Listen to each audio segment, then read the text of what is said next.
Chapter 1449. But there was still a pair of cloudy eyes, burning with the strongest desire to survive in the darkness. The old man reached out his trembling hand through the wooden fence and grabbed his daughter's hand. Is this true? Dilfari felt the big hand that was like dry bark rubbing her hand, and tears finally came out of her eyes. The torment she had suffered night after night seemed to be repaid at this moment. Yes, she was back. Back to Yanbao. On the land that gave birth to her. When the situation between the north and south began to ease, she begged the princess to give her an army so that she could take back everything that originally belonged to her. Although Amandina hoped that she could wait until Brando came back, how could her father wait until that moment? Fortunately, Amandina agreed to her request, and when she returned to the north, the eldest son of the king also helped her as much as he could. Whether it was all this, or the fleet behind her, Dilfari understood that it was all because of the kindness of the count. Perhaps that fated meeting in Ampere Seal was the turning point for all of this. Lady Martha had never given up on her, even if she had fallen into the arms of darkness. Opened the door of the cell. She reluctantly let go of her father's hand, and ordered with the dignity that the daughter of the Count of Yanbao should have. The attendants did as they were told, but Count Yanbao's body seemed to be too weak, or perhaps meeting his daughter again had exhausted all his mental and physical strength. At this moment, he had fallen into a deep sleep. Dilfari did not dare to disturb him. She motioned for the attendants to be gentle and carefully sent the count to his room. He really did need a good rest, at least he did not need to be frightened anymore. In her memory, her father was a determined person, someone who could shelter her from the wind and rain. Perhaps it was this perseverance that allowed him to insist on not revealing the family's secret under the torment of the situation. And in the end, this also saved his life. The countess sighed slightly. She looked at the old man who was sleeping soundly on the bed, then closed the door and turned to walk out. At the end of the corridor, on the castle's balcony, two young officers were talking on the balcony. When they saw her walk out, they turned and saluted. Mr. Manrique, you are Mr. Brando's subordinate, you don't have to be so polite to me. And you too, Mr. Breton. Dilfari knew the two young men in front of her. The former was one of the best captains that the Bugas had trained for Valhalla, and he was one of Amandina's most trusted aides. Amandina had allowed him to go with her to Yanbao, which showed how much respect the leader of ABs had for her. The latter was Brando's childhood companion. Although it was said that the two of them once had a grudge against each other, they had since buried the hatchet. Moreover, the two of them, one in the north and the other in the south, now had their own futures. Everything in the past had long gone with the wind. The other party was specially selected by the king's eldest son, Levin, to prove that her right to inherit Yanbao was recognized by the Cipher royal family. But in fact, this young genius of Erewhon, who already had the title of Sword of the White Lion, also led an army. Obviously, the king's eldest son also understood that the current situation in Yanbao was tantamount to a rebellion. But the expected battles along the way did not happen. The rebels in Yanbao seemed to have received news in advance. Other than encountering slight resistance when they reclaimed the family's castle, everything else was considered smooth sailing. Dilfari was originally worried that her sinister uncle would take her father away, but Count Yanbao seemed to have been forgotten in a corner of the dark prison. After they reclaimed the castle, they rescued him from the damp and dark underground. Everything went unbelievably smoothly, and even made people feel a little uneasy. Even Dilfari herself did not understand where her uncle, her father's brother, the usurper, had gone. What about the residents of Yanbao, the army? It seemed that they had all disappeared overnight. When Breton heard Dilfari mention that person's name, he could not help but shake his head. He could not help but feel the vicissitudes of the past rising in his heart. Who would have thought that this day would come? Captain Martin would never have dreamed that his three prized disciples would become the three superpowers of the kingdom. And the most useless of them all had the highest achievements today.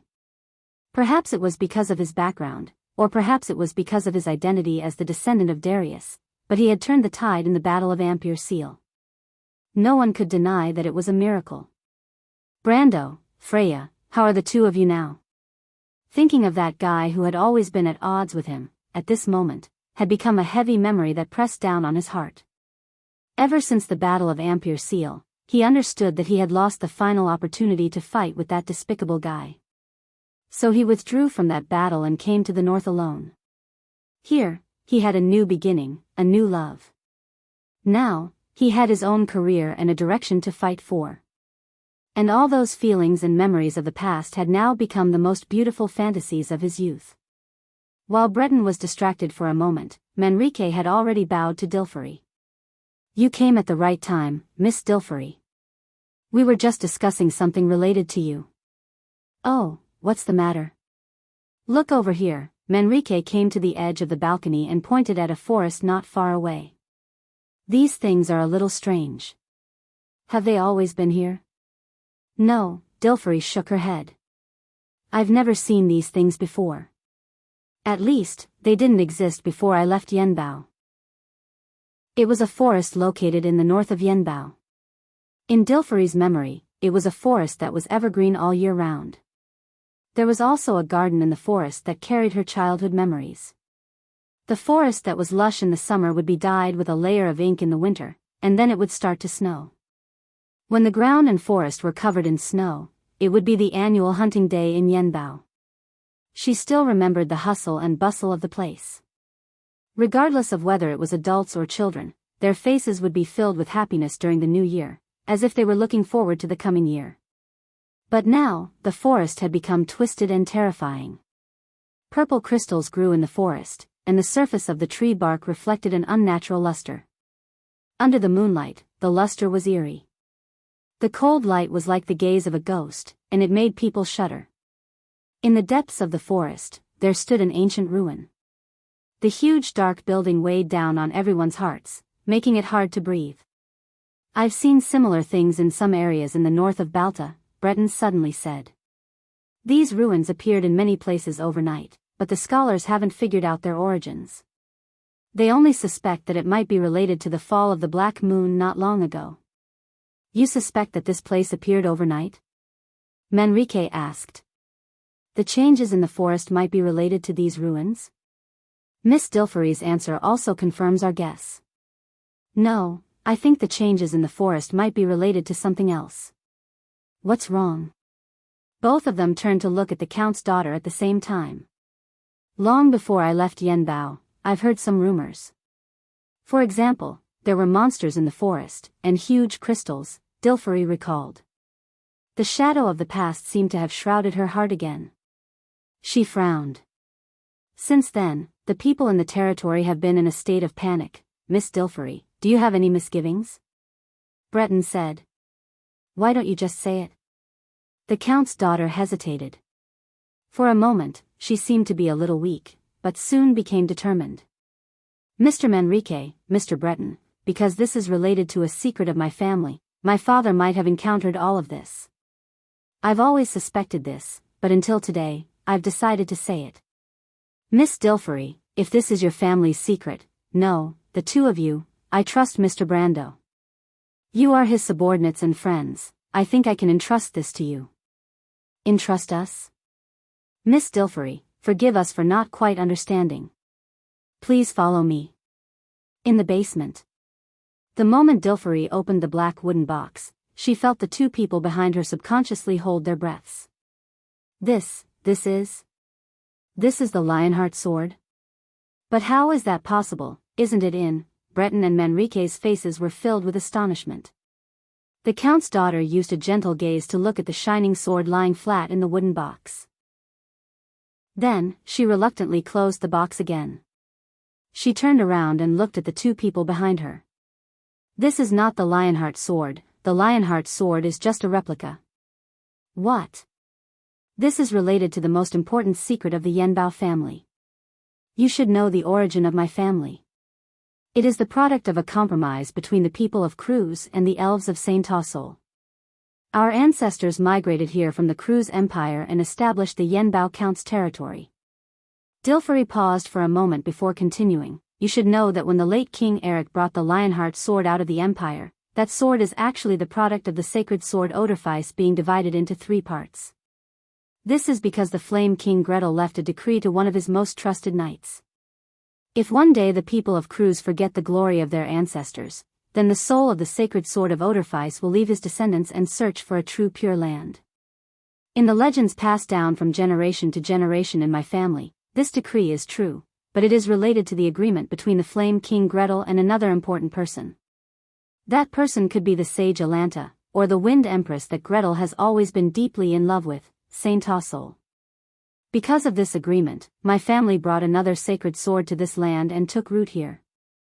After hundreds of years, we call ourselves the Sword Guardians of Yanbao, and the world thinks that we are the sword throne of the Lionheart Sword. Chapter 1450. In fact, what we have been guarding for generations is actually this sacred sword. Dilferi patted the wooden box gently. Its name is Mither, and it's a light sacred sword. It used to be Fanzin's treasure, but I don't know how it ended up in the hands of Gretel, the Flame King. Then, he ordered my family to bring it to this land in secret.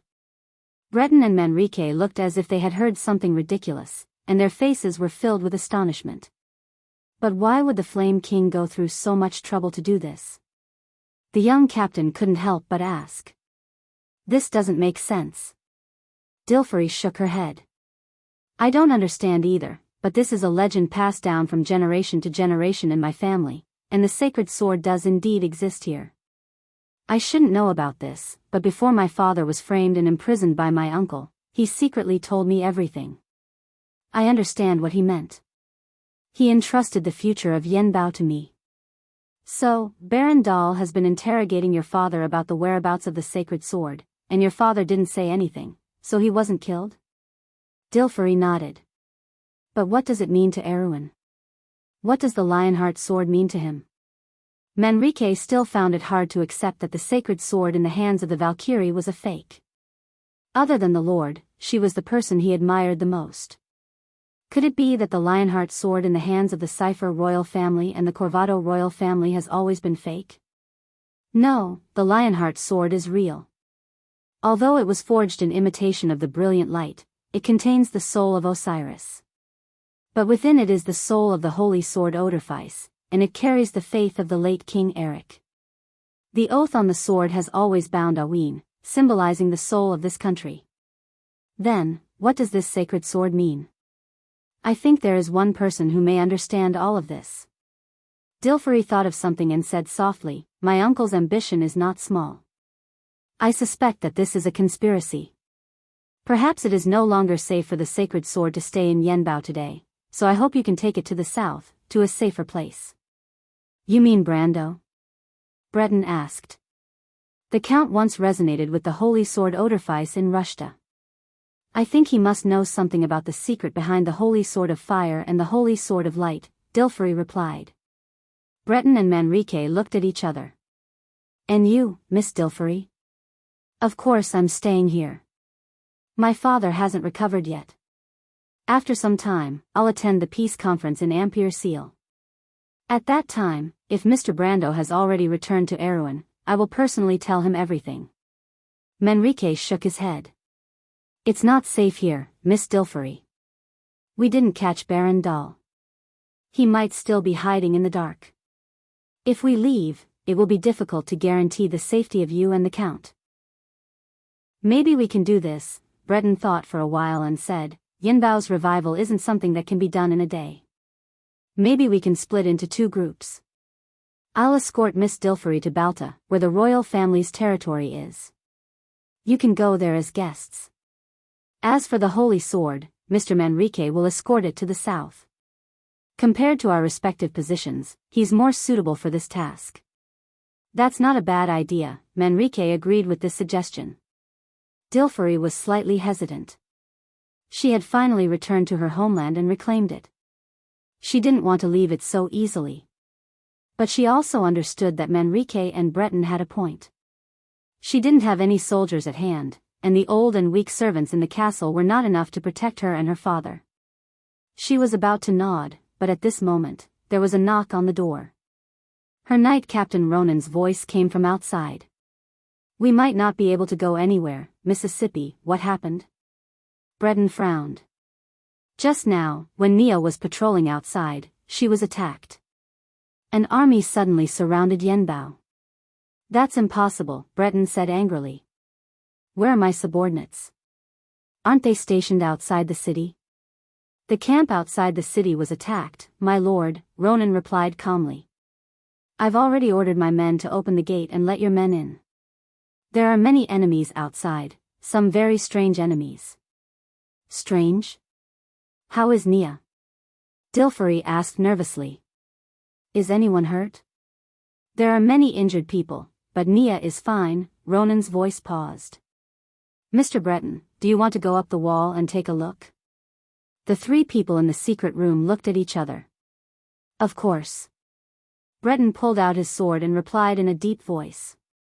Capello town had always been the only way to count Yanbao's territory from Corvado. During peacetime, Yanbao was one of the two important entrances to the empire. Thus, as a thoroughfare connecting the empire's central and border areas, Capello town was once a flourishing and densely populated town. However, since the Frost Rebellion, the empire's ruling center had gradually shifted to Cipher and Ampere Seal. Capello town's position was gradually replaced by Count Yanbao's territory in the south. It began to decline from prosperity. Since the beginning of the Yanbao rebellion 4 years ago, the new ruler of Yanbao had doubled the exploitation of the passing merchants, and the commercial activities on this road had become more and more desolate.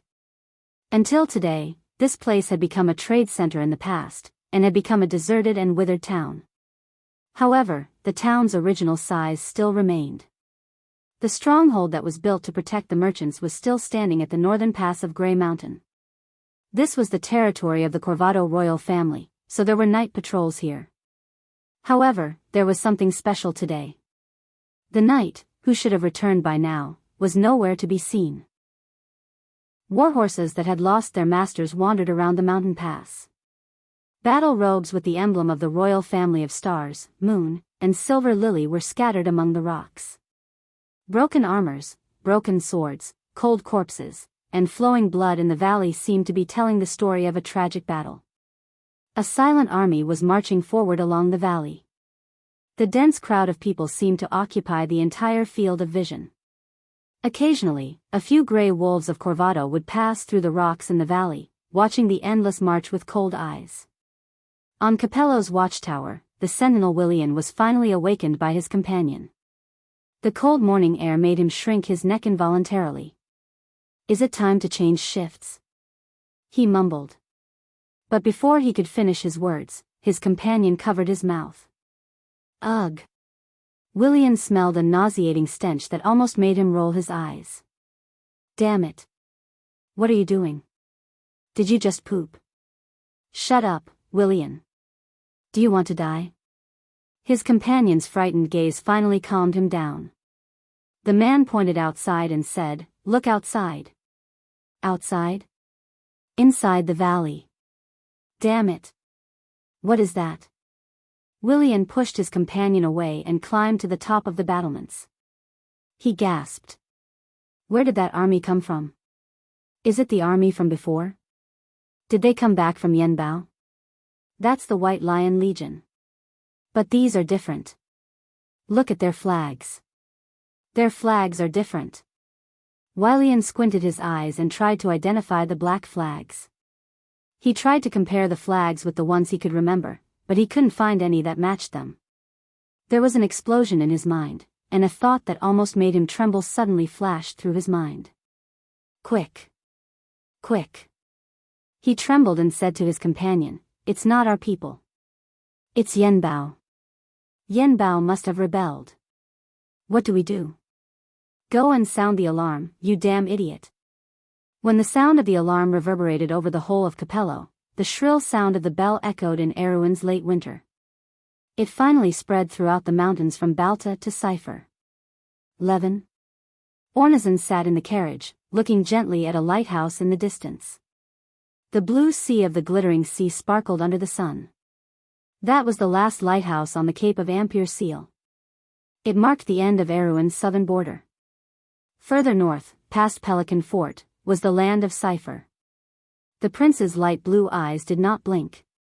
It was as if he could really see all this, but the emptiness in his blue-gray pupils blocked all the beautiful scenery between heaven and earth. He was not calm. This trip to the south, he had sent away his most beloved sister, but he had achieved the results he wanted most. Erwin's future, for the first time, seemed so real and within reach. It was right in front of him, as if everything was developing for the best. Since the Frost Rebellion, the kingdom had been in constant turmoil. It seemed that at the end of this year, it would really come to an end. Although the nobles whose interests were hurt would more or less retaliate, most people had already stood on the side of the royal family. Everyone seemed to have had enough of the long-term division and war. People began to feel tired. They finally put down the burden of the past and began to move forward again. Since the defeat of Duke Arek in the Battle of Ampere Seal, Erwin had shown such signs, and he had only made it come earlier. Edessa, Levin suddenly said softly, "If my dream is realized, what about yours?" "My dream is to be with your highness forever and be your highness's eyes. You always say what I like, but I want to hear what's in your heart." "This is all true, your highness," the maid replied softly, "because only I understand the dream in your highness' heart. It is so tall and so glorious. I am willing to remember every detail of it in my heart and tell it to the people who come after me. But if there is a dream," her voice became expectant, "I do have such an ideal, your highness. Oh. I hope that one day, your highness can regain the light and see with your own eyes what you have achieved, the smiles of people, and the future of this kingdom." "Levin?" Ornazin suddenly fell silent. Chapter 1451. Levin? Ornazin suddenly fell silent. He felt a trickle of warmth flowing in his heart. He suddenly took his little maid's hand and held it tightly. "I will see the long darkness, Edessa. In this way, you can always be by my side and be my eyes." "Your highness," at this moment, the carriage was filled with silent warmth, as well as plans and hopes for the future. But good times were always so short. Suddenly, the carriage stopped. "Your highness, there's a small accident ahead." The voice of the captain of the night came from outside the carriage. "What's wrong?"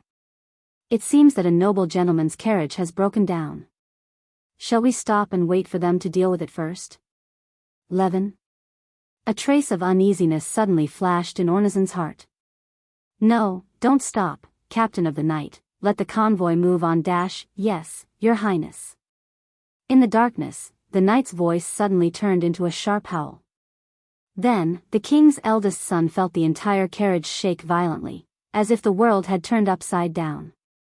In the chaos, he heard the screams of the people, the panicked shouts of Edessa, the angry roars of the soldiers, and the clashing of weapons. But these sounds seemed to be gradually fading away. "Levin?" Ornazin felt a stabbing pain in his chest, and a burning sensation spread in an instant. In the end, only Edessa's panicked and low cries were left in his ears.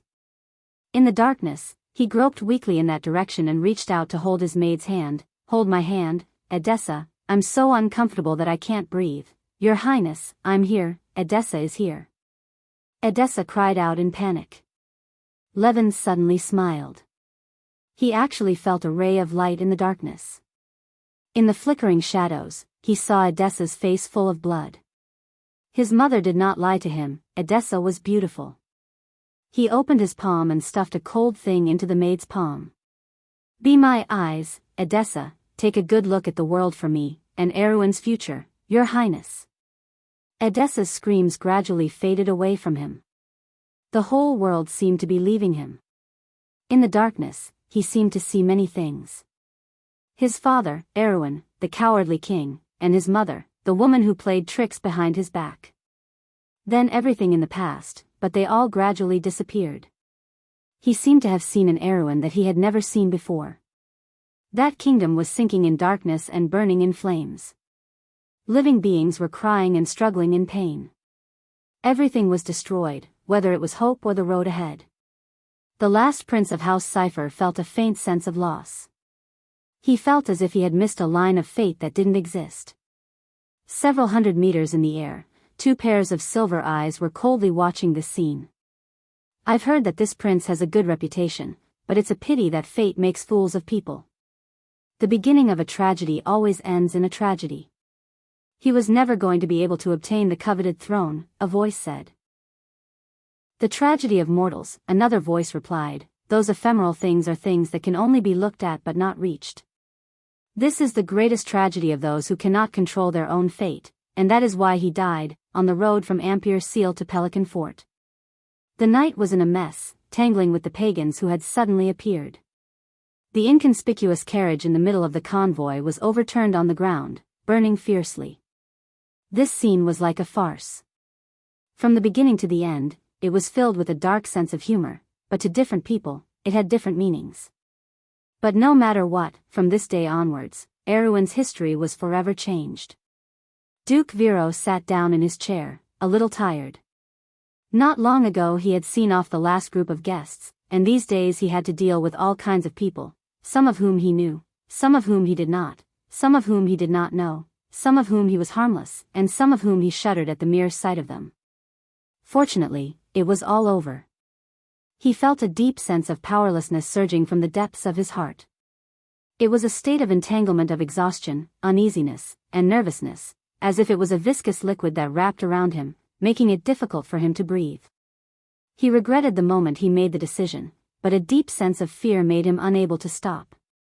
He could only complete the deal that made him feel uneasy mechanically.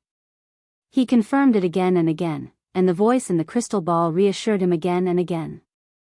Finally, on this day, everything was ready, but he felt a sense of emptiness. Have I really gone against them? Will everything really go according to plan? Will those people really abide by the agreement?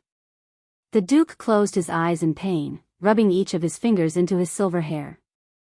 At the border of Valendon, the soldiers guarding the area were vigilantly watching the grey-robed men of unknown origins board the carriage, holding the invitation letter from the Gorse castle. They passed through the border between Vero and the deadly tundra and entered Lantan Island's territory. One of the grey-robed mages turned around before boarding the carriage, lifting his hood with his hand. His silver eyes stared in Bernicel's direction and smiled coldly. There was a grand banquet going on there. Eek stood beside his wife, watching her gently holding his daughter, the baby girl, the future of the Ophelia family.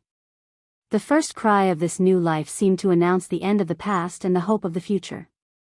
The two snuggled up to each other, feeling each other's warmth.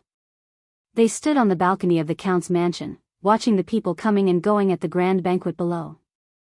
It was a grand banquet rarely seen in Lantan Island. People had started preparing for it a month ago. Wine and food were brought in from Bernicel's manor outside.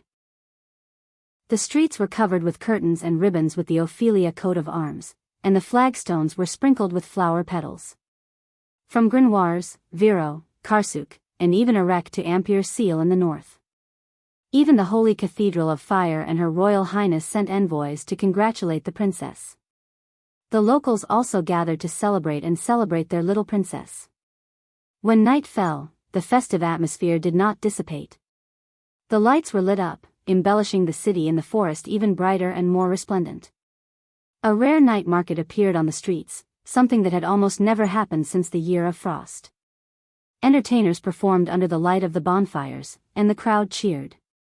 Every hotel was brightly lit, and the lights were like a river, converging towards the Count's mansion in the middle of the town. Everyone who came to participate in the banquet had a warm smile on their faces. Even the fatigue and scars of the past were ironed out by the arrival of a new life. The people seemed to be looking forward to Aween's beautiful future. Uncle Makarov said he'll be here soon. He'll give our daughter his blessings. Eek lowered his head and whispered into his wife's ear with tenderness. Yura smiled gently. You're troubling him again, Eek. If I didn't call him here, this sly fox of the kingdom would have fought us. He said he'd educate our daughter himself, so she won't be as weak as me in the future. You're not weak at all, Yura looked up and replied. Even though she could not see, she could still see her husband's face. You're a real man, Eek. Eek smiled silently. In the crowd below, Haruz looked at the little girl in front of him who was about the same age as him with some surprise. She was a beautiful, porcelain doll-like, somewhat arrogant little girl.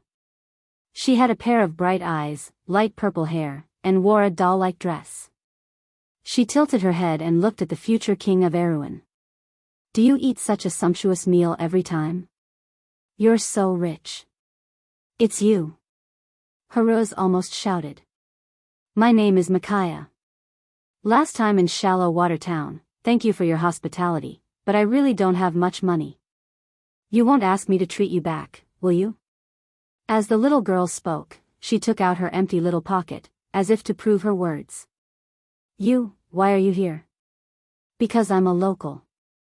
Isn't that obvious? Haruz looked back for the others, but Miss Lismika was nowhere to be seen. She probably went shopping with her dark elf companions, and Sheeta probably went somewhere to steal food. Only then did he turn back. So, have you found your family?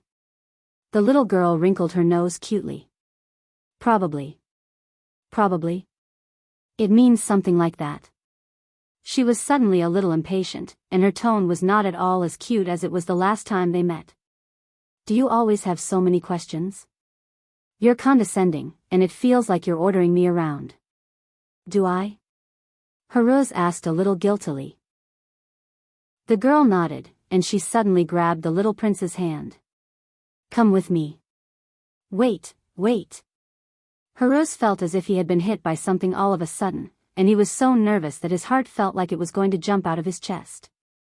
He subconsciously felt that he should stay at the banquet and wait for the others to come back and join him, but involuntarily, his steps were light as a feather as he followed the little girl out. Where are we going? He asked uneasily when he saw the little girl pulling him further and further away. To save your life, of course. What? Before he finished speaking, a loud noise suddenly came from the Count's mansion behind him, and the vibration sent both of them flying, rolling a few times before they fell to the ground. When Haruz looked up in a daze, he only saw flames soaring into the sky in that direction. Amid the smoke, screams of the guests could be heard. Something happened. Haruz's heart quivered, and he immediately realized what had happened. Chapter 1452. Oh no, Sheeta and Mr. Carglass are still inside. Thinking of this, Haruz ignored the abrasions on his face and arms, got up and rushed to the Count's mansion, but Micaiah stretched out her foot and tripped him, and he fell face first. What are you doing? Haruz looked at Micaiah's prank angrily. Their target is you, do you really want to go back? Them? Yes. Micaiah raised her chin in the direction of the Count's mansion, which was ablaze. Haruz looked back and saw several nobles dressed as guests rushing out of the smoke, but there was no panic on their faces. Instead, they were calm and almost indifferent. More importantly, they had a mysterious tattoo on their cheeks, and their eyes were a strange silver in the dark environment. Haruz almost screamed when he saw those inhuman eyes. He subconsciously reached for his sword, but he touched nothing. Only then did he remember that he had left his weapon in the room. Haruz groaned inwardly, but when he saw those people rushing towards him, he quickly turned his head and desperately winked at Micaiah, motioning her to go first. But Micaiah was unmoved. She watched as those people came closer, but they stopped and swept their eyes over Haruz. Strange, where is he? Did I see him coming this way? Another person was silent. He raised his hand and a silver ripple swept in this direction. He frowned. The breath of dark magic is so strong. Was he rescued by the witches? Can you track them in the direction of the magic flow? Do you want to go to Bunasan and fight the witches? Come on, let's go back. The little prince can't go far. Let's go intercept the baby girl first. Those people stood right in front of his nose and spoke. Haruz felt his heart almost stop, but he didn't even dare to breathe. After waiting for them to turn and leave, he was sweating profusely as if he had been fished out of the water. He gasped and said, "They are Buga. Why are they here?" "To catch you, of course, the future king of Erewhon." Haruz looked at the girl in surprise. "Who are you?" "Obviously, a witch. Didn't you hear it just now?" "But how old are you?" "Some people were already kings when they were my age. I'm not the king yet." Micaiah only wrinkled his nose. Haruz stood up, patted the dust off his clothes, and said, thank you for saving me, Micaiah, but I still have to go back. You'll only be courting death if you go back. Even if that's the case, I still have to go back. Besides, if their target is me, it's not necessarily safe outside. I have to warn Mr. Eek. I really have to hand it to you. Okay, I'll go with you. Micaiah also patted the dust off her skirt with her small hand, stood up and replied. Miss Micaiah. Haruz was stunned. You don't have to take the risk with me, don't try to show off. Erwin, the future king, are you going to refuse my help? The little girl rolled her eyes at him. Haruz was speechless. The little girl waved her hand at him. Come, this way. Her figure disappeared into the side alley like a kitten. Haruz hesitated for a moment before following. The banquet hall was a mess. A moment ago, the scene of bright lights and laughter had been replaced by a scene of panic. Thick smoke billowed in the courtyard, and flames soared everywhere. The long table was overturned by the panicked crowd. The snow-white tablecloth was trampled on by countless footprints. Broken cups and plates were scattered on the ground, and fruits were rolling everywhere. Bright red wine overflowed on the stone floor and flowed across the ground, mixing with the scarlet blood. There were wounded everywhere. Screams and painful groans rose and fell one after another. The panicked crowd was scrambling to rush out of the courtyard. From time to time, delicate ladies were knocked to the ground, but no one cared. Some people were scalded by the smoke, covering their eyes and rolling around on the ground. Some people were calling for their families and loved ones. Cries and shouts could be heard everywhere. The violent explosion caused a corner of the Count's mansion to completely collapse. Eek pushed with his hand, and the rubble that fell on him slid away. His face looked full of blood, but in fact, it was only a superficial wound in the explosion. He glanced at his wife. Yura was hugging their daughter. Her face was pale as she leaned against him tightly. Thankfully, she was safe. The young duke breathed a sigh of relief. He raised his head and looked at the miserable scene in the courtyard with a gloomy face. The late court Archmage Fleetwood was his teacher. Although he was only a knight, he had a deep understanding of magic. He could tell that it was not an explosion at all, but a premeditated magic attack. Eek saw his captain of the guards running over from afar with a team of Lantern Island Knight. Seeing that his master was safe, he could not help but breathe a sigh of relief. He said anxiously, Sir, it's not safe here. Please move to a safer place with Madam and Miss immediately. Where are our soldiers? Eek asked angrily. How could so many people with bad intentions sneak into Bernisel and even enter my daughter's banquet? Sir, now is not the time to talk about this. The guard captain replied, the patrolling cavalrymen have not responded yet. Sir Chanos might have been killed. Those people were disguised as guests at the banquet. Every one of them had proof of identity. This must be a despicable scheme. Eek replied with gritted teeth. He patted his captain's shoulder and said, Hold on here for a while, my captain. As the lord of this place, I must stay. But before that, I must protect my wife and child. As you wish, my lord. The captain of the guards bowed to him. Yura, this way. Eek turned back to look at the burning courtyard one last time before leaving with his beloved wife. The captain watched the duke's figure disappear completely before he turned back and ordered the knight, guard this passage. Before the duke returns, no one is allowed to leave without permission. Understood. Sheeta was hiding behind a low fence at the moment. He saw the knight spread out and set up a defense with his own eyes. The moment the explosion happened, he reacted and dived into the bushes. He was extremely timid, and now he was scared out of his wits.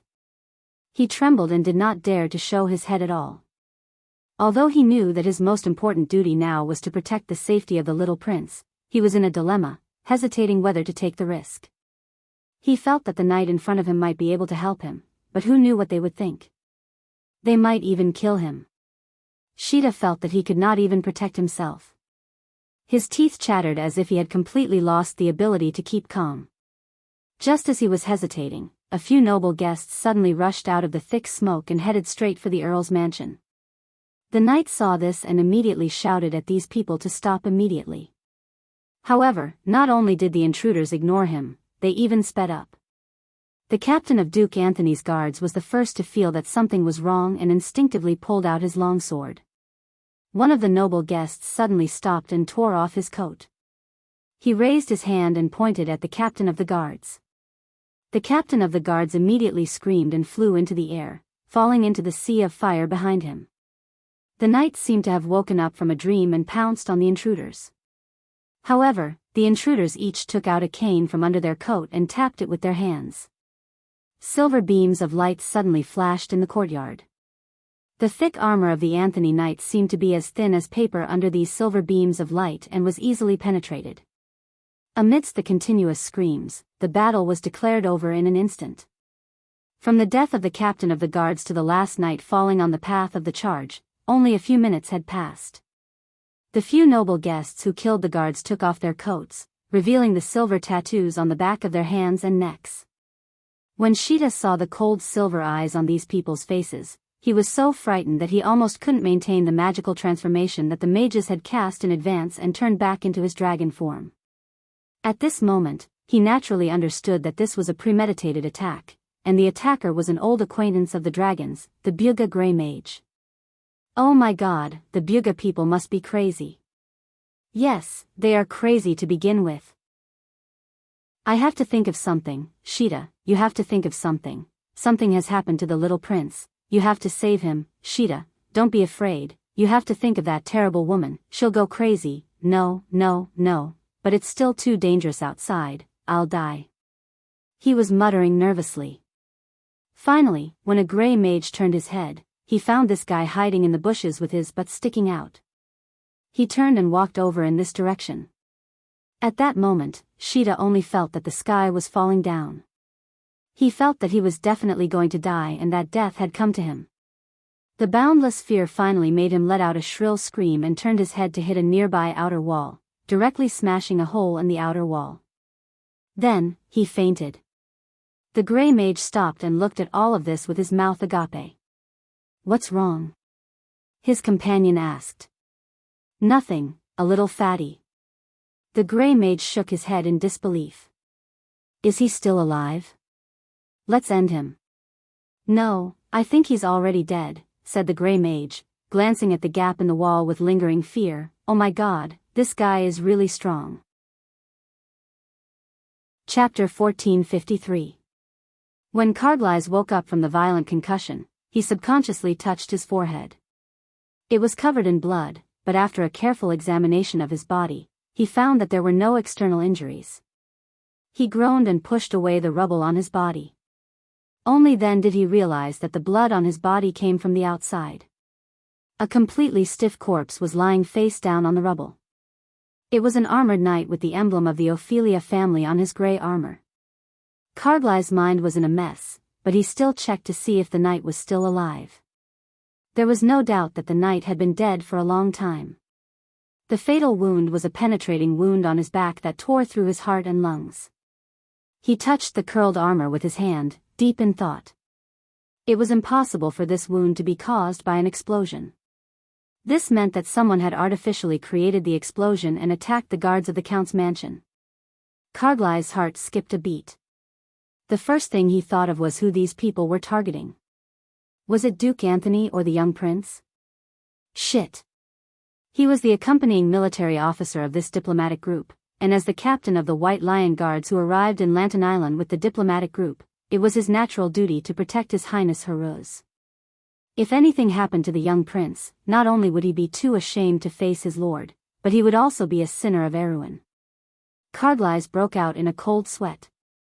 The pain in his body seemed to have disappeared in an instant. He got up from the ground, picked up the knight's sword, and walked out of the courtyard. There was no one in the courtyard. The half-collapsed Count's mansion was still burning, and the sound of something breaking could be heard from time to time. Dozens of the knight's corpses were scattered all over the place. Carglass couldn't help but take a deep breath. He had a new estimation of the scale of this attack. He suddenly thought of something and put his hand into his pocket. There was a ruby pin in it. The ruby was actually a communication crystal that could be used to communicate with each other within a certain distance. Carglass took out the pin and placed his hand on the ruby and the metal base of the pin. However, his mind was in a mess. He tried a few times but failed to activate the ruby's function. Just as he was getting anxious, a cry of surprise came from not far away. Mr. Carglass. Carglass immediately looked up. He saw Haruz running towards him with Micaiah. Mr. Carglass, it's great that you're all right. I should be the one saying that. Carglass felt as if he had been reborn. He looked at the future king of Erewhon from head to toe. After confirming that he was indeed unharmed, he let out a long sigh of relief. Where have you been, Prince Haruz? Micaiah saved me, Haruz replied and introduced. She is Micaiah. Teacher knows her too. In fact, they had only met Micaiah once in Shallow Water Town. However, Haruz knew that his elder sister did not like him hanging out with people of unknown origins. He felt a little guilty when he introduced Micaiah. However, Carglass did not mind at all. He was just a little surprised that his lord knew this little girl. He took a closer look at the little girl and thought that she was indeed a beauty. Thank you very much, Miss Micaiah, said Carglass to Carglass. In front of a stranger, Micaiah was very well behaved. She lifted her skirt and bowed to Carglass. Mr. Carglass, I'm afraid this was a premeditated attack. Haruz then told him what he saw. Carglass frowned. He had already expected this, but when he heard that the attackers were Bugas, he couldn't help but feel troubled. In the eyes of the average person, the Bugas were the descendants of the Silver family. Needless to say, as sorcerers, they were naturally strong. Their empire in the sky was unreachable to mortals. Of course, at this time of the year, not many people in Erewhon, including Carglass, knew that the Bugas sky empire had been destroyed. However, no matter what, it was a suffocating matter to be an opponent of such a colossus. However, he was full of doubts. Tonajal and the Bugas had always been on good terms. The Bugas had even helped his lord build a fleet. Not to mention the relationship between Tumen and Erewhon. Could it be that Duke Anthony had offended the Bugas and caused them to seek revenge? However, this did not seem to explain why they were looking for the little prince. What do we do next, Mr. Carglass? Haruz asked. Carglass turned around and looked in the direction of the Earl's mansion. The main door of the mansion was wide open, and he could vaguely see the corpses of a few knights in the hall. It seemed that Duke Anthony had left first, and the attackers had gone in that direction. However, he was curious as to why the attackers were interested in Alara, the newborn baby girl. If all of this is true, he replied, then Bernisel may not be safe. It won't be easy for us to escape from here. Your Highness Haruz, you have a good idea. If we can contact Mr. Eek and the others, it is indeed a feasible way. Even though this place was attacked, the Lantonians still have troops in Bernisel. He paused and couldn't help but complain, it's a pity that we don't know where they went. We also don't know where Miss Lismika and her friends went. Of course, there's also that bastard Sheeta. Mr. Carglass, Micaiah might have a way, Haruz suddenly said. Carglass looked at the little girl. The little girl nodded and replied in a childish voice, My lord, we can leave Bernisel through the sewers. I know a way that leads to the Doe Lake in the Arucher forest. Sewers? Carglass suddenly remembered that Arucher used to be a military stronghold on the way to Viro. There were complete sewers and defensive facilities here, but that was at least a century ago. He couldn't help but be surprised. How do you know? Micaiah lowered her head and whispered, That's my home. My God, Carglass couldn't help but sigh, Poor child, why didn't the Lord take you away? You're better off in Tonajal than here. It's not Mr. Brando's fault, Micaiah replied, I didn't want to. My parents are here, and I don't want to leave them. Carglass shook his head, but Haruz looked at Micaiah suspiciously. He had a feeling that the latter was not telling the truth. At the very least, when did she see Master again? In any case, Carglass agreed to the proposal. They didn't know how many attackers there were in Bernisel, and the situation in the town wasn't clear.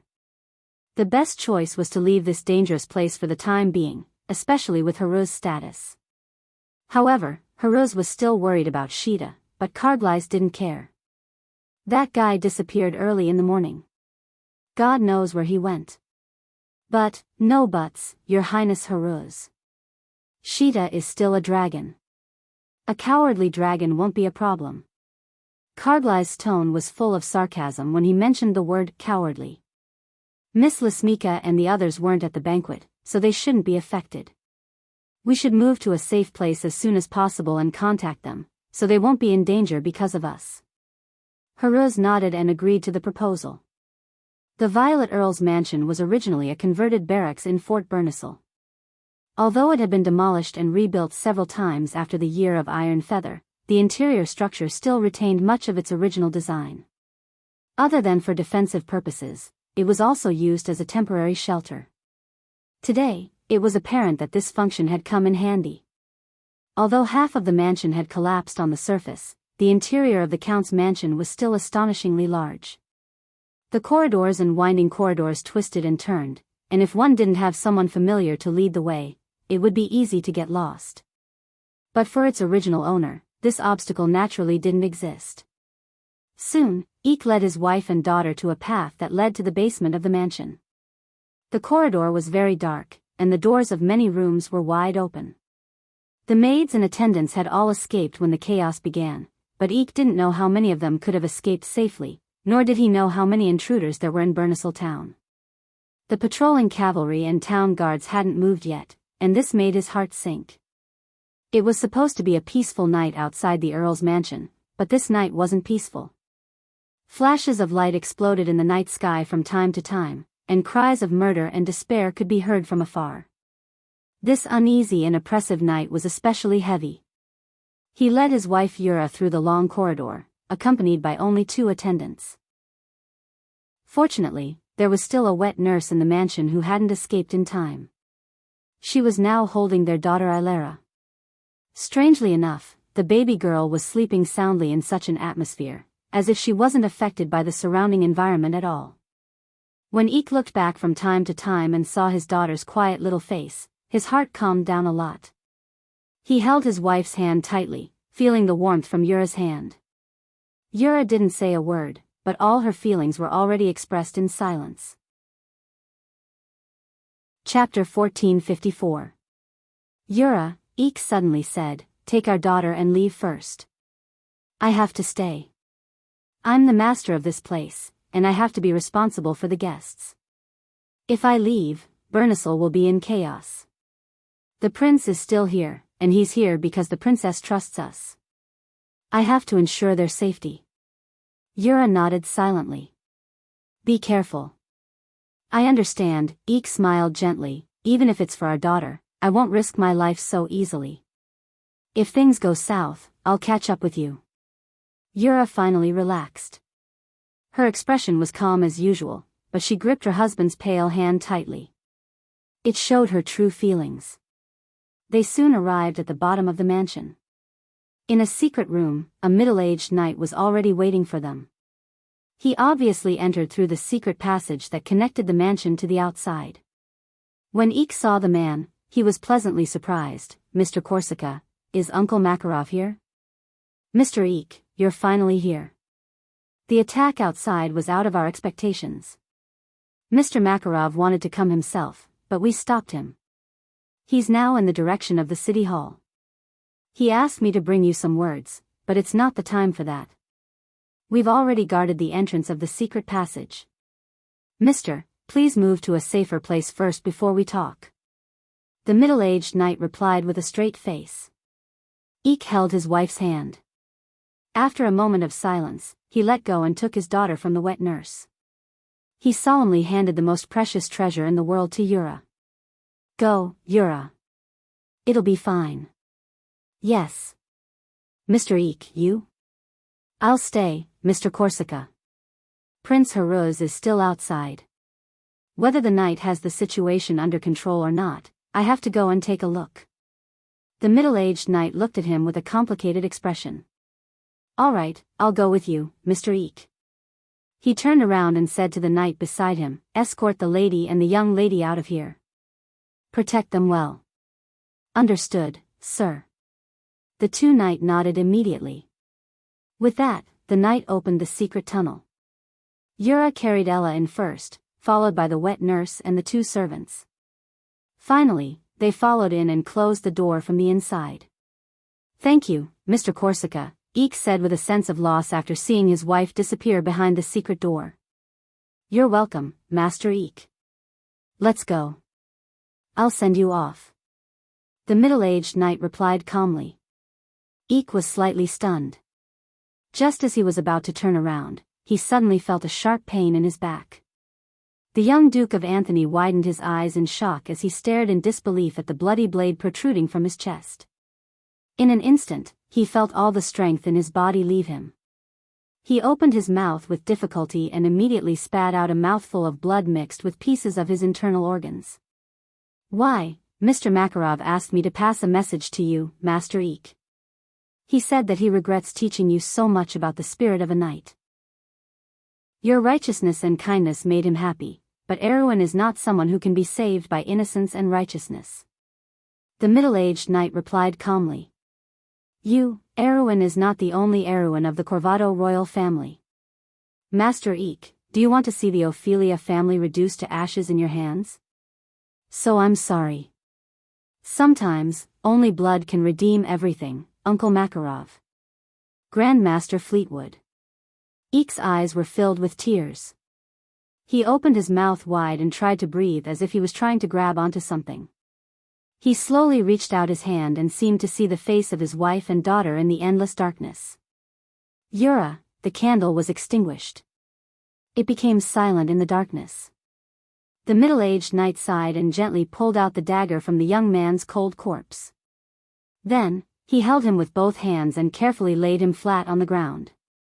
He drew a symbol of the golden flame on his chest and forehead with his hand and chanted something in a low voice. Finally, he took off his coat and covered the body of the young duke who would sleep forever. "Erewhon's future," he said softly, "perhaps he will walk a different path.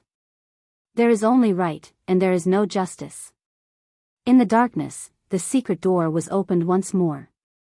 He stepped in and took one last look at the room before closing the secret door. Everything in the basement returned to eternal silence at this moment. Behind the secret door, the middle-aged knight walked silently in a long corridor. He took off his bloody gloves and threw them away. Soon, a light appeared in front of him. His knight subordinates were waiting for him there. However, the knight was obviously a little flustered, and his face was even a little pale. When he saw this, his expression changed slightly, and he subconsciously looked around. There were 4 corpses lying on the ground. 2 of the attendants had their throats slit, and the wet nurse was stabbed in the back and fell in a pool of blood. However, the last corpse was not the Duchess, but one of his subordinates. What happened? The middle-aged knight was furious. "Where is Miss Yura?" "I don't know," the knight replied nervously. "The Duchess suddenly started sobbing when we were halfway there. We were afraid that something might happen, so we had to act first." But he didn't expect that after killing those servants, Rowan would suddenly let out a blood-curdling scream. "By the time I lit the torch, he had already become like this." Trash. The middle-aged knight flipped over the corpse of his subordinate and found a sharp dagger stuck in his waist. That dagger had actually pierced through the thick chain armor and killed him in one blow. It was a clean kill. He took a deep breath and stood up. "What are you waiting for, you idiot? Hurry up and inform the Magi."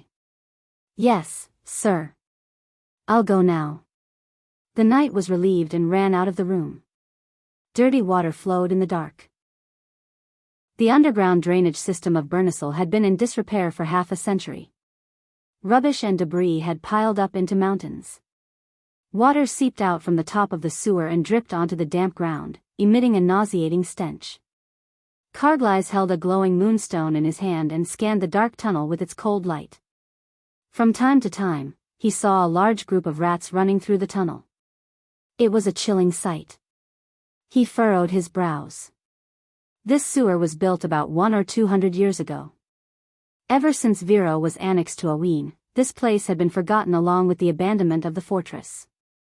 The sewer system that had lost its repair was collapsing everywhere, and it was full of danger. There were also unknown monsters hiding in the dark. The purple liquid on his sword was actually the blood of a ghoul. That thing was too dangerous. If there were a few more of them, he might not be able to handle it. Of course, he was fine by himself. The problem was that he had to take care of his 2 children. I should have let Prince Haruz pick up a sword too. I shouldn't have blindly shown off. His swordsmanship was taught by the Count himself. How bad could it be? Carglass felt that he was really unlucky. Even his mind was starting to become muddled. Fortunately, the little girl who led them was very reliable. They didn't come to any dead ends along the way. Carglass realized that the little girl named Micaiah was even neater than a commoner's daughter. How could she live in such a filthy place? He vaguely felt that he had been tricked, but he couldn't tell why. They walked in the sewers for almost half an hour, and it was at this time that Micaiah suddenly stopped. "What's wrong?" Carglass asked. "There are people ahead," the little girl replied calmly. "Who?" "The people we met at the banquet." "How did you know?"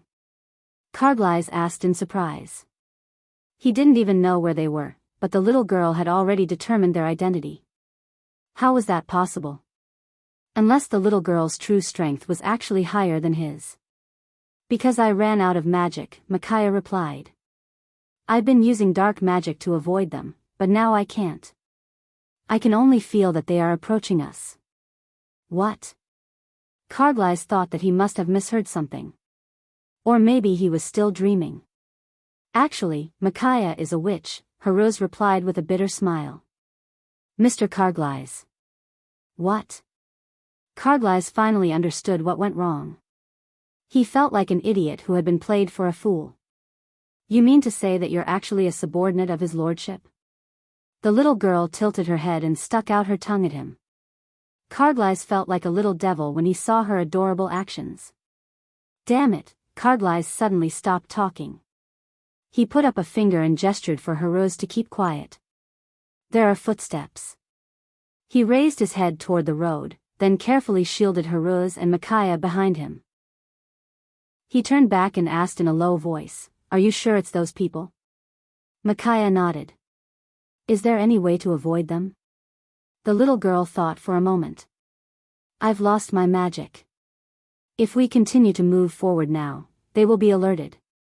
Then if we hide here, will they be able to detect us?" "If they don't pay attention, perhaps not," Micaiah replied. "The perception of wizards is not much stronger than ordinary people, and the same goes for the silver folk. But if they use magic to detect us, we will have nowhere to hide." Chapter 1455. Carglass' face darkened. He gritted his teeth and decided that he was not going to take the risk. Thinking of this, he said, "You guys stay here. I'll lure them away. If there's a chance, you guys run, do you understand?" "Mr. Carglass, you can't, shut up." The sloppy young noble from Trentheim showed a serious expression for the first time. He even interrupted Haruz without mercy. "Your Highness Haruz, now is not the time to discuss whether or not we can do it. Every one of us is in danger, but if we don't try our best to fight for it, we will really die here." He patted Haruz's shoulder. "Do you understand, Your Majesty?" Haruz nodded. "I understand, Mr. Carglass." Then it's settled. Carglass turned the sword around and handed it to Haruz. "If I can't escape, this sword means nothing to me. Take it and protect the lady beside you." Haruz nodded resolutely. He wanted to say something, but Carglass waved his hand at him and disappeared into the darkness. Haruz closed his mouth tightly. He held the sword tightly in his hand as if it was the only thing he could rely on. His knuckles turned white as he tried to hold back his tears. His teacher had told him that a man should not cry easily. Then he felt a cold hand on the back of his hand. "That guy, he'll be fine." Haruz turned his head in surprise and looked at Micaiah, who had a calm face. "Lady Marcia is fair to everything in this world. He's an idiot, so his luck will definitely be better. The little girl replied softly as if she was telling a truth. Lady Marcia is fair to everything in this world. He's a fool, so his luck will definitely be better. Huh? Micaiah made a shoo gesture at him. Haruz was so scared that he shut his mouth again. He turned around and heard an angry voice coming from the darkness. The footsteps seemed to be fading away. Haruz could feel his heart beating so fast that it felt like it was going to explode. He bit his lower lip and prayed for Karglais. But after a while, all the sounds disappeared, and the darkness returned to silence. Micaiah suddenly grabbed his wrist. "Let's go," she said quickly. Before Haruz could react, a dazzling light swept over from the darkness. Although it did not shine on the two of them, their hiding place was exposed. A sharp voice rang out, there are still some fish that escaped the net. Come out." At that moment, Haruz felt his mind go blank. He thought he was going to die, but everything he had learned seemed to appear naturally in his mind. He did not even have to think about it. He subconsciously raised his hand to the ceiling of the underground tunnel and shouted, "I'm going to kill you." A black light shot out from the prince's palm and hit the ceiling that had long been eroded by the underground water. There was a loud bang, and a bucket of dirty water burst out from the ceiling. Large pieces of rubble fell from the ceiling and quickly turned into a large area of collapse. In an instant, it was as if the entire ceiling had fallen. The torrent instantly sent Haruz and Micaiah flying. The former hit a stone pillar and almost screamed out in pain. But at this time, Haruz didn't dare to stop. Ignoring the pain in his back that felt like it was breaking, he jumped out of the water, rushed over and grabbed Micaiah's hand, shouting, "Run." The two stumbled forward, and a moment later, there was the sound of a second explosion behind them. The flying stones crossed a distance of tens of meters and hit the wall. Some stones even hit Haruz's back, turning him purple and black in an instant. But he did not dare to stop. He knew that the second explosion must be the Grey Mage catching up. Sure enough, an angry voice came from that direction. "Black magic?" The sharp voice shouted, "Very well, I'd like to see who it is." Haruz felt his soul leaving his body. He knew very well that with his level of strength, he was no match for the Bugis silver person. He could only hope that the intricate terrain here would make the other party confused, although it seemed unlikely. The two of them quickly ran until they were out of breath, but Micaiah was unexpectedly strong. The little girl didn't say a word from beginning to end, although it was clearly because of him that she was in danger. "I'm sorry, Micaiah." Haruz panted and apologized, I can't run anymore. It's all because of me that you're like this." He originally thought that Micaiah would retort, but he didn't expect that his hand would grab empty air. Haruz was so scared that he almost screamed. He thought that the Grey Mage had caught up and subconsciously raised his sword to stab behind him. But unexpectedly, a hand reached out from the darkness, knocked the long sword out of his hand, and then grabbed his arm and pulled him over. Haruz opened his mouth to scream in fright, but his mouth was covered by a soft hand, so that he could only let out a whimper. But at this time, he finally realized that the person who grabbed him was not the Grey Mage, because he clearly felt that the hand covering his mouth was a woman's hand. "Sister Lasmika?" Haruz asked subconsciously. But a gentle voice, completely different from Lady Medusa's, rang out in the darkness, "Don't talk, Your Highness." Haruz was slightly startled. He looked around and realized that he was in a narrow secret room. Not only him, but Micaiah was also in this place. Between the two of them was a very tall woman. She held Haruz in her arms with her eyes closed, and in her other hand was a baby girl in swaddling clothes. Haruz recognized who the other party was in an instant. "Oh, Madam Ophelia?" "Shoo," Yura said softly, and she gently let go of Haruz. Only then did Haruz notice that the other party was injured. A wound extended from her shoulder to her chest, and blood had already soaked her clothes. She frowned, as if her previous movements had affected the wound, but even so, she bent down slightly, held the baby girl in her arms with both hands, and then handed her to Haruz. "This is..." In the darkness, Haru's silver eyes sparkled, and he asked the Duchess with a puzzled look. "We can't hide," Yura said softly. Eula replied softly, "You are a guest of Lantern Island. Eichel and I must ensure your safety." Before she finished speaking, as if to confirm her words, the previous sharp voice came from outside the secret room. "How ridiculous, trying to hide in front of a real wizard, like a mouse with nowhere to hide under the light. Come out." Yura stretched out her hand and stopped Haru's. "The guest follows the host's wishes," she replied softly. "This is the ancient saying of the 9 phoenixes." With that, she gently touched her daughter's forehead, stood up, opened the door of the secret room, and walked out. The heavy stone door closed with a rumble in front of Haru's and Micaiah's eyes. Haru's clenched his teeth and held the baby girl in his arms tightly. His chest rose and fell slightly, but he could not make the slightest sound. Finally, the voice of the gray wizard came from outside the door again. "Eh?" The other party seemed a little surprised. "Look at what I found. This is not a small prey. A person of the 9 phoenix, a person chosen by the heavens, and a blind person. Then, this lady should be Duchess Ophelia, right?" Lady Yura did not seem to answer. Then the voice asked again, "Where is your daughter, Lady Yura? As a mother, do you think I would give my daughter to people like you, a Buga, to be so self-degrading?" The man seemed to be strangely silent for a moment because of this sentence. Then he said, "I admit that you are right, Duchess, but the silver folk also have their own choices. It may be a little dishonorable, but in this world, everything cannot be won fair and square. Otherwise, how could we, the descendants of the ancient people, have fallen to such a state today? Everyone has their own choices." "Yes," Yura replied. "But some people are noble because of it, and some are despicable because of it. Do you know what I have gained the most from coming to this land, Mr. Wizard?" "What is that?"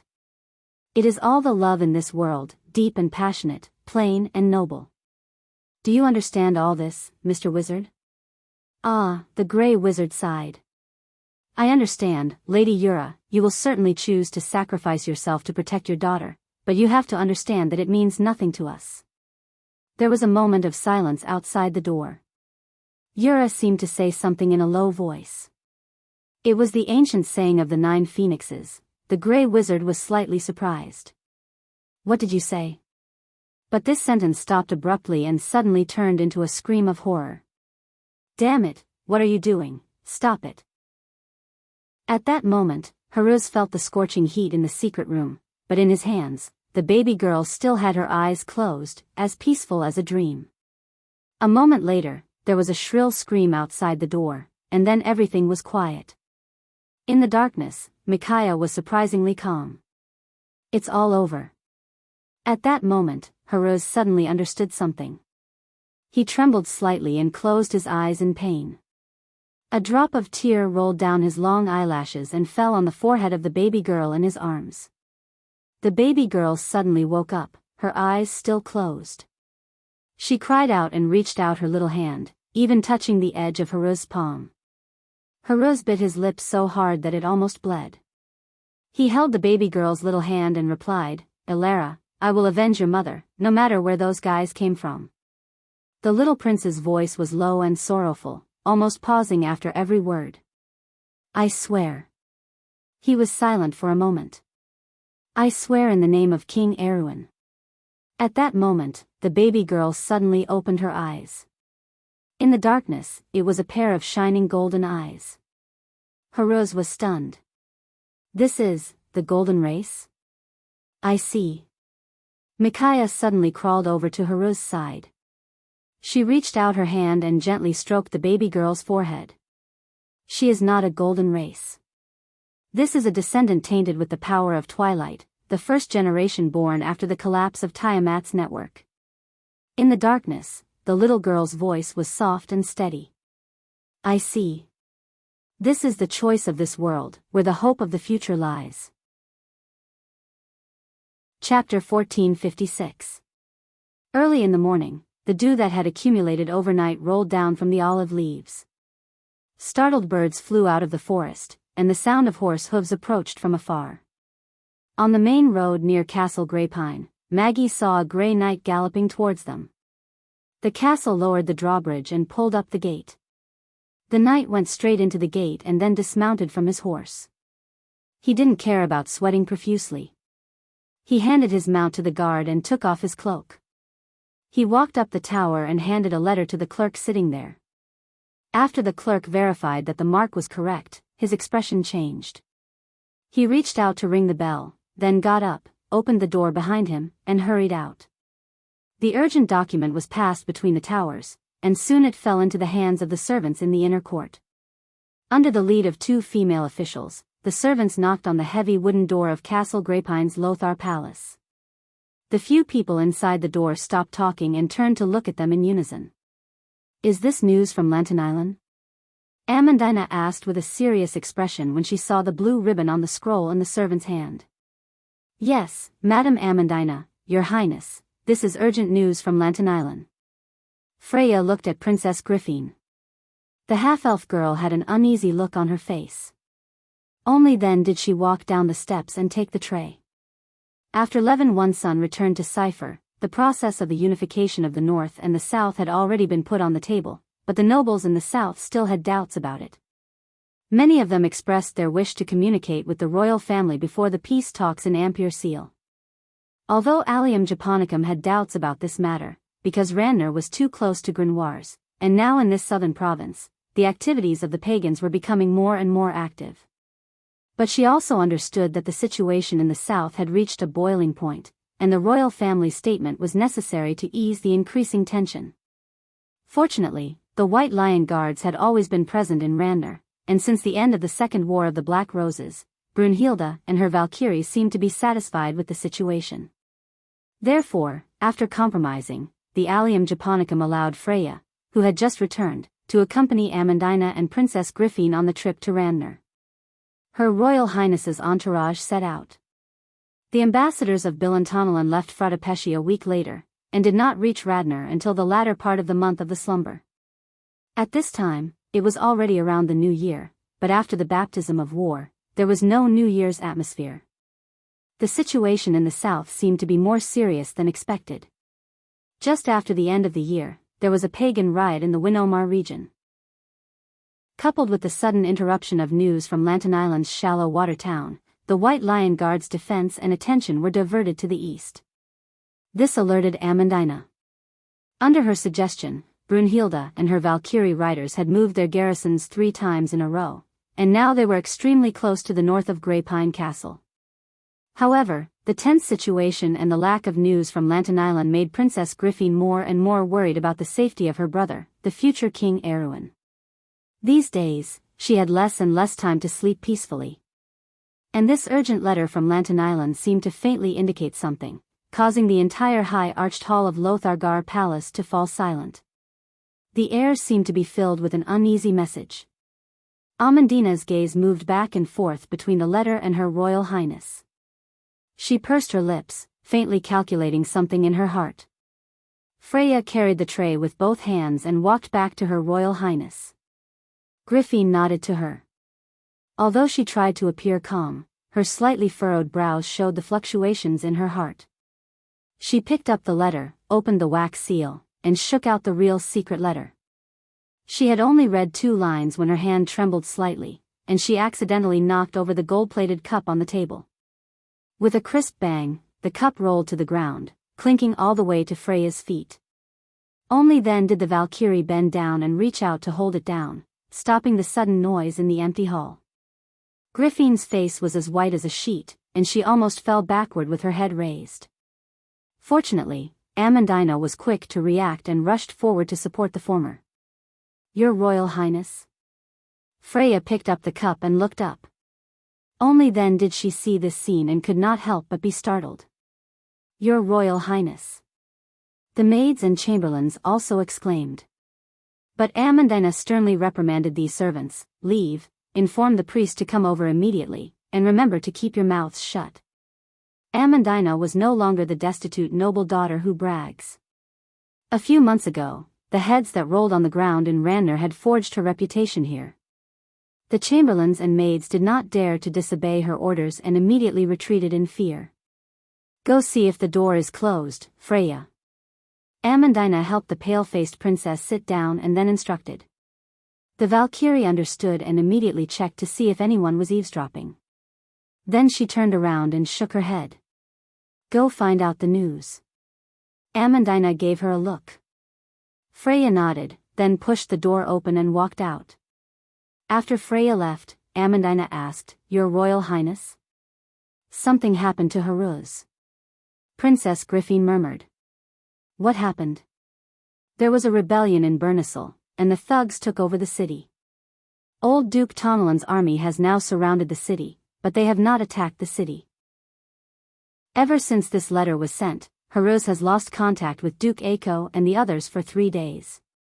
So, Amandina breathed a sigh of relief. At least the worst-case scenario she imagined had not happened. His Royal Highness may not have really met with misfortune. But how did these thugs come? Isn't there a large number of troops stationed in Lantanailan? Weren't the Highland Knight and the Black Tower mages also invited to the ceremony? I'm not sure. Griffin finally recovered some of her composure at this time and seemed a little calmer. She carefully recalled the contents of the letter, then shook her head weakly. The letter was written by Count Rogadia. According to the Highland Knight, the old Duke has not yet figured out the identity of the attackers. It is said that there is a considerable possibility that they are local pagans, but there are a large number of mages among them. That is why the Highland Knight and Lantanailan's allied forces have been defeated repeatedly. The Duke of Lantanailan is really confused. How can the local pagans have such strength? There must be an external force behind this, Amandina concluded. When did this happen, Your Royal Highness? It has been a week since the letter was sent. Princess Griffin frowned at this time. Strange, why was this letter delayed on the road for 3 days? Where is the knight who delivered the letter?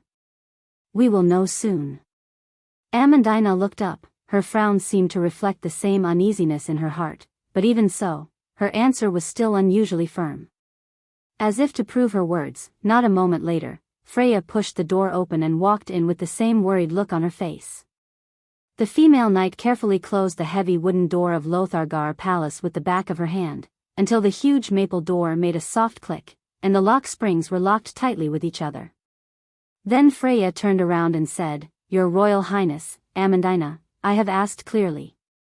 This letter was sent to Magedon after it was sent to Fort Kirkle. Why would a letter from Lantanailan to Magedon be sent to Fort Kirkle? The princess frowned and questioned with slight dissatisfaction. Isn't the shortest route between these two places the mountain path that passes through the Dwarven Circle? Who was the one who deliberately delayed the timing? The female knight shook her head. Because its first messenger is already dead. An unknown army blocked the road to the north of the misty forest, and the knight who delivered the letter risked his life to break through their blockade to deliver the letter to Kirkle. Then, it was sent to us by Lord Sherman Cohen's men. Actually, Freya said with a frown, we may be in trouble, Your Royal Highness. Amandina could not help but interrupt. Freya, you said that an unknown army was inserted to the north of Magedon. Are you sure that the messenger is telling the truth? I have confirmed his secret signal, and the magic method used is exactly the method that Lord Sherman taught Cohen.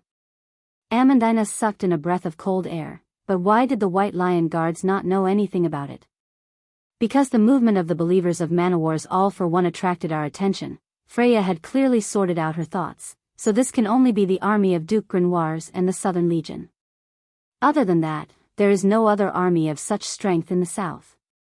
Amandina thought for a moment and said, this is obviously a premeditated move. The other party may be in cahoots with the rebels of Lantanailan, and they can order the believers of All for One in Erewhon. More importantly, they can march in secret under our noses, which means that they at least have the help of the local nobles. Amandina felt her scalp tingle. The nobles of the south colluding with each other was the last thing she wanted to see. It almost meant a coup d'état and rebellion.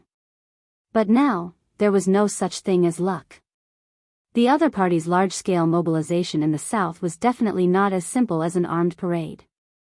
And the most chilling thing was that Valhalla's military and administrative forces were completely kept in the dark in this incident. This was not something that could be explained by an intelligence failure. This could only mean that the other party's organization was more efficient and stronger than Valhalla. This may be pardonable. After all, Valhalla's intelligence system was only gradually established after Lord Sherman Cohen joined. Although there was some support from the Bugas, it was still a short time after all. Chapter 1457. But even so, it was the most effective force in Erewhon. The old noble's intelligence system was riddled with holes and could not withstand a single blow from it. Who, then, could make Valhalla appear blind? And it might not be just that. Because she understood that it was the royal faction behind this meeting. Even if the local nobles were determined to break off relations with the royal family, even if they could hide from the royal family's spies, the inextricable connections between them could not be completely hidden from the higher-ups of the royal faction. Unless someone had purposely blindfolded the eyes of others, creating an artificial illusion behind the carefully concealed truth. Someone betrayed us. Princess Griffin also understood everything. She bit her lips tightly, and a trace of pain flashed across her face. When we went to Ranner, at least one of the courtiers in charge of communicating and coordinating with the local nobles hid the most crucial information from us and betrayed us. The princess clenched her fists tightly, because she had almost guessed the person's name. That was the elder she once trusted the most, the teacher and senior in her eyes, and the example of the nobles in Erewhon whom she had always admired the most. She almost did not want to say that name, because it would hurt all her fantasies and memories of the kingdom's past. Maybe it's not necessarily that person. Amandina instantly understood what she meant, and softly comforted her. Your Highness, you must muster up your courage at this time.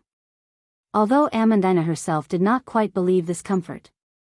Both Makarov and Count Audin had the opportunity to come into contact with the inside story, but in comparison, that person was closer to the heart of the royal court. And after the all-for-one movement in Manuel, Oberway personally wrote a letter to say that the Duke of Grenoir's and the Southern Army's movements were all normal. Now, this letter seemed to have become the bloody handprint on the evidence of the crime. But this handprint may have already strangled the Erewhon royal family today. Her Royal Highness stood up. She felt a little suffocated. There were many local nobles and participants gathered in Majedon City. How many of these people were rebels or at least sympathizers of the rebels? She shuddered just thinking about it. Did the other party already know that the messenger from Anthony had arrived in Greypine Castle? Perhaps they had already secretly sent people to monitor the manor. Amandina seemed to have realized the severity of the situation.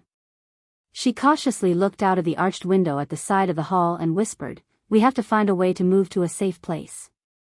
Fortunately, Lady Brunhilde's camp is not far from here, and there are trustworthy White Lion guards in the castle. Griffin shook her head.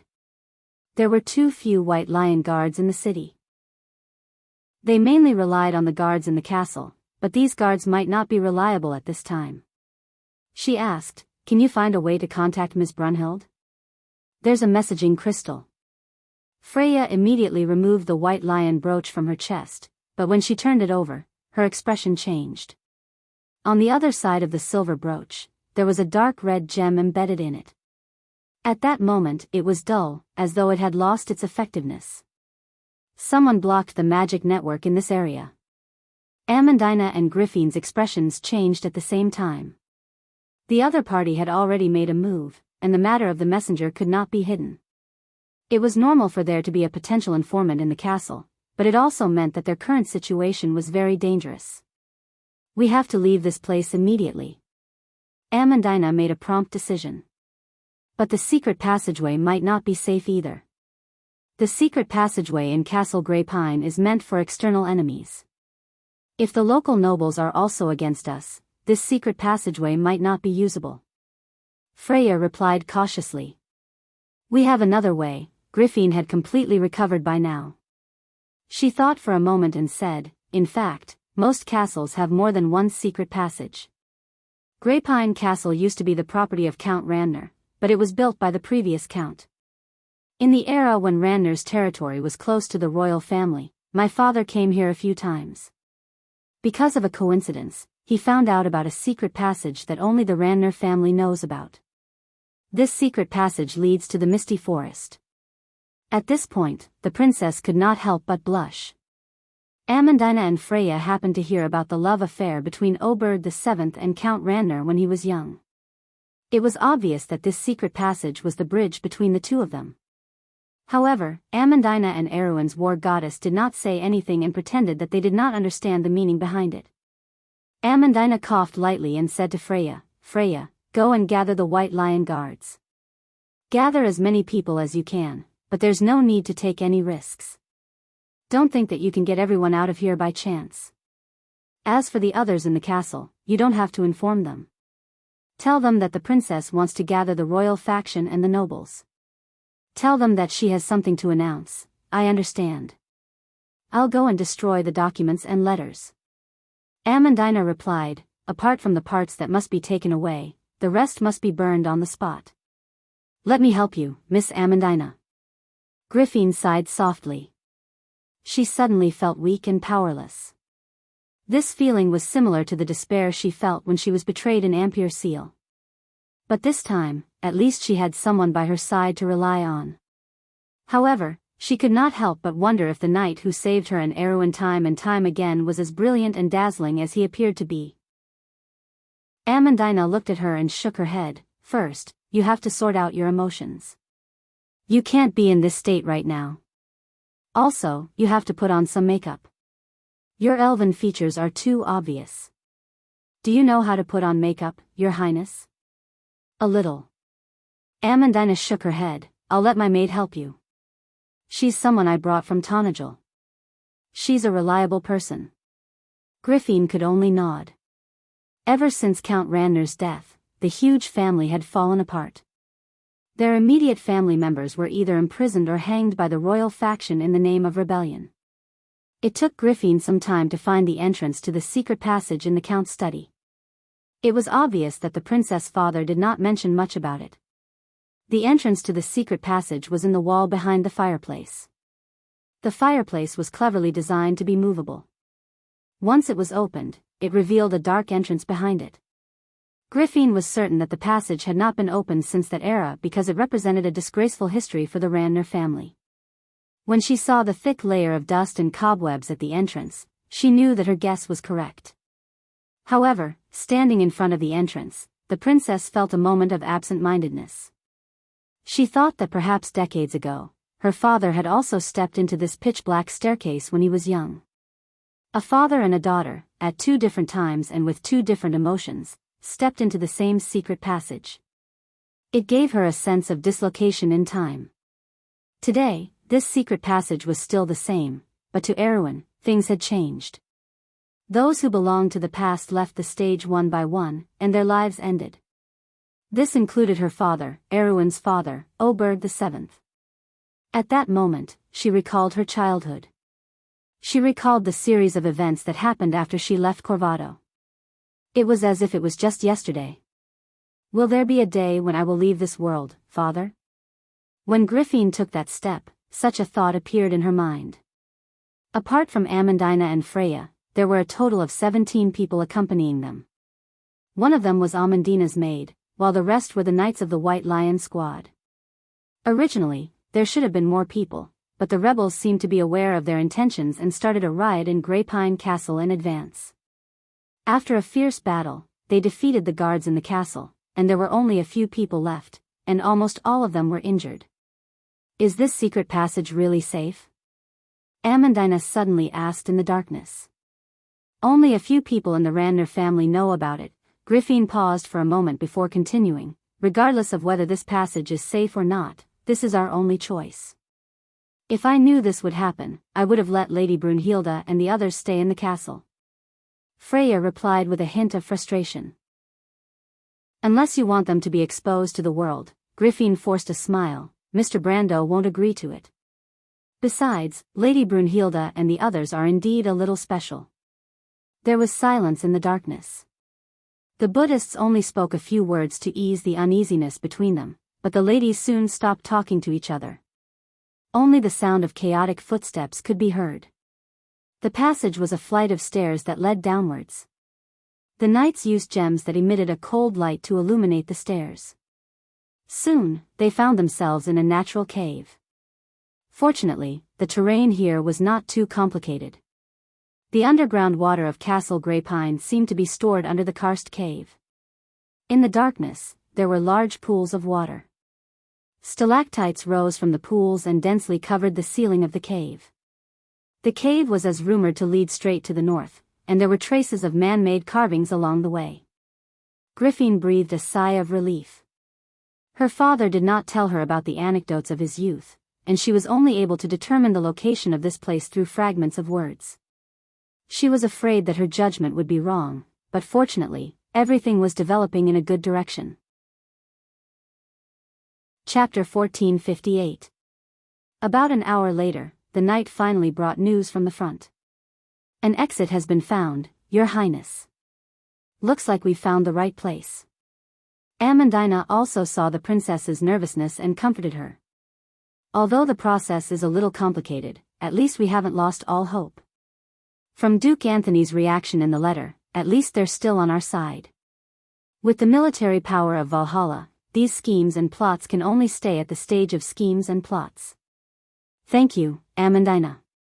I understand, I'm just worried about Haruz. He's the Lord's student, and the Lord didn't just teach Prince Haruz swordsmanship. As his sister, perhaps Your Highness should have more confidence in Erwin's future king. Aween's eldest princess finally nodded her head. The knights soon controlled the exit of the secret passage from outside. The exit was indeed in the misty forest, and it was said that there was a hunter's wooden house nearby, but it had been abandoned for a long time. The Knight of the White Lion Guards found a lot of military standard weapons in the wooden house.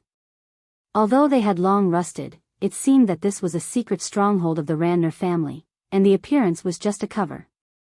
After confirming this, Amandina and Princess Griffin were finally able to calm down. Under the care of the knight, Freya was the first of the three to walk out of the secret passage, and then the Valkyrie took the princess' hand and helped her out. Although the eyes of the elves could quickly adapt to the changes in light intensity, Princess Griffin could not help but squint under the sudden sunlight. And at this moment, she suddenly heard a sharp whistle in her ear. Your Highness, be careful. She heard Freya's scream, and then a heavy object crashed into her. The huge force made her fall back, and her back hit the wall of the secret passage heavily. Then, a series of noises came from outside. One of them was probably the sound of wind and fire, followed by the sound of people screaming, and finally the sound of weapons clashing. She heard the Valkyrie let out a muffled groan. After that, all sounds died down. Only then did the princess see what was on top of her. It was a corpse, a headless corpse of a white lion knight. Blood was oozing out of the broken blood vessels and trachea on the neck. The stench was nauseating. Griffin resisted the urge to vomit. She tried her best to shrink back, but Amandina also tried to pull her back. Soon, a pair of cold iron gloves reached in from outside the cave and grabbed the princess' hair. Griffin let out a scream and was dragged out of the cave. She screamed and clawed at the wall. Her fingertips were bleeding, but she was still pulled out and thrown aside. Griffin opened her eyes and saw Freya lying next to her with her eyes closed.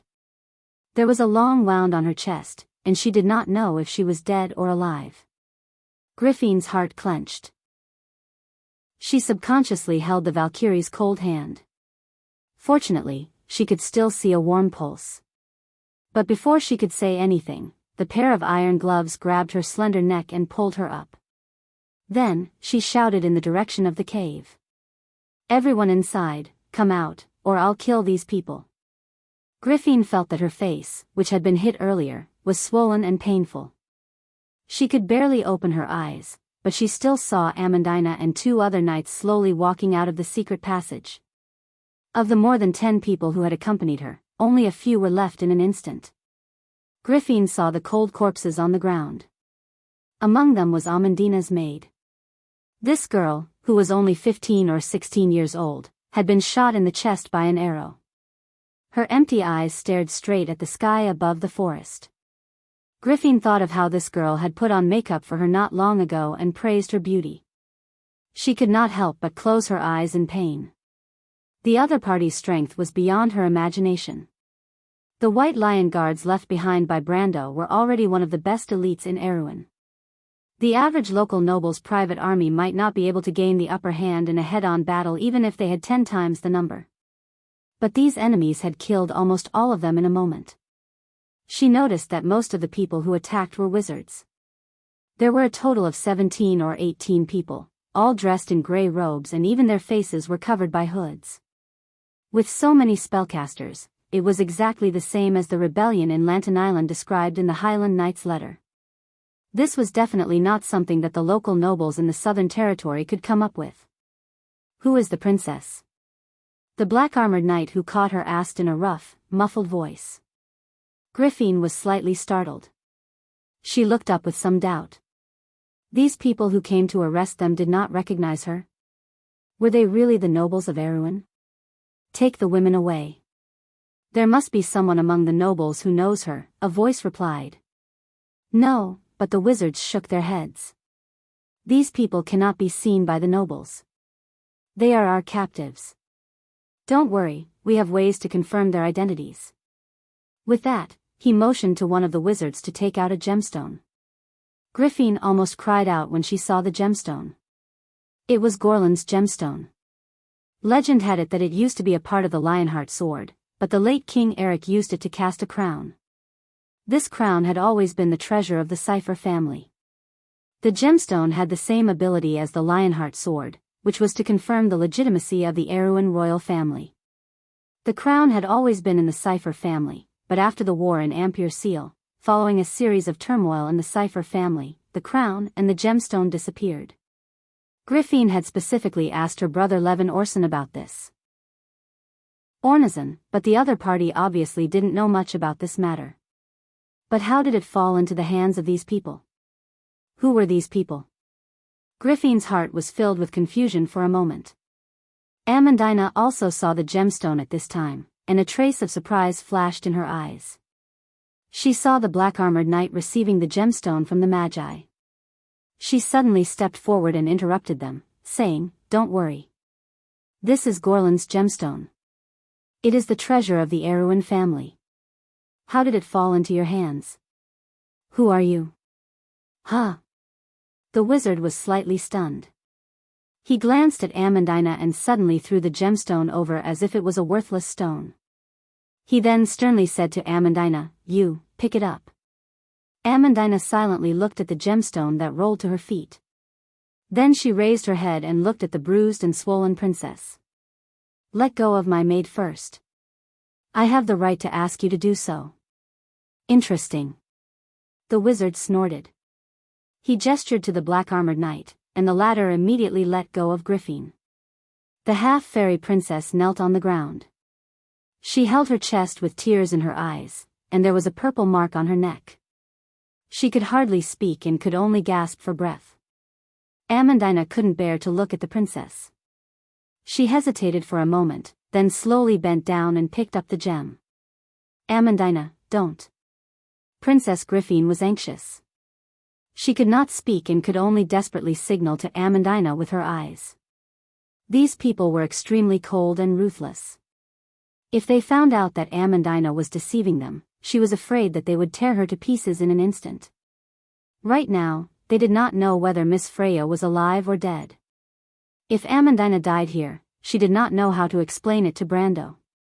But it was at this time that the princess suddenly froze. In everyone's eyes, the flawlessly cut golden gemstone was slowly burning in Amandina's hand. The center of the gemstone seemed to light up with a flame that slowly expanded outwards. Finally, it became bright and flawless, emitting a soft light in all directions. How beautiful! The magus couldn't help but praise when he saw this scene. Then he bent down and bowed to Amandina. "Then, Your Highness, I will have to trouble you to come with us." "This golden gemstone?" "You may take it," the wizard replied politely, his previous arrogance gone. "This is the end of its usefulness to us." With that, the magus turned around and ordered all the black-armored knights in the forest, "Clean up the battlefield and leave this place. Take away all the people who are still alive. Don't forget about the young lady and her sword." He pointed to Freya and the Lionheart on the ground. Amandina held the golden gemstone in her hand and silently watched this scene. Her gaze slowly moved to Princess Griffin, but saw that the half-elf girl was staring at her blankly. Her silver eyes were full of pity and helplessness. Waking up from all the darkness, ignorance, and chaos was often the dream of mortals. When Griffin opened her eyes due to exhaustion, all she saw was darkness. The tent blocked the misty forest's bright night sky and the twinkling stars. Outside the tent, the sound of insects' wings could be heard. Creak, creak, creak, like a nocturne. The sound of a woman's scream and cry came from the camp in the distance. The princess' heart could not help but tighten. She seemed to have entered another nightmare, but the latter was more realistic, like a knife cutting open her heart. She could hear her heart thumping loudly in her chest. This was proof that she was still alive. She was afraid that she would recognize Amandina's cries, but fortunately, as an important captive, Amandina was currently being carefully protected. With that in mind, Princess Griffin ignored the pain in her body and got up from the ground. As the princess's maid, she was given special treatment. The rebels had prepared a blanket for her and Freya, but that was all. Chapter 1459. In the darkness, Griffin saw the unconscious Freya. She crawled over and nudged the body of the girl from Butchie, whispering her name. But Freya's body was wrapped in thick bandages, which were the handiwork of a woman from a nearby town. This was also the minimum care that the wizards had given them according to Amandina's request. Griffin felt that Freya's breathing was very weak and intermittent. She used her cold hand to touch the knight's forehead, which was boiling hot. Her wound was festering and inflamed. The long and narrow sword wound was close to the lung and the heart. Griffin's knowledge of natural history and medicine, which she had gained from her royal education, told her that such a wound infection was likely to kill the Valkyrie. This discovery made Griffin anxious. She held Freya's hand tightly. The knight needed a qualified priestess, or at least a priest who could cast healing spells to stabilize her injury. But the people outside might not care about their lives, and the soldiers in the camp were different from the learned wizards. These private soldiers of the nobles who had not received much education were potential dangers. The wizard who brought them here had warned her not to leave her tent as much as possible, or else she would have to bear the consequences. In the darkness, Griffin finally remembered something.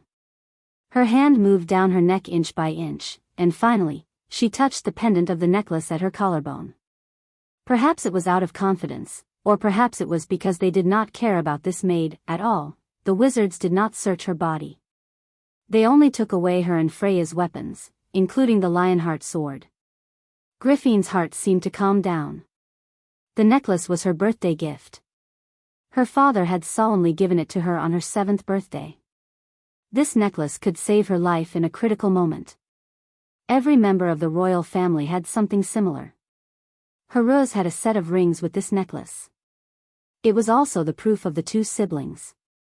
Griffin carefully took the necklace out from under her clothes, held the shiny pendant in her hand, and placed it on Freya's chest. But at this time, a strong wind seemed to have appeared in the forest, and the tent was rustling. Then, there was a chaotic sound of people and horses neighing from the camp, and the noise quickly became one. Griffin was shocked and stopped what she was doing.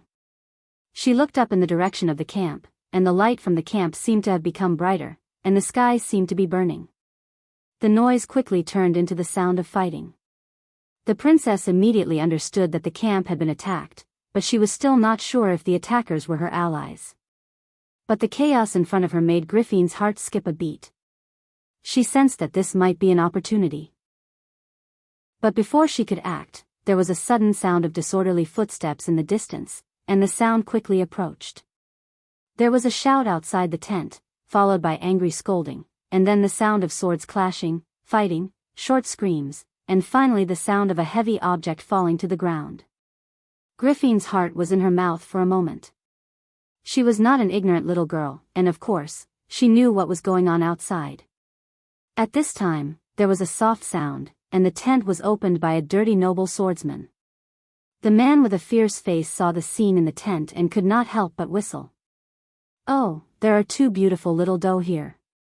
Griffin's heart sank when she saw the other party's outfit, but she stood up and asked in a low voice, "Who are you?" Ha! The noble swordsman looked at Griffin's body with a greedy gaze. Who do you think you are, little girl, the princess of Erewhon? After that, he reached out and grabbed Griffin's shoulder, and was about to press her to the ground. Princess Griffin almost forgot to resist due to her shock and anger. With a tearing sound, she felt a cold sensation on her chest. In that instant, the instincts that she had trained for 10 years returned to her body. The princess arched her body like a vigorous leopard, lifting her leg to knee the disgusting man in the crotch. The man let out a low cry from the depths of his throat, and in pain and anger, he wanted to choke Griffin's neck, but the half-elf girl nimbly took a step back, one hand blocking the wound on her chest, the other hand reaching out to grab the hilt of the sword at the man's waist. She pressed down with her thumb and pulled out the sword. The noble swordsman did not even have time to react. He instinctively lunged forward, but Princess Griffin had already stabbed him in the chest with her sword. The man let out a hoarse wail and looked at her unwillingly before falling heavily to the ground. The fight in the tent finally attracted the attention of the outside, and the rebel soldiers outside rushed in, cursing, but Griffin had completely calmed down. She swung her sword to cut down the spears that were coming in from the outside. Then, she stabbed 2 soldiers in succession. It was only then that the soldiers outside realized that they had not provoked a defenseless doe, but a female leopard that was baring her claws and fangs to hunt. Finally, after losing 2 more of their comrades, the disorganized noble private soldiers could not take it anymore. When the first noble private soldier faced Griffin, he turned around and fled, and the reaction spread like the plague. In an instant, the rebel soldiers had all fled. At that moment, Griffin finally could not take it anymore. She looked at the corpses on the ground, and a sense of humiliation and pain welled up in her heart at the same time, causing her to kneel on the ground. This was almost the first time she had personally killed someone, and the blood that stained the ground made her feel nauseous, but she did not know what to do. After killing so many people, those people would not let her go. She sat for a long time until the surroundings became quiet again, but after a while, Griffin seemed to have woken up from her blank state. She seemed to feel that the surroundings were a little cold, and she shivered as she crawled to Freya, picked up the female knight, and opened the pendant, which was a sparkling crystal bottle. The crystal bottle was filled with blood-red liquid. Griffin removed the glass stopper and poured a small part of the blood on Freya's chest. Then she pried open the female knight's pale lips and poured some of the blood-red liquid inside. Unfortunately, it did not help, and the liquid soon overflowed from the female knight's mouth and slid down the corner of her mouth. Griffin hesitated for a moment, but she suddenly raised the bottle and drank the liquid inside in one gulp. Then she held Freya's face with her hands and resolutely kissed her lips. In the darkness, Griffin shyly stuck out her tongue and passed the liquid in her mouth little by little. The 2 girls' tongues unconsciously intertwined with each other, and such an action made Griffin's cheeks burn. After a while, she heard the female knight moan in a low voice. Griffin jumped up like a frightened deer. She took a few breaths and turned her head. In the dim light outside, her cheeks were fiery red. Although the other party was just a girl, such a bold action was still somewhat beyond the limit of her imagination. She touched her face and was stunned for a while before she realized something. She hurriedly looked outside, and except for the scattered spears around the tent, there was no one. There were 2 corpses in the distance, and they had been dead for a long time. At this time, Griffin confirmed that something had indeed happened in the direction of the camp. It seemed that some of the noble's private soldiers had escaped during the chaos. After confirming this, she hurriedly retreated into the tent, picked up the somewhat heavy female knight, and then dragged her back with difficulty. The 2 quickly came to the back of the tent, which was also empty. Obviously, it was their best opportunity to escape. But when Griffin carried her female knight, she subconsciously looked back at the center of the camp, where the flames were soaring and shadows were flickering. She did not know how Amandina was doing now, who the attackers were. Would they save Amandina? But she recalled the moment when Amandina stood up and looked at her with a gentle gaze, and her heart could not help but waver. Griffin almost swayed, but she gritted her teeth and quickly ran towards the forest not far away. Although the camp was in chaos, there would definitely be wizards who would notice here. She had to get into the forest before that, and it would be best if she could escape far away. But things were not as perfect as she had imagined.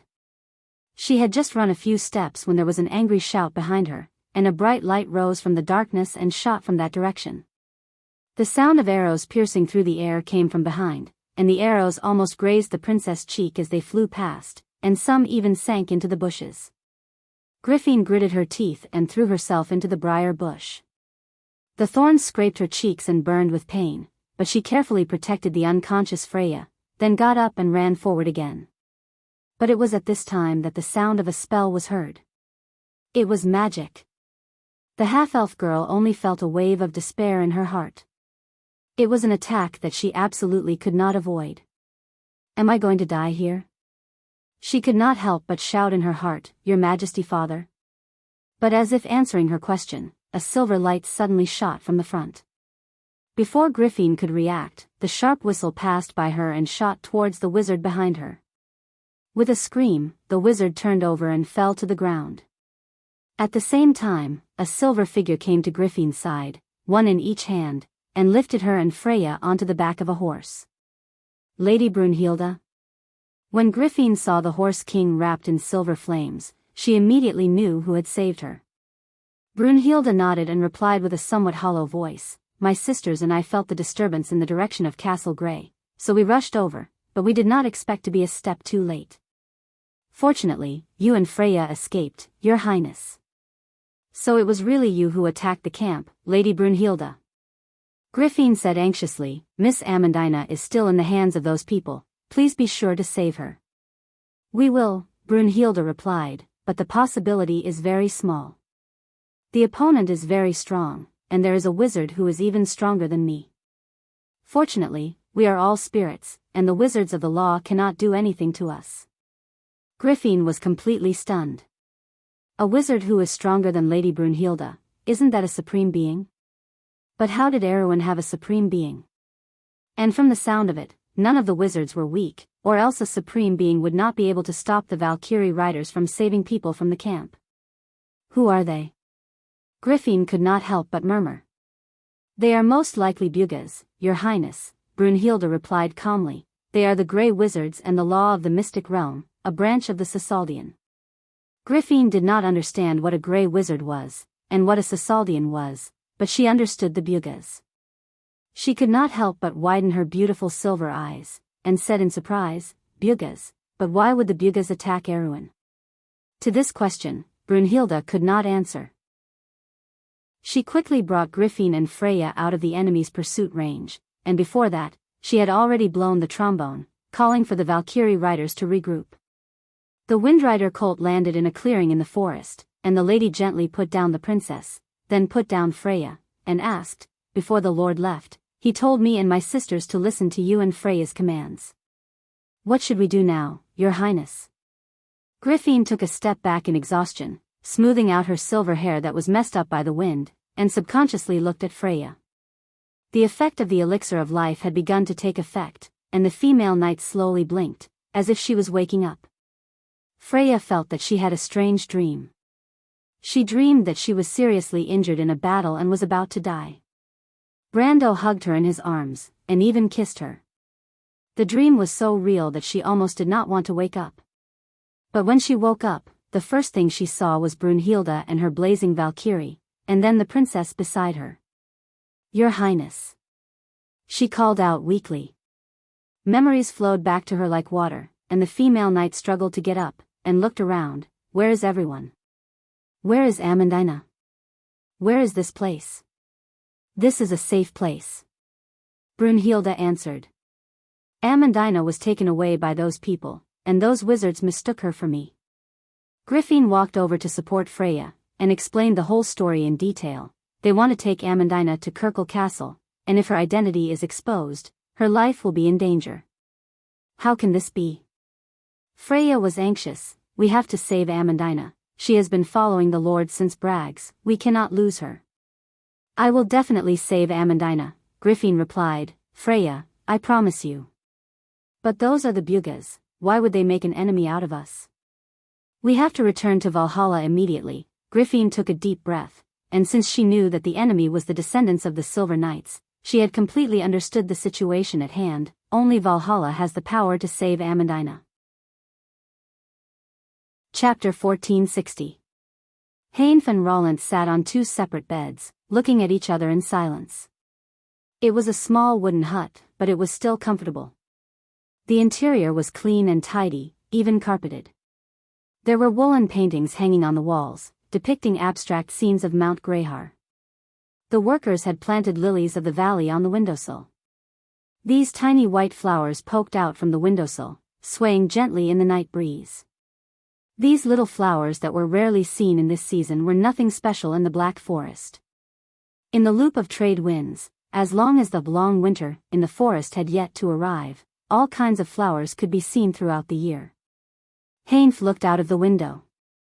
A stream of light gathered in the darkness far away, like stars falling on the ground, giving people some warmth in the endless darkness. It was the light of the town. The locals called this new town Sarnan, which meant gem of light, to describe its scene in the night. The town was prosperous because of the mining industry.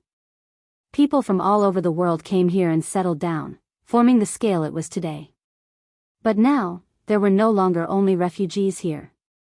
There were also gold miners and merchants who were attracted here. A market had formed spontaneously in the densely populated settlement. Surrounding Salnan, there were small villages in the dark forest. Perhaps in less than 10 years, this place would become another Ferber. However, the ones who restrained this place were still the Druids of the Kalanga Mountains. The Druids protected the fire seed, and at the same time, restrained the humans from overexploiting the forest. That guy, where is that wizard planning to take us? After a moment of silence, Roland could not help but ask, we are nobles. Even if we have offended him, there is no reason to restrict our freedom like this. Besides, what use are we to him? Does he want ransom? That's not a problem, but he has to send someone to deliver the message. Heinf turned around and said, you are the only captive, Roland. I am not. I volunteered to travel with this Lord Magus, as I happen to be heading towards Trondheim as well. Can't you see, Heinf? He is taking us in circles in the forest. I have spent weeks trekking in the Black Forest, but the journey from Marleth to Abi's castle will take no more than 3 days. Roland said unhappily. Hein Fu looked at the young man mockingly. This fellow had always been arrogant, and he had finally learned his lesson this time. He took out a drawing board and a charcoal pencil from his backpack and began to scribble in front of the beautiful night view of Salnan. At the same time, he replied, it's up to the Lord. Besides, I don't think this is a waste of time. We saved a beautiful lady, didn't we? From the hands of your evil companions. If it weren't for you, we wouldn't have taken so long. Besides, Roland, I'm afraid you're the one who doesn't know what's going on. Our noble identities aren't even worth mentioning in the eyes of that lord. I think you should be careful. You're standing against the princess this time, and I think that person is very concerned about the princess. He might be a member of the royal family of Covardo. Nonsense. Roland frowned. It's just a guess, but since when did Owen have such a powerful wizard? The Buga people don't seem to be worth mentioning in front of him. He was clearly concerned about the princess, and I think that's why those grey mages angered him. If the royal family has such a powerful backer, why would they need the count's help? Roland replied in a low voice. The charcoal pencil in Hein Fu's hands stopped. This was what he was worried about. His family relied on the rise of Erwin's royal power, but he himself was an admirer of the count. Everyone had their own ambitions, and from his standpoint, Hein Fu wanted to see the two become one. But if the royal family and the count had the same power, where would Erwin go in the future? He silently sketched out the image of the princess in his heart, but he found that there was no fixed shape. Between reality and ideal, which direction would the daughter of Oberg VII choose? This is the city that the count built himself, Hein Fu said. He is the last knight to open up a new territory for Won since the age of pioneers. But I heard the nobles in various regions discussing this matter, and all of them were waiting to see a good show. As for the lower ranks of Erwin, they were indifferent, as if it had nothing to do with them. Few people can see the changes the dark forest has brought to Tranquil. This nameless southern border is now one of the most prosperous areas after Ampere Seal. The merchants are more sensitive to this. They have followed the Count's footsteps into the dark forest. But most people, including these people, think that the Count is lucky, but a person's luck is limited. Just like an investment, it can make money, but it can also lose money. But if those people were here today, they might be speechless about their own thoughts. He turned around and said, Roland, why do you think the nobles of Erewhon today have such a different vision from the Count? Roland was silent. He worshipped the Count because of his outstanding martial arts and military prowess, as well as his powerful strength and legendary personal experience. All of these made the blood of the young people of this era boil. But more importantly, he was neither servile nor overbearing in front of crews. He was completely in line with the image of a hero in the hearts of the young people of Erewhon. But no one was perfect, and the same was true for heroes. The Count's legendary rise was due to his good luck in the dark forest. This was understandable, and there was a sense of mystery that was predestined. Perhaps it was Lady Martha who sent this hero to Erewhon to save this ancient and fallen kingdom. This feeling of destiny was more in line with the noble's aesthetic. But today, all of his previous views had been overturned. A local merchant had personally done the math for them. It was Salmon's profit and investment in maintaining the Pyro Company within a single season. These were two astronomical figures that were equally unimaginable. It was an inconceivable plan in the eyes of the nobles.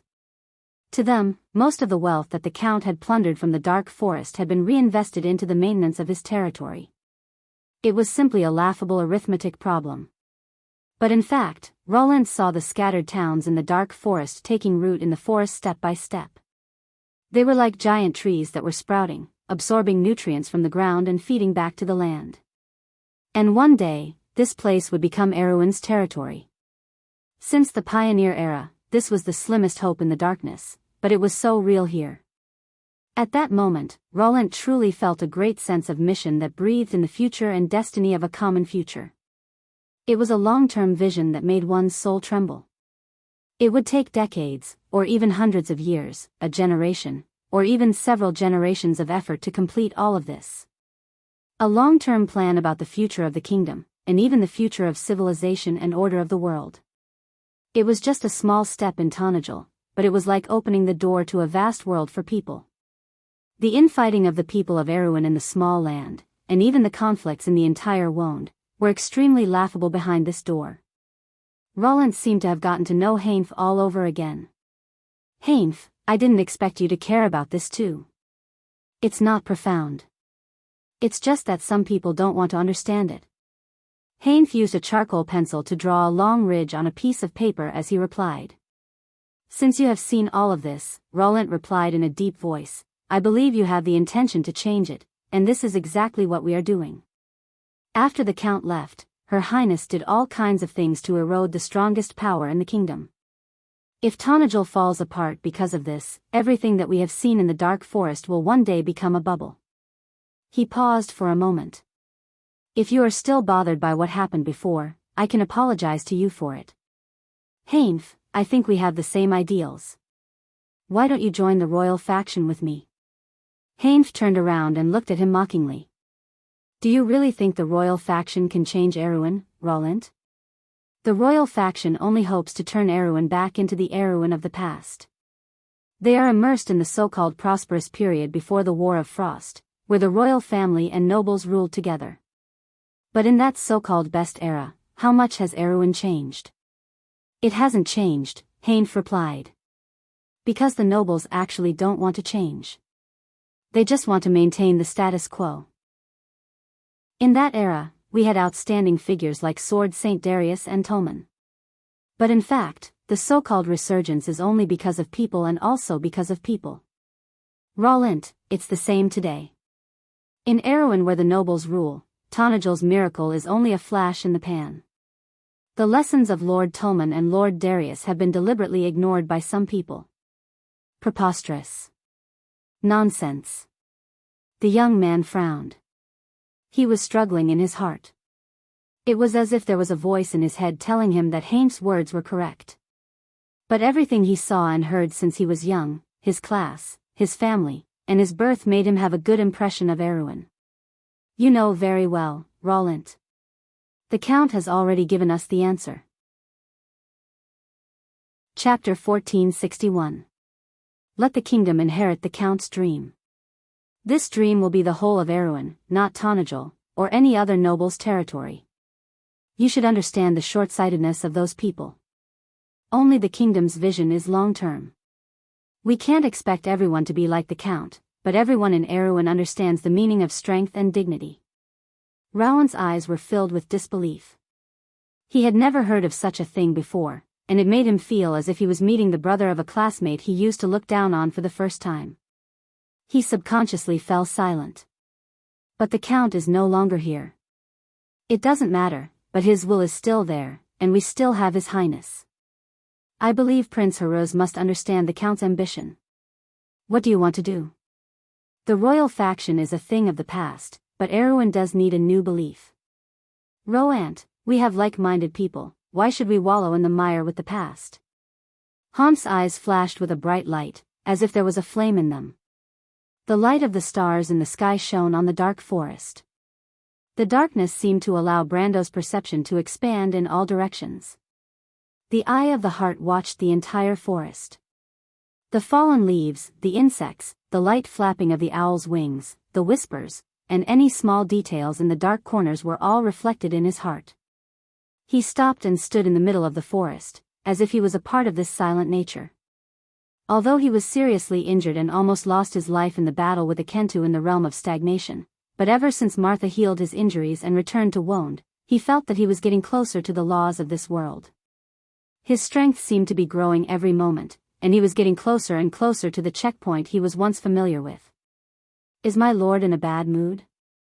Scarlet also stopped and said with a little guilt, is it because we wasted too much time in the loop of trade winds? She lowered her head, if I hadn't been too careless and provoked those bugas, it's nothing. Sassalds deserved it. Brando shook his head. His thoughts were not on this matter. He naturally heard the conversation in the wooden house in the distance. It seemed that his influence on Erewhon was growing larger and larger, but whether it was good or bad, it was hard to say. However, he had no intention of stopping them. Of course, Erewhon didn't just need a single person. This ancient kingdom still had its future and its next generation.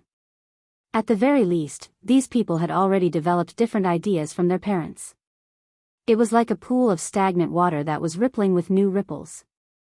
Chien. Brando suddenly said. Can I invite my guard captain to walk with me? The mountain maiden was stunned. Sir, aren't we walking? Of course not, Brando replied. Although I'm inviting my captain of the guards, I'm taking up her rest time.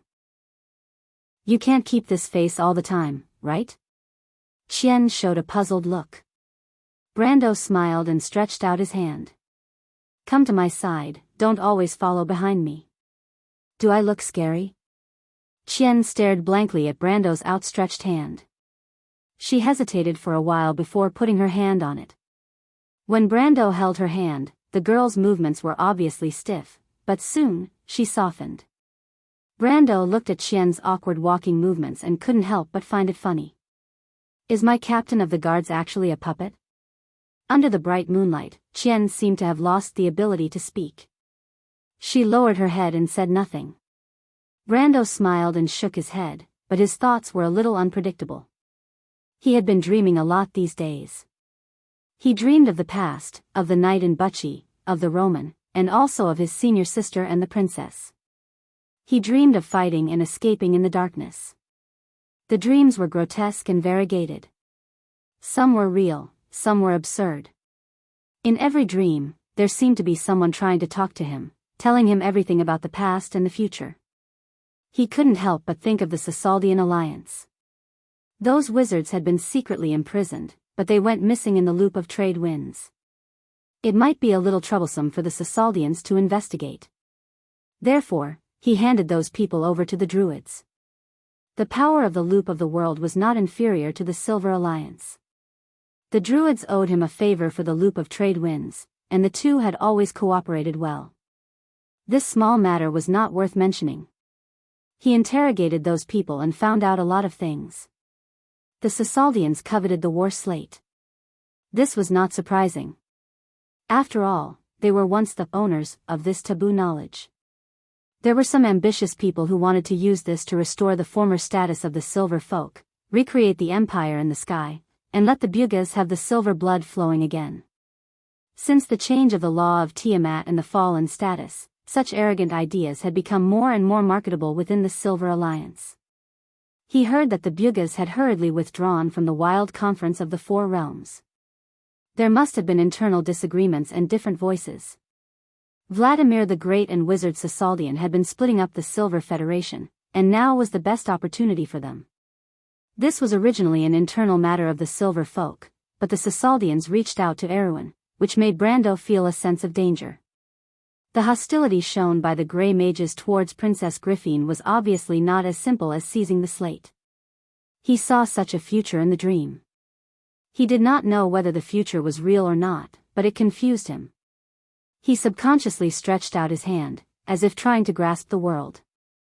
The moonlight passed through his fingers, making it look a little hazy. The forest in the distance was still immersed in darkness, but it was not difficult to see the undulating shadows of the Greyhill Mountains. There was a sparkling stream through the forest, making the pebbles glow brightly in the moonlight. A few fawns were flashing through the forest. Out of Sarnan, he set foot on the land of the Abes. This trade route in the Black Forest could be said to have been opened by him, but walking on this road, he had a strange sense of homesickness. Where was his hometown? Tonajal, Braggs, or Butchie? Was it the past or the present? Scarlet, what do you think the world is like? Brando suddenly stopped and turned back to ask. This question was a little too big. The Highlander girl was silent for a moment, then shook her head silently. Brando smiled. He actually did not expect to get the answer, or rather, he already got the answer. The world in people's hearts had different meanings in people's hearts. It became bright or dark according to people's hearts. For different people, there was no fixed answer. What kind of world did he want? Brando silently thought about the answer to this question. But the same question seemed to have triggered some thoughts in the Highlander girl's heart. Brando suddenly felt a pair of hands hugging him from behind. He felt Scarlet's nervous heartbeat, which was tightly pressed against his back, as if there was no distance between them, and transmitted to his heart. What's wrong, Scarlet? Scarlet did not say a word. Are you afraid? I heard from the elders that the gods will become the stars in the sky, shining on their people on the ground. I'm afraid that one day, the Lord will also leave us. Brendel could not help but laugh out loud when he heard that. He laughed so hard that tears came out of his eyes. This silly girl, he held Scarlet's hands in front of his chest. What gods? We're just mortals. Scarlet did not say a word. Brando suddenly stopped laughing. He felt an endless amount of power pouring into his body. Every breath he took seemed to echo with the mountains, and the rustling of the pine trees turned into a wave. It was like the sound of his heartbeat. Heaven and earth, at this moment, became one with him. Brando closed his eyes and felt a slight resonance in his heart. He felt as if his blood was echoing with the sound of metal and stone hammering, and the rumbling was the echo of the silver lines of the law. The laws formed his body, and the magic formed his blood. When he opened his eyes, it was like the first rays of dawn. When he closed his eyes, it was like the bright moon in the sky. When he exhaled, it was like the biting cold northern wind. When he spoke, his words turned into laws and symbols. With every step he took, life was born from his footprints. When his heart beat, it became one with the pulse of the earth. Brando sighed. At that moment, he saw the end of the sage's journey. There, Martha seemed to be waiting for him in the light. I won't leave you, he whispered to Scarlet, I swear. He was very close to home now. Beyond this forest was the wilderness of Abes. The moonlight of the Black Forest must have shone on that land as well. Early morning. Green Village was located at the border between the Black Forest and the Green Village. Ever since Abies opened a new passage to the Black Forest from Schaflund, this place became deserted. Few people passed by the ruins of the forest. Only adventurers would pass by or stay here for a short while. The broken walls in the forest were evidence of the decline of this place. In the east of the village, the Tanajul people built a watchtower. Sentinel Hard stood at the top of the tower. The forest a few miles away was within his field of vision, and he was surprised to see a group of people coming from the direction of Green Village. The captain was boiling tea in a kettle with a frown. The news from the north was getting more and more intense. It was said that the White Lion Guards had already fought with the rebels, but the news was very tight. One moment it was said that the rebels had already reached Vladapace, and the next moment it was said that the rebels had already reached Fort Palace. But no matter which side it was, the news was mostly bad. At least the army from the north had already taken Ampere Seal. This was true news. Even the sea transport was intermittent, and the number of merchants coming to Abies had decreased significantly. Chapter 1462. It was said that this was related to the changes in the Cruz Empire. Since the fall of the Black Moon, trade had begun to decline substantially. But fortunately, with the help of the Nagas, at least the route to Alanta and Nazir was still open. But this was not good news. The army of Abies had already left for the north, and according to the letter from home, Menta and Old had begun to evacuate south, crossing the Gus River. Now the refugees were gathering in Abies, and some were gathering in Gris. The harsh winter had not passed, and it was as if they had returned to the time before the year of flowers and summer leaves. Every time this happened, the captain could not help but miss the time when the Lord was still in the territory. Recently, rumors about Princess Amandina and Amandina began to circulate in the fief, vividly describing how the two women had usurped the count's position. Although the captain thought it was ridiculous, everyone could see that Amandina was loyal to the count. But he also felt that since the Lord left, Tanajul's days had indeed become harder and harder. This might be related to the turmoil in the south, but it made it difficult for people to trust the princess' ability. These days made him feel anxious. Although the struggle for power between the nobles and the royal family had nothing to do with them, the bottom of the Erewhon, no Tanajul was willing to return to the past. Captain, I heard that the army in the north is full of monsters. The youngest sentry in the sentry tower stared at the dark red flame in the darkness, and there seemed to be a ball of fire in his dark eyes.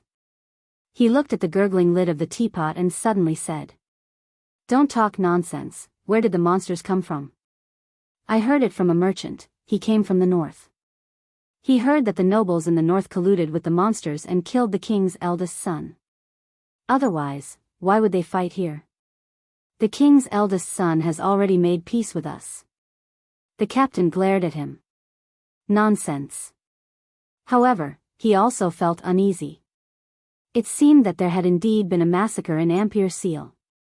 Many of the merchants who had come from the north to seek refuge here were in a state of panic. Some of them vividly described the tragic scene of the battle. However, such rumors also increased the tension in Tanajul. The sentinel added a branch to the stove, and a spark burst out from the flames. He then asked, "Captain, do you think Maynard can win?" "Of course, what nonsense are you talking about?" The captain replied snappily, "We have the White Lion Guards, the subterranean dwellers, and the Buga fleet. Who in Aween is our match? But no one is sure." "Have you heard, Captain?" "I heard that the rebels have the support of the Bugas. The Bugas are also divided into many groups. Didn't Lady Maynard say that the ones involved in the rebellion are only a small part of them? By the time the rest of the Bugas react, they'll be finished. What if we lose before the other Bugas realize what's going on? Why do you have so much crap to say?" The captain gave him a knock on the head. "If we lose, we lose. The sky won't fall. Besides, the Lord hasn't returned yet. When the Lord comes back, these guys will be nothing." The sentinel cried out and hurriedly covered his head. However, the captain's words made the tower quiet for a moment. Everyone stopped talking and looked in their direction. Yes, the Lord hasn't returned yet. But he will definitely come back. Everyone in Tanajul still remembered the miracle of Lord Paulus, and how he turned the tide in Ampere Seal. He was a man who made the impossible possible, and any difficulty seemed to be easy in front of him. It was a kind of blind confidence. A crackling sound suddenly came from the top of the building. Everyone looked up and saw Hadrian rolling down the stairs and into the pile of firewood below. Captain, there's someone. Who is it?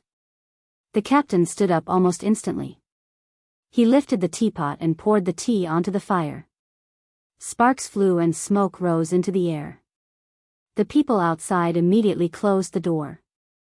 A few sentinels had already taken their crossbows from the shelf. Yes, yes, yes. Hadrian's face was red as he gestured wildly. F***CKU, calm down.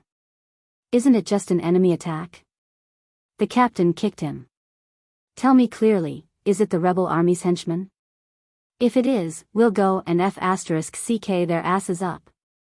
No, no, no. Hadrian scrambled to his feet and gestured. Yes, yes, yes, yes. It's my lord. What? The captain almost thought that he had misheard. But at this moment, the door outside was knocked open with a bang. It was the sentinel outside who came in. Both of them looked like they had seen a ghost. Behind them, a lady with a long ponytail and a halberd in her hand walked in. Allium Japonicum silently looked at Menta on the other side of the Gree River. Snow began to fall sporadically from the sky. This winter's snow had come late enough, and she could almost foresee the drought and insect infestation next year. Fortunately, Tanajul had the druids and their acolytes, so it was slightly better. But in other regions, life was not so good. The winter rain and snow were bone-chilling, but she only wore a shawl over her armor. She even refused the fur vest. The troops from ABs were crossing the ferry, but there were only a few of them. The main force was the 3rd platoon of the White Lion Guard stationed in Gars. Do you really not need to bring the subterranean dwellers and the fleet? Before Miss Amandina left, she told me that if necessary, I can give you a portion of Valhalla's power. Monique said from beside her. Allium Japonicum shook her head. This is only to cover Menta's retreat. We're not going to fight the traitors. Then, what is the best time? At least until we know who our opponents are. It's not just the Bugis. Allium Japonicum nodded. In the past month, news of the disaster of White Mountain had spread like a plague across the continent. News of the Bugis withdrawing from the wilderness of 4 realms shook the entire Wond, and the conflict between the undead and the wind elves intensified. However, Erwin's people did not have the time to care about these things that were still far away from them. The eldest son of the king, Levon Ornessen, went missing near Pelican Castle, and almost overnight, it caused unease among the northern nobles. But before they could express their protest, a mysterious army that originated from Yenbao had already moved south. In just half a month, it had conquered Covardo, Grey Mountain, and Cipher, and besieged Erwin's navy and the White Lion Legion in Yenilasu and Balta respectively. By the middle of the month of slumber, this army had already arrived at the city of Ampere Seal. And it was at this time that no one would have thought that the Grey Mages of the Sassalds would publicly break the sacred covenant and intervene in the civil war of the mortal kingdoms. And so, with the Bugis pushing behind the scenes, Ranner's civil war broke out. Transportation and communications between Lantanailan, Ranner, and Silman were completely cut off, and Ampere Seal and Frada, which had lost their rear, were declared lost one after another. Her Royal Highness and the little prince had lost contact, and there was no news of them at all. The first column of the White Lion Legion had loyally completed their duties in Ampere Seal, while the second column was blocked in Cipher on the other side of Frada, and the Royal Knight Regiment had suffered a crushing defeat in Frada. In what seemed like the blink of an eye, Allium Japonicum found herself facing all this alone and without help. The last news she received was about the fact that the mysterious army's vanguard had crossed Frada Pass and was heading straight for the northern fortress of Tanajul, Palace. Allium Japonicum understood that the fall of Palace was only a matter of time, and Brando had never set up a real defense in that direction. The only core of Tanajul's defense line was Valhalla. But was Valhalla really enough to rely on? As the army went south and merged with Randner's rebel army, Allium Japonicum gradually saw the outline of the whole incident. Although some people swore that the nobles in the north were in cahoots with the demons, others thought that it was a rebel army from the usurper of Yenbao, and there were even rumors about the intrigues of the Kurlutz people. But Allium Japonicum could already smell the scent of the Sasald's alliance behind the rebel army. History had begun to revert, and the wizard war was coming as expected. But there was still a third party in this war, which did not match the history she knew. The key factor was Yenbao. The mysterious army that originated from Yenbao. In Allium Japonicum's memory of the dream, the only memory of Yenbao for her was the crystal forest. It was the crystal cluster. She felt that she had found the third party on this battlefield. The Sasalds had allied with the Twilight Dragon earlier than history. But why would they make such a big fuss over a mere Erewhon? Allium Japonicum suddenly thought of the words that Freya had brought back from Brando, Sophie. Could it be that Erewhon was hiding some secret? Otherwise, why would it be so unique? She still remembered the locals' description of the day of the Black Moon's fall. The pillar of light that shot into the sky caused Erewhon to suffer the least damage in that disaster. If only Sophie was here. Allium Japonicum could not help but mutter. She did not know how she could win this war. Facing Lord Paulus was the Sasalds, the infidels, the Twilight Dragon's minions, and the rebels in the south. It was a huge coalition that was almost impossible to defeat. Moreover, she still had to hope that the princess would be safe. You seem to be in a difficult position. Of course it is. Erewhon's opponents were never set up for enemies of the level of the Sasalds, at least not now. We can use the slate that Miss Scarlet sent back. Mr. Tamar has temporarily lent it to me. It can deliver magic power that far exceeds the magic engine provided by Miss Amandina. I only need a little more time to complete the charging of the lower network. Monica replied, at that time, we may have more confidence. But the prerequisite is that Miss Maynold must protect yourself, because you are the only one with the highest authority in Valhalla. If you are not here, I can't command this fortress to fight. I will, Allium Japonicum replied, don't worry, this operation will be very safe. It will only cover for Mr. Reto and the others to retreat. To be honest, I don't want to use Valhalla's power for another reason. I am someone beside the princess, you should understand. I don't quite understand the thoughts of you humans. Monica shook her head, but I also support a defensive battle. This will consume much less of the world tree. Allium Japonicum nodded, I should be back in 3 days. Count Oberway has already confirmed the movements of the rebels. It should be enough to buy us 3 days. Even if there are any problems, I can retreat in advance. I hope so. Monica took out a gem the size of a human pinky from her pocket and handed it to the female knight with both hands, but you better take this with you. Life gem? Yes, if you encounter danger, I will find a way to get the wind archers or the subterranean dwellers to help you. Allium Japonicum nodded. She saw the last group of soldiers waiting across the river. She loosened the reins, clamped the horse's belly slightly, and let the warhorse under her start to move forward. She turned to Monica and said, good luck. Then wish us good luck, Monica. Monica nodded and watched the female knight rush into the rain. Chapter 1463. Snow fluttered on the ground, and soon a thin layer of snow accumulated outside the gates of Abes. The scattered white seemed to be washing away the filth of the old world, adding a touch of freshness to the kingdom. Then we'll say goodbye here, Hainf. Outside the gates of Coldshurt, Brando said, I'm really sorry for taking up so much of your time. It's nothing, my lord, this is also my own request. Hainf smiled carelessly. I just came out to relax, there's nothing particularly important. He looked at Ling and Lotus and waved to the two sisters. Ling, Lotus, take care of yourselves. I'll come to Lantern Island to see you when I have the chance. You too, Mr. Hainf. Lotus bowed in return. Ling was still expressionless and silent, his hands tightly holding the bag full of dried Dracaena moss. See you later, my lord. See you later. Heinf took one last look at Roland before turning and disappearing into the crowd. Roland bared his teeth and asked Brando, "Where are you going to take me, respected wizard?" "Your father is the Redbud Count? Wysick, the deputy commander of the Southern Legion?" Brando glanced at him and asked. "Yes." "Then why did he send you to Tonagel? If I remember correctly, your family has a deep relationship with the royal faction. Didn't your father disagree with Princess Griffine's ideals? On the one hand, it's to learn. After all, the Count is famous in Erewhon. It can be foreseen that no matter who is in power in the future, there will be a place for Tonagel at the top of Erewhon. On the other hand, it's to obtain some information, mainly regarding Her Highness the Princess. My father wants to know the true relationship between Her Highness the eldest princess and the people of Trendheim." Roland replied without hesitation. However, after seeing Brando's interrogation methods, he did not expect to hide anything. He did not want to become an idiot like those Bugas.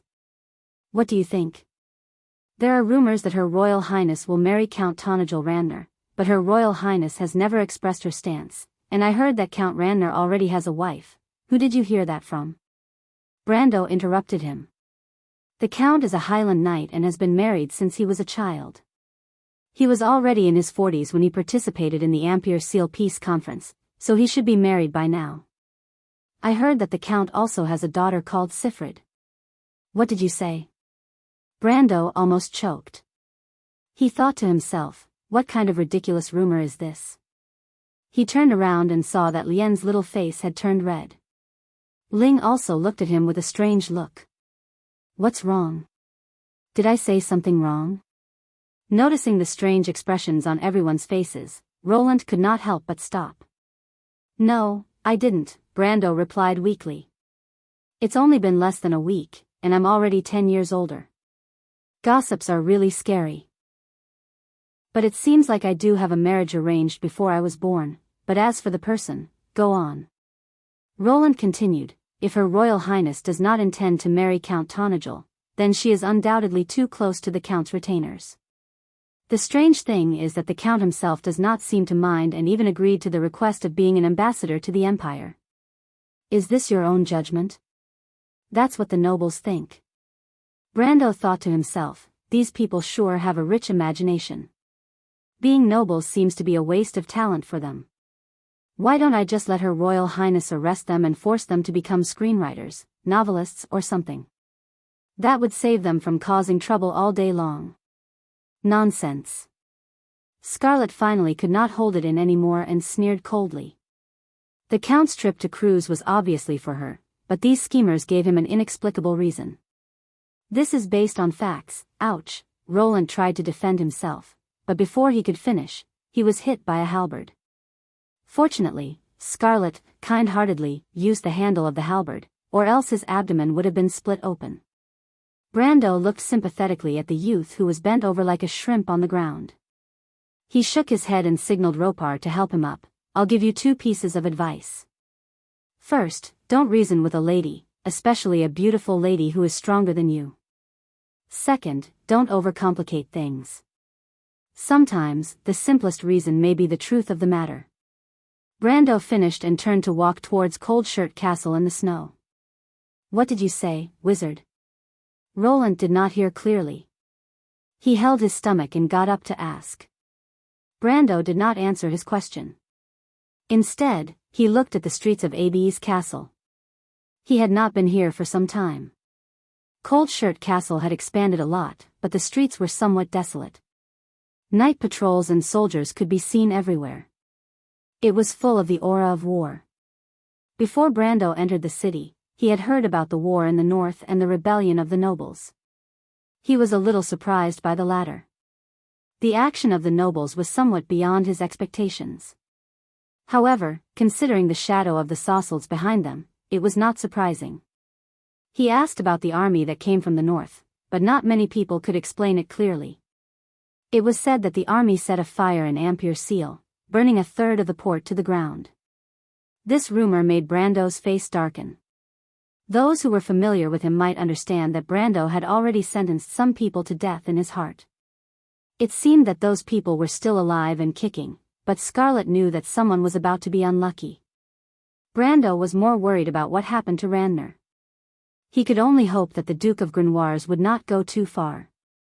If something happened to Her Highness, Amandina, and the others, then he would let these people know what a real disaster was. But in the end, this debt would be settled with the Sausalds. He did not blame his senior, Her Highness, and the others for their mistakes. After all, the Bugas were opponents of a different level. Erwin was far from having the ability to wrestle with them, even if he was prepared. But fortunately, he was back. In history, Vladimir the Great was still high-spirited for a period of time, but this time, Brando wanted to make him regret the choice he made. He slowly walked towards the direction of Cold Shirt Fortress, silently observing the mental state of the Tonajol people along the way. It seemed that the construction of the Roman lady was fruitful. Although the army was pressing on the border, there were no scenes of looting and panic. The people even seemed to have a common enemy. The owners of the shops cursed the invaders, and the civilians were also discussing the upcoming war, but most of them had confidence in Tonajol. This scene also deeply shocked Roland. He had never seen such civilians in any of Erwin's regions. They were talking about their own fate and the fate of this territory, as if they were the masters here. They were full of pride towards Tonajol and their count. But at the same time, he also frowned because of Ranner's rebellion. Brando saw his expression and could not help but feel strange. You don't look happy? Why would I be happy? Aren't you on the same side as these people? It's because I'm on the same side as these idiots that I have a headache. Her words made Brendel, who was brewing his anger, laugh involuntarily. Where did that come from? Violence is the worst principle in Erwin's current situation, especially when they intend to involve Tonajol in the war. You're not so naive as to think that the conflict in Erwin can be resolved peacefully, are you? The problem does not necessarily need to be resolved. My father told me that as long as the power of the royal family is restricted, Her Highness will have to maintain the current balance. What we need to do now is to not let the nobles in the north side of the Corvado family because of the eldest son of the king, so that we can obtain as many benefits as possible in the Second Ampere Seal Conference. Brando looked at the youth who was frowning and sighed. This is the reason why you formed an alliance with the Sausalds. Who are the Sausalds? A branch of the Buga people. Because the Buga people have designs on some things in Erwin, they do not want to see the birth of a powerful Corvado dynasty, just like the setback they encountered in Cruz. Is this what your father told you? Roland nodded. You've been deceived. Of course, your father may be in the dark too, but at least he knows more than you. What do you mean? Can't you see that the Sausalds have ulterior motives? Everything they are doing now is to push Erwin into the fire pit.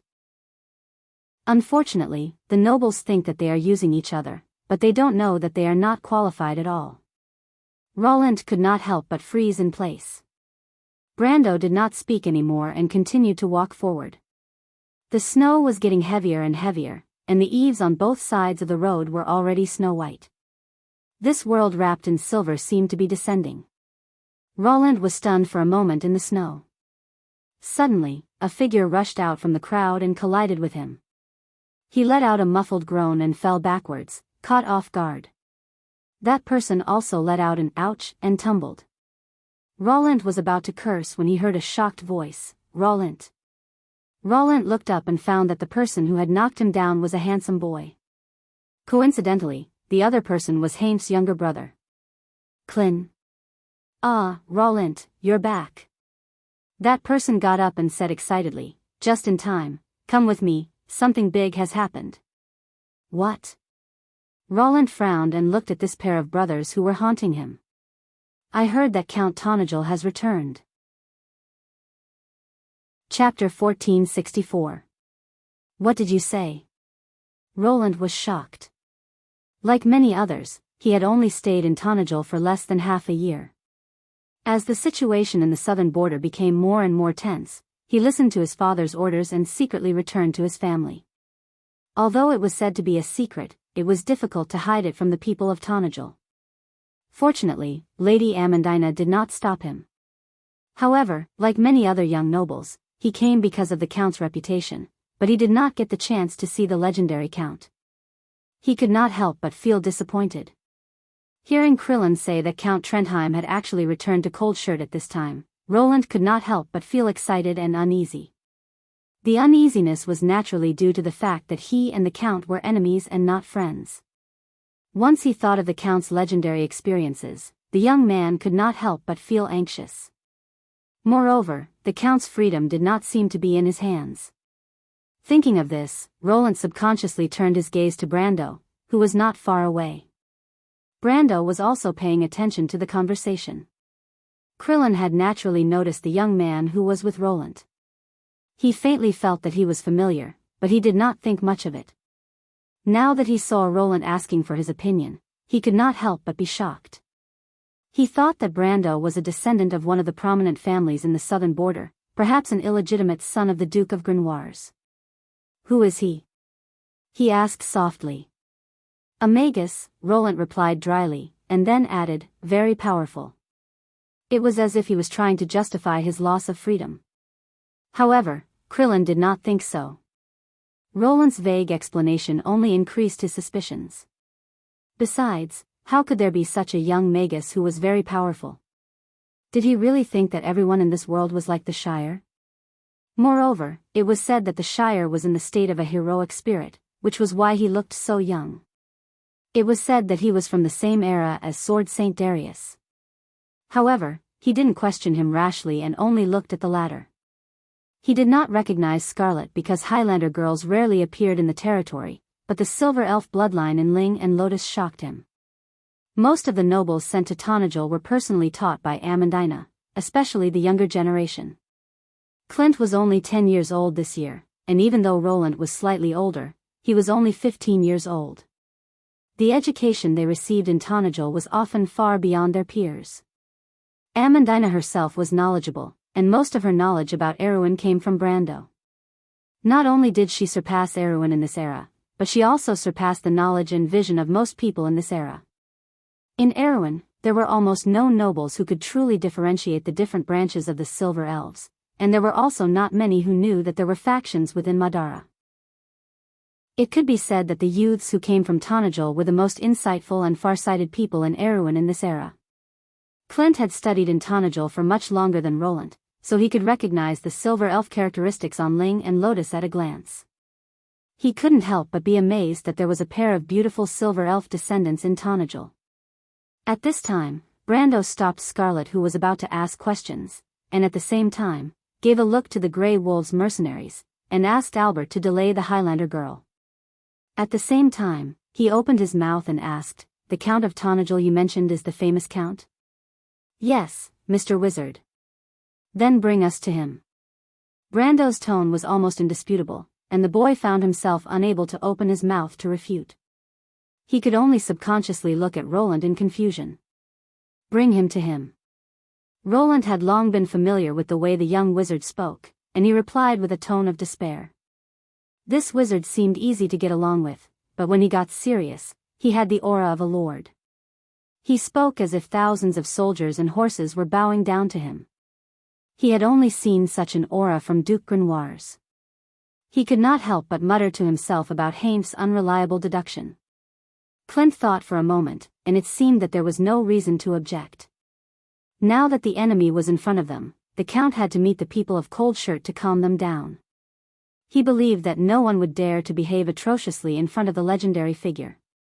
"Sir Roland, who allowed you to spread rumors in Cold Shirt?"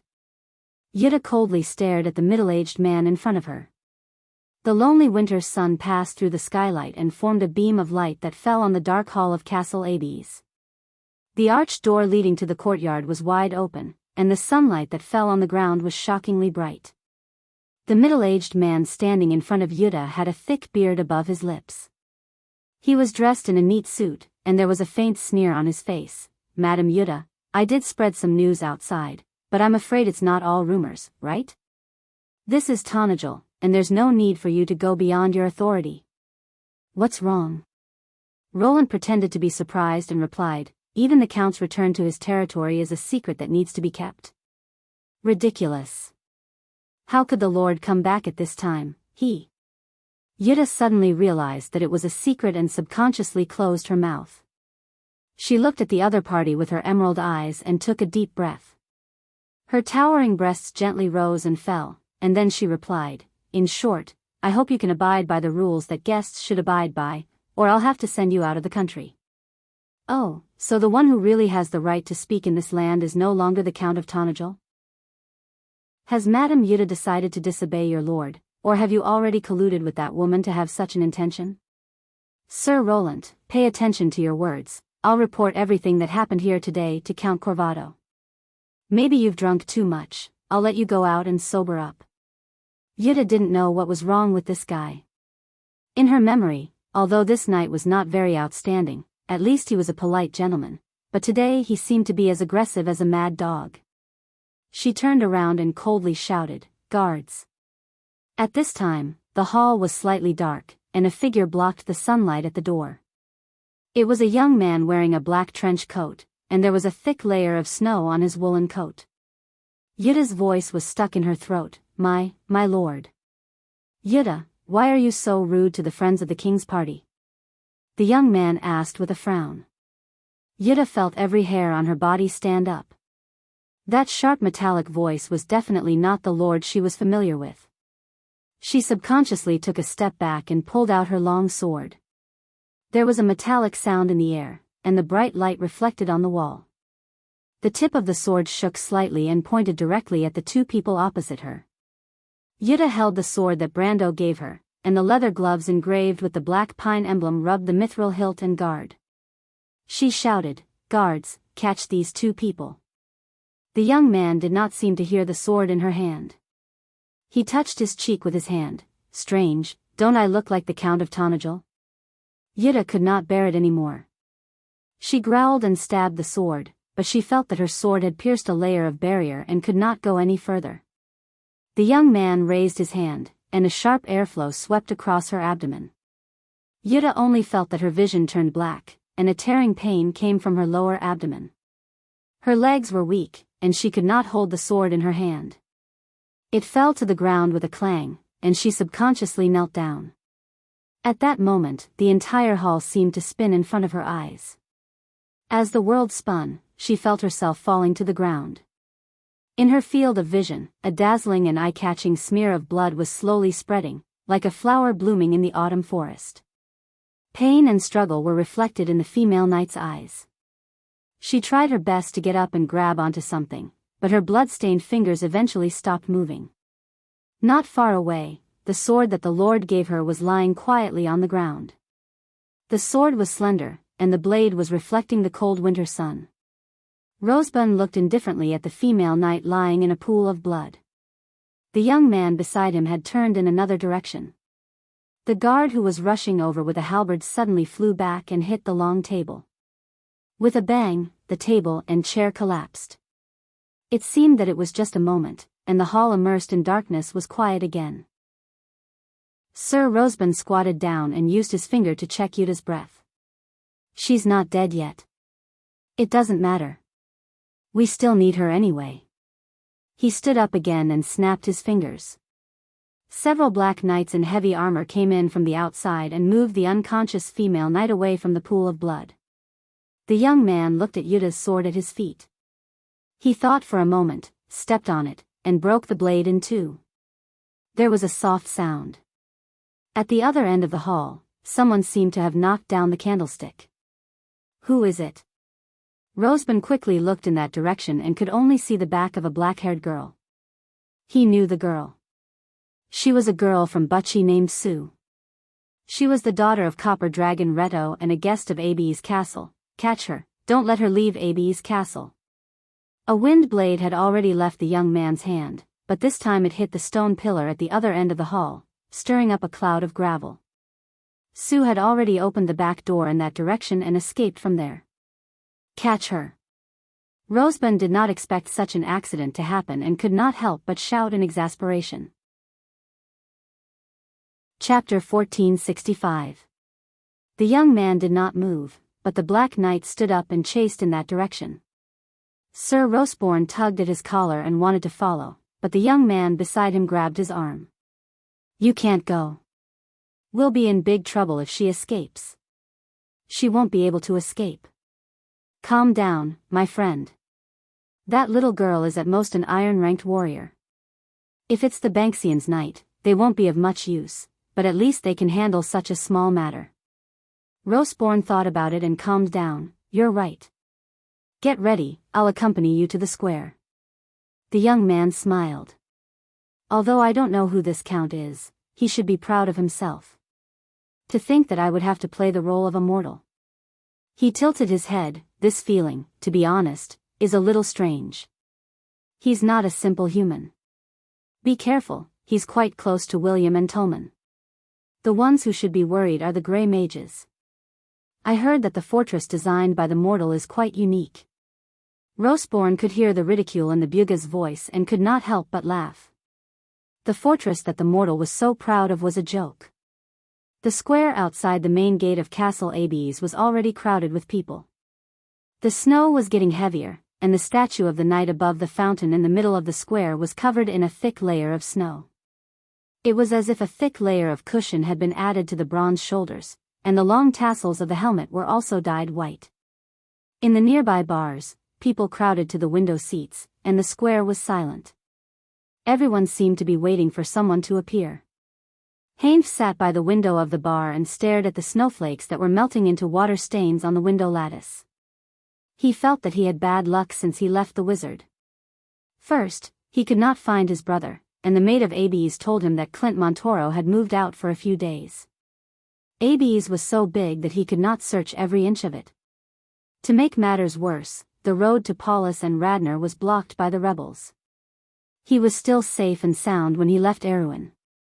He was extremely worried about his father in Vladapest, but it was to no avail. After all, even if the rebel army did not surround Fort Paris, as a rising noble who was close to the royal family, he had nowhere to go. Perhaps they could only wait for the war to end, but the future was bleak. Even Her Royal Highness was trapped in Radnor and there was no news of her. Count Tanagel's most capable subordinates, including Amandina, were also not in Abes. For a moment, the young man felt a sense of helplessness. He remembered that he had encouraged Roland when he was in Salnan. He did not expect that the situation between them would change so quickly. In his depression, he could only find a random bar to drink while thinking about his future plans. In short, he must first ascertain the whereabouts of his father, and if he had indeed perished in Frada, then he must find a way to take his brother away. If Her Royal Highness was able to pull herself together in the future, she should give his family a place to live, right? Just as Heinz was about to get drunk, news about the Count came back. It was as if his luck had changed from that moment onwards. He realized that he had chosen a wise position. In just a short 15 minutes, there were a few people who wanted to pay a high price in exchange for his position. There was even a female swordswoman with a hot figure who boldly threw him a flirtatious glance. But after a painful decision, the young man flatly refused. It was the first time he could see the hero he worshipped in his heart at such a close distance. Stingy mister, this should be enough, right? The female swordswoman, who called herself Claudia, sat beside him and squeezed together with him. She used a hoarse voice to whisper in his ear. Miss Claudia, even though the female swordswoman's appearance was average and she wore thick leather armor, it could not hide her hot figure. Heinz only felt that his mouth was dry. He was not a virgin, but this was too much. Don't mind it, the female swordswoman interrupted him with a smile. It seems that you are not a native of Tanagel. Are you also interested in the Count? Aren't you also not a native? Heinz stuttered. You actually don't know? I am a mercenary. In Tanagel, there is no mercenary who does not respect the Count. He stood up for us in the Battle of Abes. Heinz saw the female swordswoman's worshipful expression and could not help but feel jealous. But didn't Abes expel many mercenaries and adventurers? Those notorious fellows, how many normal people do you think would welcome them? I applaud the people of Tanagel for doing so. Claudia replied disapprovingly. Only then did Hainfu come to a realization and nod silently. At this moment, there was a commotion in the crowd. Heinz also saw a group of people appear in the direction of Abes castle. More than 10 black-armored knights escorted someone out from the castle gate behind the drawbridge. His lordship is out. Someone in the crowd shouted. Heinf instantly became excited and even forgot about the beautiful scenery around him. He grasped the lattice of the window and almost leaned his body out to see clearly what the legendary count was like. The crowd also became excited and the whispers seemed to have quieted down. Then, the people spontaneously chanted the name and honorific that had been passed down from mouth to mouth. The buzzing of voices converged into a torrent. Count Tonagel, the descendant of the sword Saint Darius. Our Lord. It was as if this title alone could eliminate all the uneasiness and fear that had been plaguing them for the past few days. This was the pride of the Tonagel people. This pride made them understand that as long as its owner did not leave them, then today's predicament would become a thing of the past. It would become a memory of yesterday. My lord.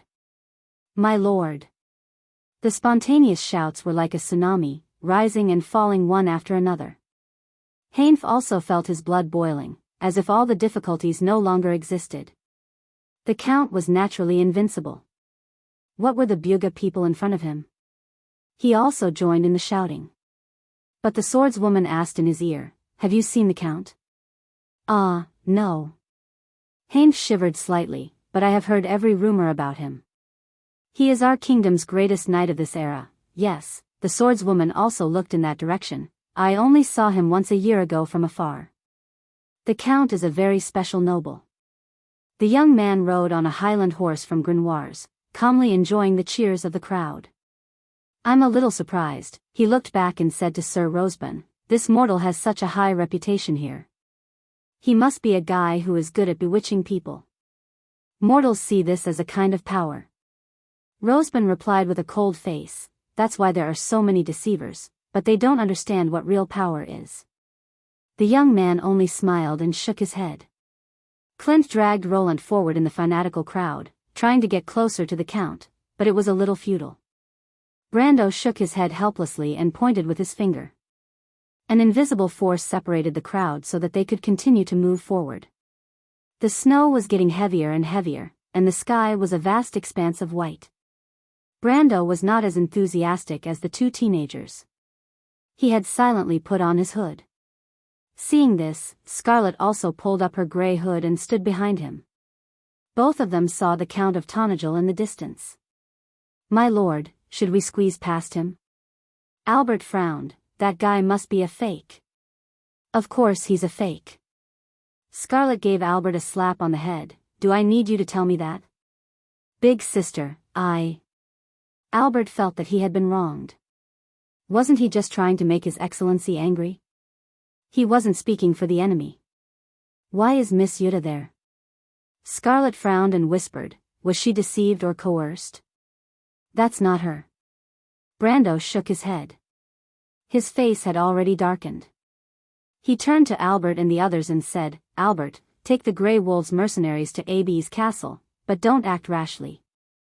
If there are enemies, find out what happened in AB's castle and what happened to Miss Yuta. My lord, leave it to me. Albert immediately nodded and whistled. He immediately turned and left in another direction with the rest of the Grey Wolves mercenaries. Do I have to go too? Scarlet tightened her grip on the halberd and couldn't help but ask. No, Brando shook his head, let's wait and see what this guy wants to do. He raised his head and looked in the direction of AB's castle with a gloomy face. He had to first determine who the other enemies were. For them to be able to enter Tonagel and put on such a show, it definitely wasn't as simple as the nobles of the southern border. Roland and Clint, who were in the front of the group, shivered. What's wrong? Why didn't that wizard follow us?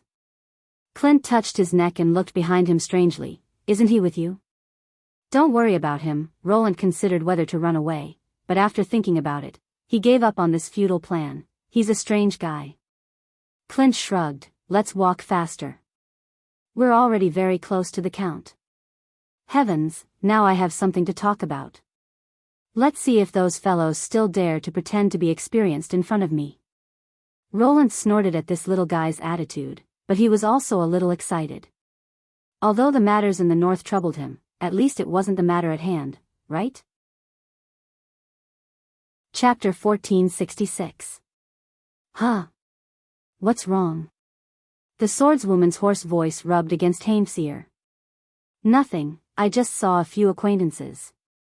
Heinf moved inwards without leaving a trace, which made the swordswoman admire him a little. Heinf, on the other hand, was puzzled. He had seen the wizard, but why was his brother, Clint Montolo, with them? He was hesitating whether to go down and say hello, but there were so many people in the square that he might not be able to find them even if he went down. After hesitating for a while, he still didn't move. Aren't you going to say hello? The swordswoman whispered in his ear. No, no need. Let's talk about it later. Hein Fu could feel several jealous gazes falling on him from the surroundings. The swordswoman smiled slightly. Count Tonagel raised his hand, and the crowd suddenly quieted down. Seeing this scene, Heinf secretly admired. I dare say, he said to the swordswoman, in Erewhon, there is no lord with such prestige. I heard that the king's eldest son is also known for his wisdom. This has nothing to do with wisdom, Miss Claudia, but confidence in victory. Do you know why the sword Saint Darius is still remembered by ordinary people after decades? It is because he convinced the people of Cruz. The people of Erewhon need such heroes, as if they can draw courage and confidence from them, to prove that we can also do what the late King Eric did. You know a lot, sir. This praise made Heinf feel light, as if his bones were lighter by a few taels. The people of Tonagel stared at their lord, and the young man on the horse enjoyed such gazes. Heinf saw the man's age and couldn't help but be surprised, thinking that Count Tonagel was so young. But he saw that the people around him were taking it for granted, so he was embarrassed to raise his doubts, lest he be treated as a country bumpkin. Unfortunately, Heinf didn't have a messaging crystal, or he would have written a poem in his current mood. How can I pretend to see Count Tonagel often? Waiting online, it's urgent. The Count of Tonagel wore a silver mask, like a masquerade, but the outline of his lower face was completely familiar. He was silent for a long time. There seemed to be a silent power accumulating in the air. Then he said, I've been away from Cold Shirt for a long time. Many things have happened during this time. You must want to know why. There was a slight commotion in the crowd. This opening was somewhat out of their expectations. Hein Fu was also stunned. This was not the inspiring speech he had imagined. In the plaza, Roland and little Montolo were craning their necks to look in that direction, trying to get a clear look at that count's face. The count is so young. Strange, why does he look so familiar? Shoo. Their whispering attracted the angry stares of the people around them. If looks could kill, Scarlet's cold glare would have pierced through the impostor and sent him tumbling off his horse. She retracted her gaze and proceeded to kill the two blind students in front of her. Brando held her hand and turned around to look at the other side of the plaza. The words of Count Tonagel still echoed in the plaza, buzzing. The reason is simple. The young man sneered. He used magic to amplify his every word to the entire Cold Shirt Castle. His voice boomed in the sky. Because someone betrayed me. It was the ungrateful Corvado royal family. Like a gust of wind blowing through the plaza suddenly became silent. Silence. Absolute silence. The plaza where thousands of people gathered was so quiet that even a pin drop could be heard. Clang. Hein stood up from his seat, losing his composure. The chair behind him flipped over and tripped him. Hein fell heavily on the floor. The swordswoman let out a scream and rushed over to help him up from the ground. The commotion here was like the first domino that had fallen, triggering a chain reaction. It was like a bomb had been thrown into the crowd. After a moment of silence, the crowd erupted into noises that were 1,000 times louder than before. It was disbelief, followed by whispers that bordered on panic. More people fell into unease and confusion. They asked each other to make sure that they were not hallucinating. Heinf was lying on the ground, and a voice was buzzing in his head. This is impossible. Erewhon is done for. Another gloomy thought hovered in his head. He even ignored the swordswoman's worried face. At that moment, Hein thought of a black death. The crowd finally stirred. But there was always silence in the midst of the chaos. Roant and little Montolo were like stone statues, standing still on the spot. How? Clint felt like his worldview had collapsed.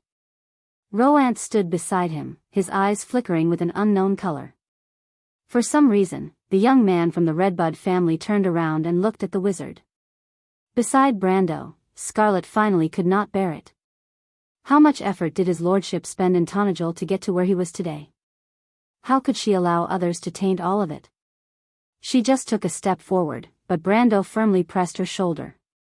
Brando's face under the hood was unusually calm, as if everything that happened here had nothing to do with him.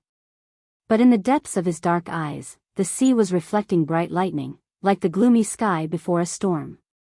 People could already foresee the fury of nature.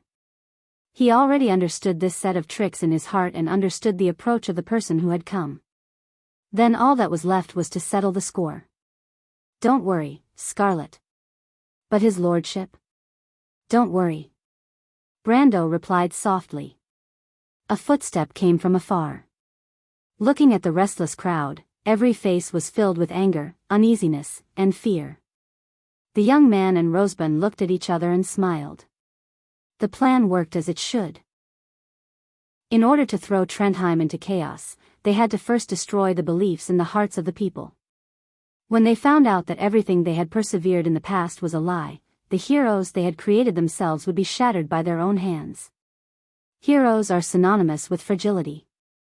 When they are born, they are like meteors across the sky, and when they disappear, it is often accompanied by a tragic tragedy. Rosebud sighed. And all of this is the masterpiece of All for One, the young man smiled. Compared to 30 years ago in East Metz, this is not worth mentioning. Tree herders and cruise people were played by you. Dancing with the fool is nothing to be proud of. Sir Rosebud could not hide his pride. Next, let's add fuel to the fire and let it burn Erewhon people. That's right. Happy cooperation. Happy cooperation. The young man narrowed his eyes and rode his horse to the front of the crowd. He was well-mannered, and his every move carried the elegance of a noble. It was a kind of satisfaction, but when he was about to speak, a sharp and calm voice interrupted him. He's lying. When the voice sounded from the crowd for the second time, the square suddenly quieted down. People looked at each other and turned their heads, looking in the direction of the voice. The crowd there avoided it as if it was the plague. A hole spontaneously formed in the crowded square. A girl dressed like a cobbler stood stubbornly in the hole, her hands clenched into fists. She stared at the young man on the horse, her dark brown eyes almost spitting fire. He's not my lord. Like a stone falling into a pool that was as flat as a mirror, a slight wave of uneasiness rippled through the square. Isn't that Sue, the town's archer? I know her, she's the daughter of the copper dragon Reto. Why is she here? She's Lady Freya's close friend, and she seems to be a guest at Coldshirt Castle. The young man's face was as cold as ice, and he cursed the Bansi people in his heart for making him lose face. But it was because of this that he hated the fish that escaped the net. Sue, you betrayed me and Freya, and you still dare to appear here. He seemed to be laughing out of anger. Very well. Sue ignored his threat. She was alone and helpless, but she knew that the more she said the better. She could not be fooled by the young man. She said loudly, "My lord has been recognized by the Halran Gaia, and you don't have that in your hands." Ridiculous, a trace of anger flashed in the young man's heart. He did not expect the innkeeper's daughter to be so calm. Do you think I'll waste my breath on you ungrateful people? Guards, capture her. The black-armored knight immediately parted the crowd and approached the girl.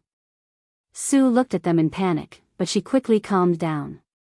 She knew that she could not retreat, and she could not show her fear in front of the people.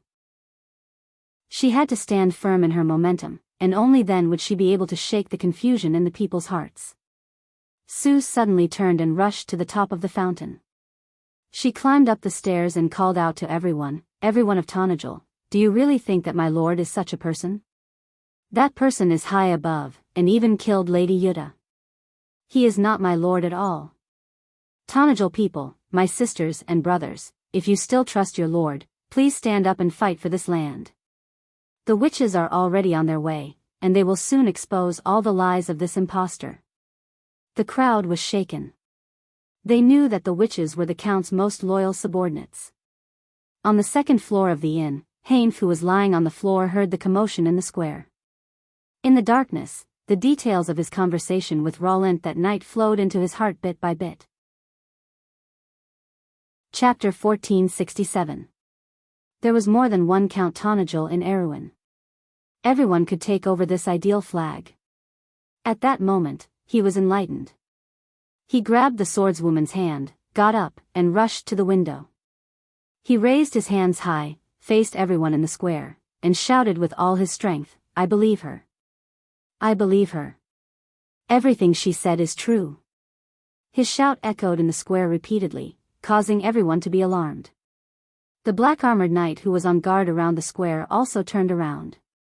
They saw Heinfu, pulled out his sword, and walked into the inn with a gloomy expression. "Are you crazy, sir?" The swordswoman pulled Heinfu back with a stunned expression. A few arrows immediately fell on the windowsill. Screams sounded in the inn, and everyone panicked. But at that moment, Heinfu was surprisingly calm. He felt a sacred sense of mission surging in his heart. Instead, he grabbed the swordswoman's wrist and said, "Do you believe me, Lady Claudia? That, although I also feel that the Count is a little strange today."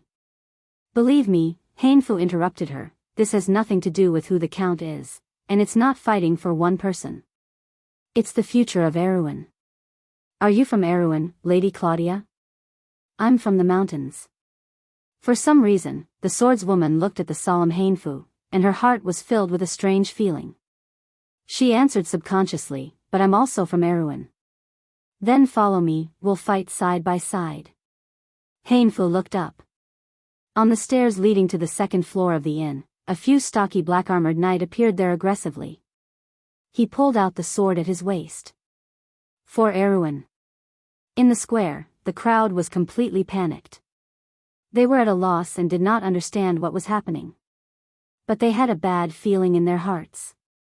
People pushed each other and began to flee in all directions of the square, trying to leave this place. However, the shoving only intensified the chaos in the crowd and even hindered the Black Knight's advance. Sue glanced in that direction and felt that she had achieved her goal. She looked at the window of the inn in surprise, curious as to who had helped her. In the face of this sudden chaos, a trace of anger and panic finally flashed across the young man's face. Sir Roseborn grabbed his hand and said in a low voice, "We can't wait any longer. If we create a massacre and push the blame to the princess, Tonagel will never have peace." The young man nodded heavily. He raised his hand and chanted a wind blade. The sharp cyclone fell into the crowd, and it looked like a tragedy was about to happen. However, at this moment, something strange happened. It was as if the young man was being merciful. When the wind blade fell into the crowd, it didn't cause any damage at all. Instead, it only pushed people to the sides. "Damn it. Why are you still so soft-hearted at this time?" Roseborn was shocked and angry. "I didn't." The young man also panicked and couldn't help but angrily reply. The crowd parted to the left and right, coincidentally revealing Sue in the middle. Seeing this, the young man immediately shouted, "Catch her dash!" A look of panic appeared on Sue's face, and he subconsciously retreated. At this moment, there was a new change in the square. Among the crowd, little Montolo finally recognized the person who shouted in the inn. It was his father's eldest son, Heinf. "Why is my elder brother there?" "Who knows?" Roland replied in a bad mood. "Oh my God," little Montolo suddenly exclaimed, "look at your friend, what is he doing?" "What kind of friend do I have? What are you making a fuss about?" Roland angrily pushed through the crowd, "Damn it, get out of my way. It's that wizard, oh, Martha above. This is impossible." Roland suddenly turned his head in that direction.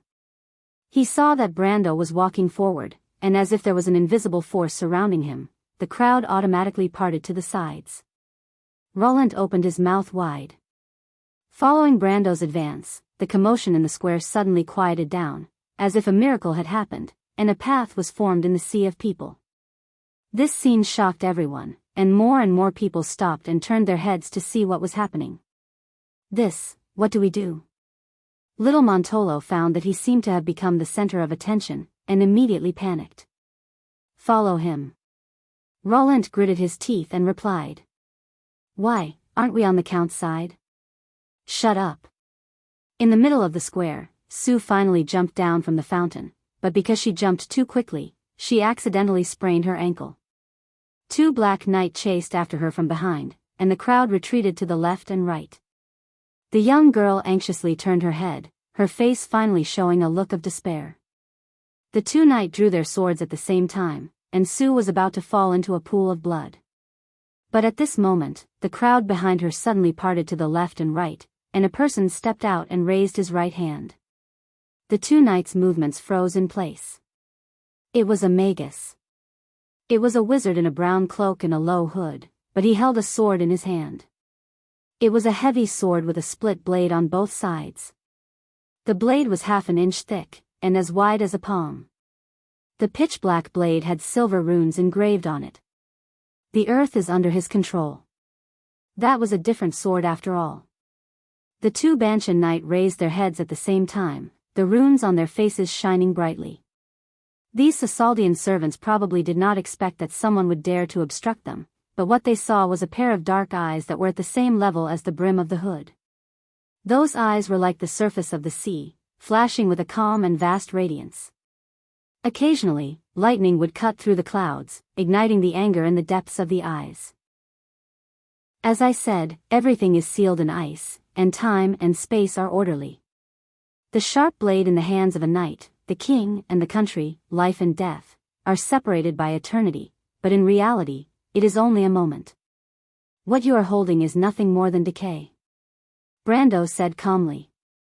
With a light cracking sound, the Banshan knight was shocked to find that a layer of frost had formed on the magic swords in their hands. An obvious crack had appeared on the swords made of fine gold, and then, with a crisp sound like glass shattering, the swords turned into worthless metal shards. Brando came to their side and pushed them forward. The 2 of them collapsed like stone statues. They still had their mouths agape, their pupils dilated, and their hearts stopped beating. The young man on horseback finally noticed what was happening here. Who are you? He shouted at Brando. I should be the one asking you that. Brando slowly took off his hood, revealing his true appearance. He raised his head against the wind and snow, his long hair fluttering in the wind. Suddenly, there were sounds of people sucking in cold breaths. Little Montolo and Roland had just separated from the crowd and walked out. They could not help but look around curiously. They were behind Brando, and for a moment, they did not understand why their surroundings had suddenly become quiet. The young man squinted his eyes deeply.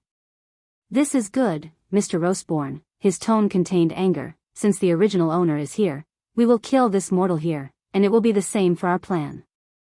But this time, he did not get a response. Sir Roseborn was strangely silent. But at this moment, they could not stop, not to mention that he was just a mortal. The funny thing was that the other party was pretending to be a wizard in front of him. No one dared to call themselves a wizard in front of the Buga people. The young man made a gesture, and the knight around the square immediately surrounded them, holding long halberds in their hands and killing in the direction of Brando. Dragon Knight. Little Montolo was shocked. He found that the knight who surrounded him was the elite force of the Royal Knight Regiment. This was a military force that the royal faction rebuilt after the Ampere Seal War. Its members were all the top experts of the Royal Knight Regiment, and also included some of the outstanding ranger knights in Erewhon. The strength of this elite knight was not inferior to the main force of the White Lion Knight Regiment, and even surpassed it. But because they were the elites of the elites, they were not classified as a regular unit, and there was no such thing as a unit rating. But he found that the wizard did not seem to see this. He stood in the same place expressionlessly, blocking in front of Sue. Just this calmness alone made little Montolo feel convinced. Roland, Brando suddenly said, I ask you, what kind of heroine do you want? What? Roland stared blankly at his back.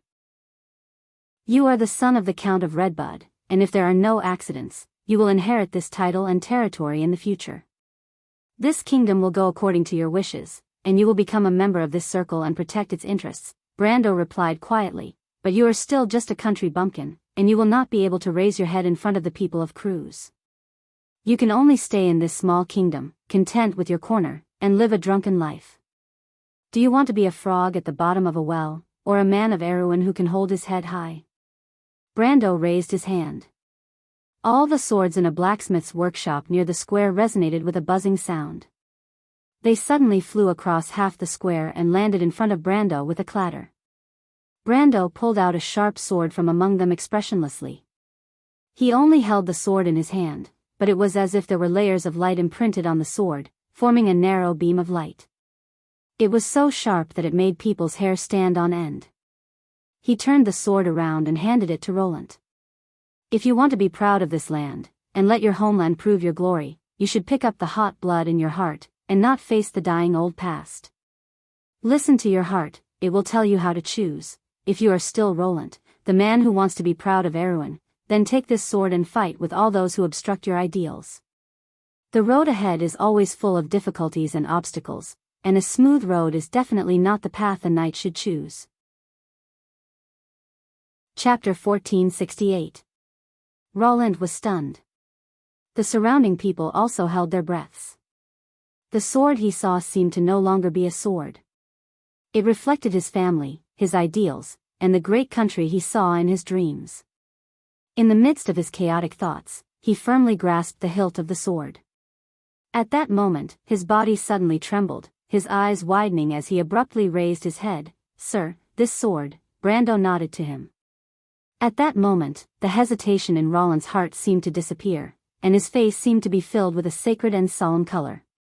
The three-dragon knight had already rushed in front of him, and the latter had already stepped in front of Brando to block him.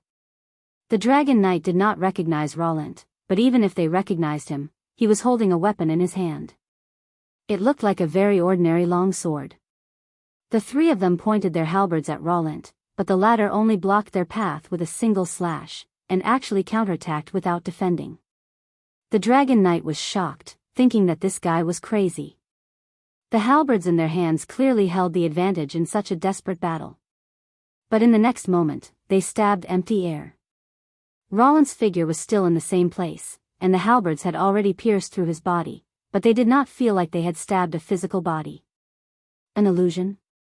The dragon knight did not expect to experience such high-level swordsmanship from an unknown opponent, but suddenly, one of them let out a blood-curdling scream. A terrifying wound appeared on the chest of that dragon knight, blood gushing out.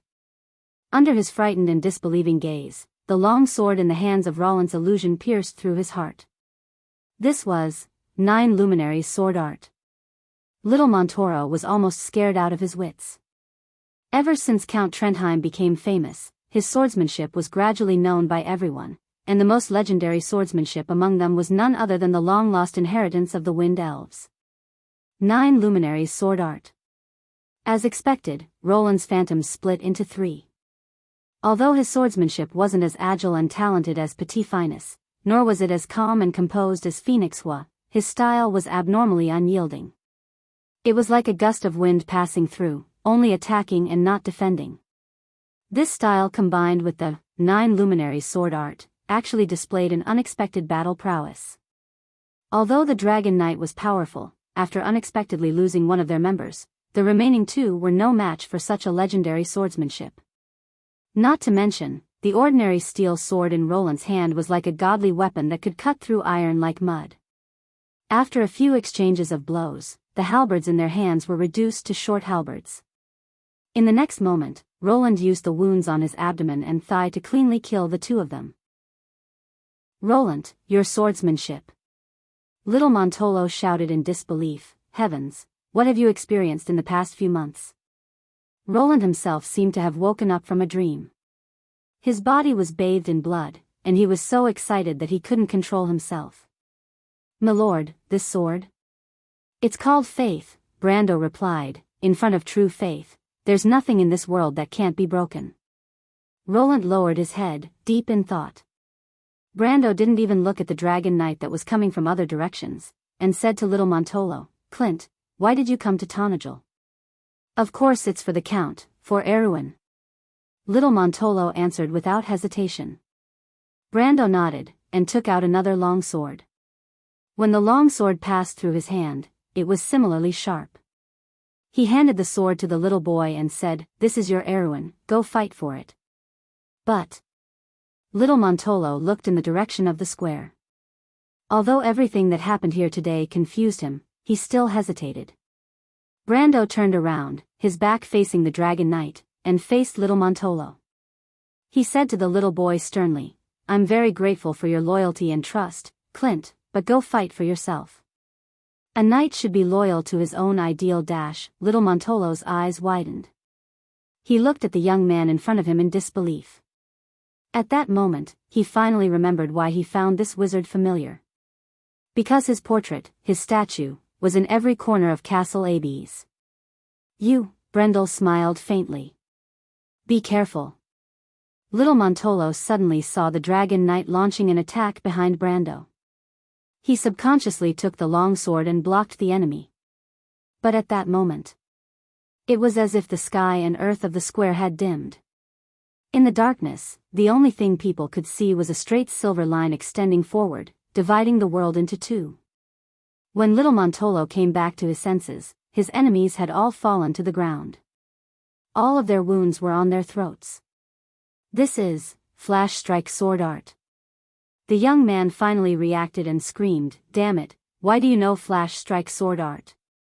In this world, there are many people who have mastered this kind of skill and knowledge. Brando turned around again and looked up at him calmly. "It's not only the Bugas who are worthy of pride. Although the silver folk are favored by the heavens, it's a pity that your actions have tarnished such glory." This sentence finally made the young man feel a chill that went deep into his bones. He looked back at Sir Rosban and roared, "Who the hell is he, and how does he know all this?" But the young man suddenly stopped talking because he saw the originally proud all-for-one believer, Sir Rosban, had a pale face and his gums were chattering. He finally understood why he did not get a response from the other party before. "Damn it, do you have to be so afraid? He's just a mortal," the young man could not help but rage. He turned back and looked at Brando coldly. "I admit that you've turned the tables, human, but this is where your ignorance lies. You know who we are and still dare to show up. I admire your courage, and I'll let you see why the Bugas are called Silver Folk Wizards." "Kill him!" the young man roared. Suddenly, 7 or 8 wizards in grey robes rose from the buildings around the square. But looking at these colleagues, the young man was not happy at all. He did not intend to use these backup forces, which meant that their methods of bewitching people were completely ineffective. But the effect of killing the Count was the same, it would just be a little embarrassing. When little Montolo saw these wizards, he could not help but scream, "Grey wizards! Count, go quickly, they are the elite wizards of the Cisaldians." But next to him, Roland could not help but grin. He had seen the mentor of these 7 or 8 grey wizards. And that man was now imprisoned in the Druid's Tree prison in the Loop of Trade Winds, and he was almost half crazy. Brando looked at the young man calmly, as if he did not see the threat in the sky. He opened his mouth and replied, word by word. "This is what I want to say to you, Cisaldian. The account between me and you has just begun to be settled, arrogant." The young man felt that this guy was simply unreasonable. He tore off the mask on his face and threw it to the ground. Although his appearance was changed to be exactly the same as Brando's with illusion, people could see that this man's eyes had a layer of silver irises. That was the most distinctive feature of the silver folk, which could not be concealed even with magic, just like their blood. There was a burst of exclamations in the square. And it was at this time that the grey wizards in the air finally launched their attack. Chants intertwined in the air above the square, and silver lightning flashed. The square was filled with screams, and the people panicked once again. But Brando only glanced at this scene indifferently. He turned his hand and inserted Halran Gaia into the ground of the square, and another long sword appeared in his hand. When the young man saw that sword, he felt the hair all over his body stand on end. It was a thin sword less than 3 feet long, with a thin blade that seemed to flicker with a pale blue light. Its guard was an ice sculpture of a fairy spreading its wings and about to fly. It spread wings wrapped around the hilt of the holy sword. The sword's hammer was a gem called Frost Storm. The young man had only heard of the sword's name in legends. It was the soul of the shallow sea, the azure holy sword, the frost chant, Sinna. He had once asked his mentor the meaning of the sword's name, but the white-haired old man looked at him as if he was an idiot and told him, "When you face this sword, you will understand the meaning of its name." The young man felt that he was really an idiot at this moment. He raised his head and screamed at his colleagues in the air, "Get out of the way!" But it was too late. Brando swung the holy sword upwards, and snowflakes were falling from the sky above Castle Abes. When the sword pointed to the sky, the snowstorms suddenly reversed, and even the snow on the ground was lifted up, forming an inverted glacier. And the ice and snow in the sky seemed to be controlled by an invisible hand. The north wind screamed, and it was like the melodious song of the legendary Ice Queen. When the blue light swept across the entire sky, the gray mages did not even have time to react. They realized that the lines of law that they were controlling had also been frozen. Their magical light shields were frozen into solid powder in the extreme cold, and the powder fell to the ground. Their faces still maintained the last moment of surprise, and then their bodies exploded, turning into dry snow powder and scattered on the ground. Brando put down the sword. The snowstorm stopped in an instant. The dark clouds in the sky parted, and a ray of sunlight fell on the square. At that moment, the whole square was silent. Everyone, including Roant and little Montolo, looked at this scene in a daze. Chapter 1469. The young man finally showed a look of horror, but he did not think of running away. He did not know how to explain the loss of 7 or 8 bugas to Sard. In his rage, he could only attribute all of this to Brando's fault. He was just a mortal, but he did not resign himself to death. He pulled out a short emerald staff from under his coat and pointed it at Brando angrily. "You dare to murder a noble silver folk?" Sir Roseborn finally reacted and rushed forward to grab his hand, saying hoarsely, "Run." However, the red-eyed young man almost threw him off his horse. "Shut up, you useless idiot. You cowardly infidel. If you don't want to fight, then get out of my way." Roseborn retreated with a gloomy face. He took one last look at the young man and finally decided to turn around and leave. But he did not expect the young man to turn around and raise his staff at him, and a green light hit his back. Roseborn screamed and fell off his horse, struggling on the ground in pain. "A coward does not deserve to live." The young man sneered cruelly. Brendel calmly watched the two dogs biting each other from beginning to end. "No one is born noble," Brando replied quietly. "Everyone is noble because of their actions." At this moment, the dark clouds in the sky parted, and a golden floating light appeared above the square. And Brando was right in the middle of the square. The people of Tonajul watched the scene quietly. Sue knelt behind the young lord, holding her ankle, her face full of confusion and disbelief. She loved Miss Freya deeply and had always disliked the man who stole her heart, but today she realized for the first time that he might not be completely useless. The young man grinned and pointed his short staff at Brando. He wanted to see how many times Cinna could save this human. "Be careful." "Roland," young Montolo shouted at the same time, and the last was Sue's voice. Scarlet's actions were even more direct. She activated the bloodline of the Thunder God, and lightning zigzagged in all directions. Her cloak was instantly reduced to ashes, revealing her silver breastplate and her fiery red ponytail. "It's Miss Qian!" someone in the crowd exclaimed. The mountain girl took a step forward and threw the halberd in her hand at the young man. The silver halberd was surrounded by electric sparks and collided with the green beam in midair.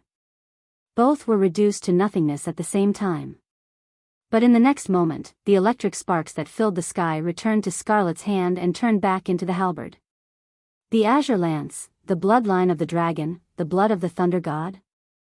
The young man's laughter was stuck in his throat. He finally recognized the girl's identity. Brando did not even look at the short cane in the young man's hand. Some people will never understand. He reached out his hand and pulled the young man up like he was pulling a duck from a distance of over 100 meters. When the young man realized that he had lost control of his body, he collapsed. He felt that this was impossible. A mortal sage must be an illusion. There was a terrible silence in the square. Only the sound of people gasping could be heard. Those were the Bugas of the Silver Folk. It was said that each of them could activate their elemental powers, and the adults had at least the strength of the elemental enlightenment. Among them, there was no lack of supreme champions and sages. Among the 12 wizard leaders, the strongest 3 had perfect bodies and entered the realm of demigods. Their population was not large, but they were still the top forces of this world. The people of such a race were like a dead duck being held in the hands of their lord, held up more than 100 meters away. Someone even slapped himself lightly on the face to make sure that it was not an illusion. That person was little Montolo. Brando did not know whether to laugh or cry at the action of this clown. He directly blocked the young man's connection with the magic network. This was the ability of the sage's domain, permanent elemental solidification. The swords he had given to Roland and little Montolo earlier used this ability. Although his current master's degree was far from enough to make divine weapons, as long as he had the heart, making 1 or 2 fantasy weapons would not be a problem. This was the power of the sage. Brando threw the young man aside like a dead dog, then turned back to check on Sue's condition. Fortunately, the girl had only sprained her ankle. He helped Sue up, and the latter said to him tiredly, "My lord, Ms. Yuta, she's fine." Brando had already received the news from Albert that the Grey Wolves mercenaries had intercepted Yuta in Cold Shirt Castle. Although the latter was seriously injured, he had expected Albert to take away the angel's heart vase and some holy water, which came in handy. After hearing the news, Sue seemed to have overdrawn all her energy, completely relaxed, and fell asleep with her head down. Brando knew that she was overly nervous and carefully handed her to Scarlet, then slowly walked across the square to the young man and Sir Roseborn. Throughout the whole process, everyone in the square quietly looked at their lord. Brando raised his head. The Banksian's knight brought by the young man had already scattered, and the dragon knight of the royal faction had also been killed. He remembered seeing a guy disguised as Yuta earlier, but now there was no trace of him. He faintly felt that the person was a bit strange, but there was no need to pursue it for the time being. Brando lowered his head. Sir Roseborn's face was ashen, and he was about to take his last breath. Save me, you should know that this is impossible," Brando replied. Sir Roseborn's face changed several times, and finally showed a look of despair. Brando half knelt beside him, rolled up his sleeve, and revealed his pale right hand. He used 2 fingers to gently stroke his index finger, and there was a flash of light, revealing a silver ring. It was a snake, head and tail connected. Brando lifted his right hand, gently removed the ring, and then placed it on Sir Roseborn's chest. He placed his left hand on the ring and said softly, "All things return to one, all things return to the ring, the will of truth is with you and me." Sir Roseborn looked at all this in astonishment, and he said hoarsely, What's wrong?" "Roseborn, you chose the wrong path," Brando replied, "so you were betrayed. Don't you have anything to say? Tell me, I will listen." The young man on the side struggled violently, and Roseborn also showed a struggling expression. His chest suddenly rose and fell violently a few times, and he looked at the young man with a look of resentment. The Bugas planned to plunge Erewhon into civil strife. They assassinated Prince Levin Wunson. This man and another man participated in the operation. You assassinated His Highness Levin. And his maid Edessa. We didn't do anything. The whole operation was arranged by the Bugas alone.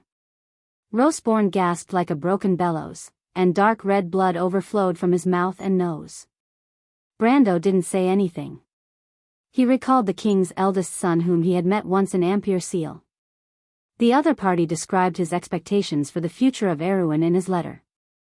Brando knew that he had missed his dream, but he didn't expect fate to play a malicious joke on him. He once joked that it would be difficult for him to meet the hero who changed Erewhon in his life. Originally, with the dragon's blood pool, he hoped to cure the king's eldest son's eyes, but he didn't expect this joke to come true. Damn you all. When little Montolo heard the news, he angrily pulled out his sword and was about to stab Roseborn. But Brando instructed Scarlet to hold him firmly. He's going to die, Brando said softly. Little Montolo let out a low roar of resentment and kicked the young man next to him, causing him to tumble. This time, no one stopped him. Even with the physical fitness of the Bugas, the young man's mouth was bleeding, so one could imagine how powerful little Montolo's kick was. The young man didn't say a word, but he was secretly annoyed. If he knew this would happen, he would have let Roseborn go, so as to avoid unnecessary trouble. Brando pressed on Roseborn's chest and asked, "How did they enter Tonajul? Who met them?" "It was me." "And?" Roseborn's eyes were completely unfocused, and he murmured almost unconsciously, "And Oberway, Oberway?" Brando's heart sank. "Count Oberway, enough, shut up." The young man finally couldn't help but speak. But little Montolo angrily punched him in the lower abdomen, and the young man bent over in pain. But his words seemed to wake Roseborn up. He made a sound, and his hands seemed to want to grab something in the sky. This action stopped there, and Brando felt that Roseborn's heartbeat had completely stopped. Only then did he sigh. His spell was too low level. Although he took advantage of the situation, the effect was still not deep enough. He glanced at Roseborn's body, and there was no sympathy in his heart. It wasn't that he couldn't save this person, he just didn't want to. "Oh no," little Montolo suddenly jumped up, "Count Oberway is organizing the defense in Parise, if he betrays Her Highness the Princess." Brando's heart also flashed with a trace of haze. Although Roseborn's words might not be completely credible, he didn't want to believe that Oberway would betray the royal family. How long has it been since the rebels surrounded Parise? 3 days. When did Count Oberway arrive at Palace? Also 2 days ago. Is there any news from Menta? Little Montolo thought for a moment. After all, he wasn't a decision-maker in Hades, and the information he knew wasn't much more than the average person. But at least he was a squire knight, and he knew how to analyze the information. But his expression suddenly changed. "My lord, Lady Maynard seems to be organizing a retreat in Menta. She doesn't know all of this." Brando's expression changed. Chapter 1470. Brando silently sheathed Cinna. After thinking for a while, he instinctively wanted to go to Menta immediately. If Oberway was really unreliable, then Senior Allium Japonicum was undoubtedly in danger. However, he forcefully suppressed his impulse. Brando understood that this was not the time to panic. If Tonajul wanted to win this war, they absolutely had to maintain stability in the rear. He turned around and looked at the young man. The young man noticed Brando's calm gaze and his heart subconsciously shrank. "What else do you want to say?" Brando looked at him and asked calmly.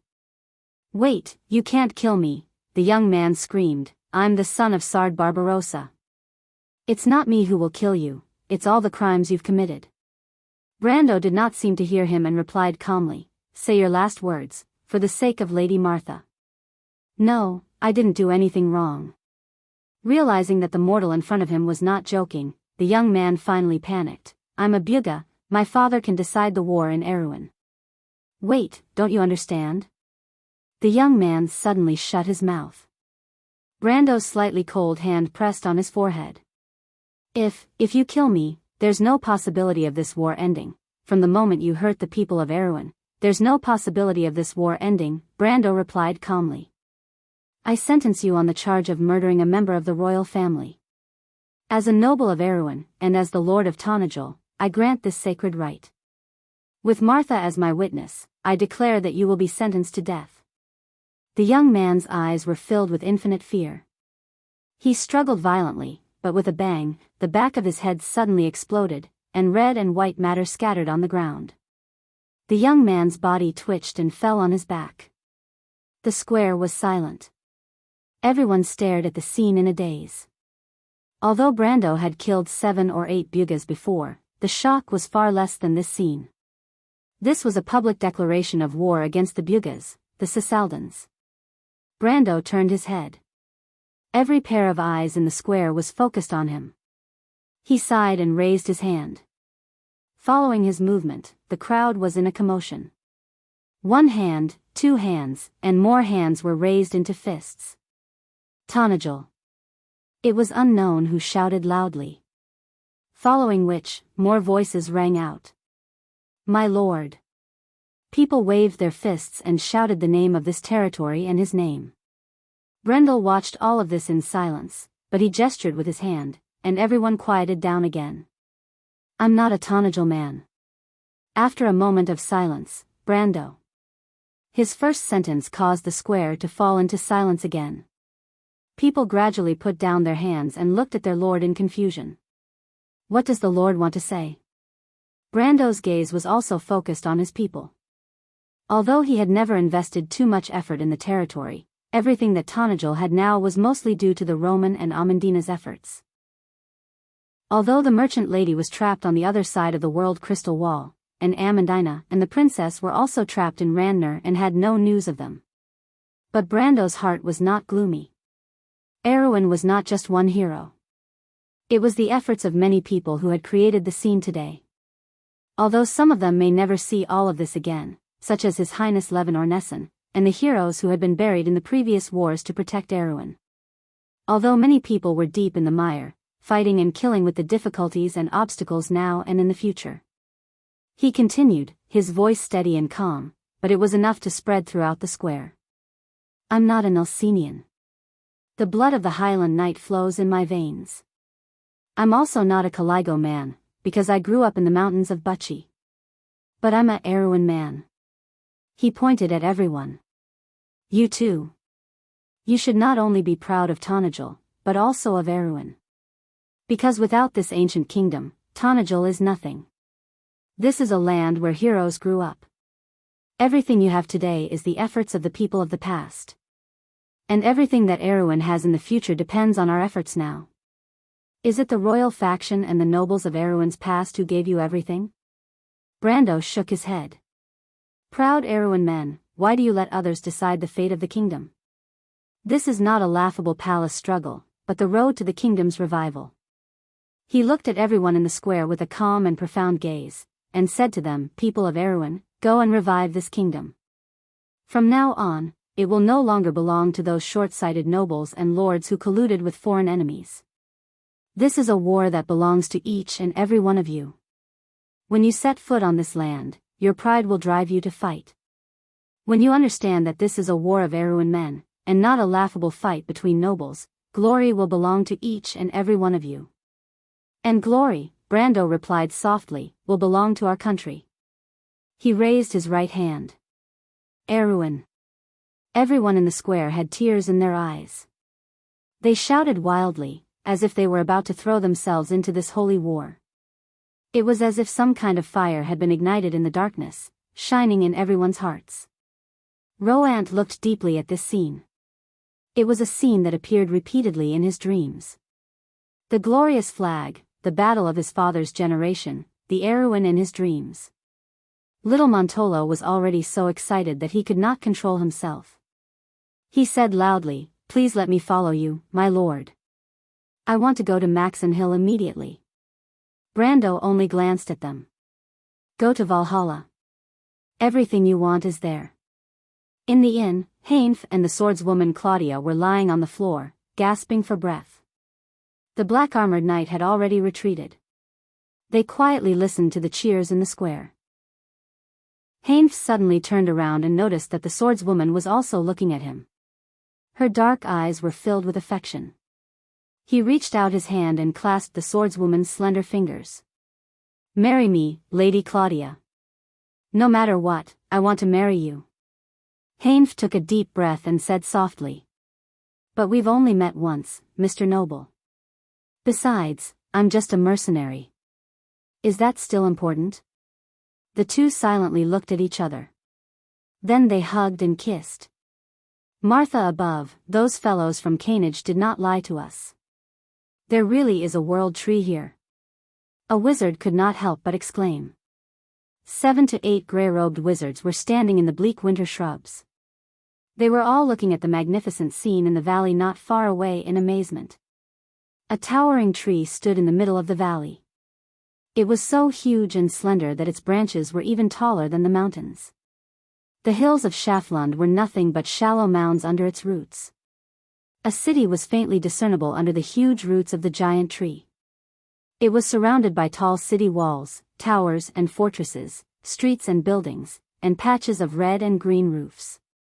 The road leading to the hills was like a spider web, radiating in all directions. What a waste. A wizard shook his head. I really don't know what the druids of the world ring are thinking. Why would they give such a thing to mortals? Look at their city, it's so crude it makes one's hair stand on end. It's the same with the magic barrier. It'll break with a poke. Another replied. Those mortals still call this place the final fortress. What a pitiful fellow. Their knowledge is probably limited to the battles between mortals. At least it's not bad here. This is the border of civilization. In this small kingdom, even units like the Wyvern Knight are hard to come by. That thing is not even as good as the grey gargoyles that the Canage eliminated a few years ago. Everyone had a look of pity on their faces. All right, put away your sense of superiority. The leader of the wizards said, we are not here to look down on mortals. They are not born lowly. No matter who the opponent is, we are only loyal to our mission. The wizards collected their emotions. The pride of the silver folk was indeed innate and did not need to be embellished by external factors. They knew that they were being sarcastic, but they rarely took it seriously. The pride that came from the bloodline was far less convincing than the achievements that were acquired. After all, the Bugas did not need to compare themselves with mortals to show their extraordinariness. Except for a few, but this place is too big. A wizard frowned and said, we don't have time to scan this place.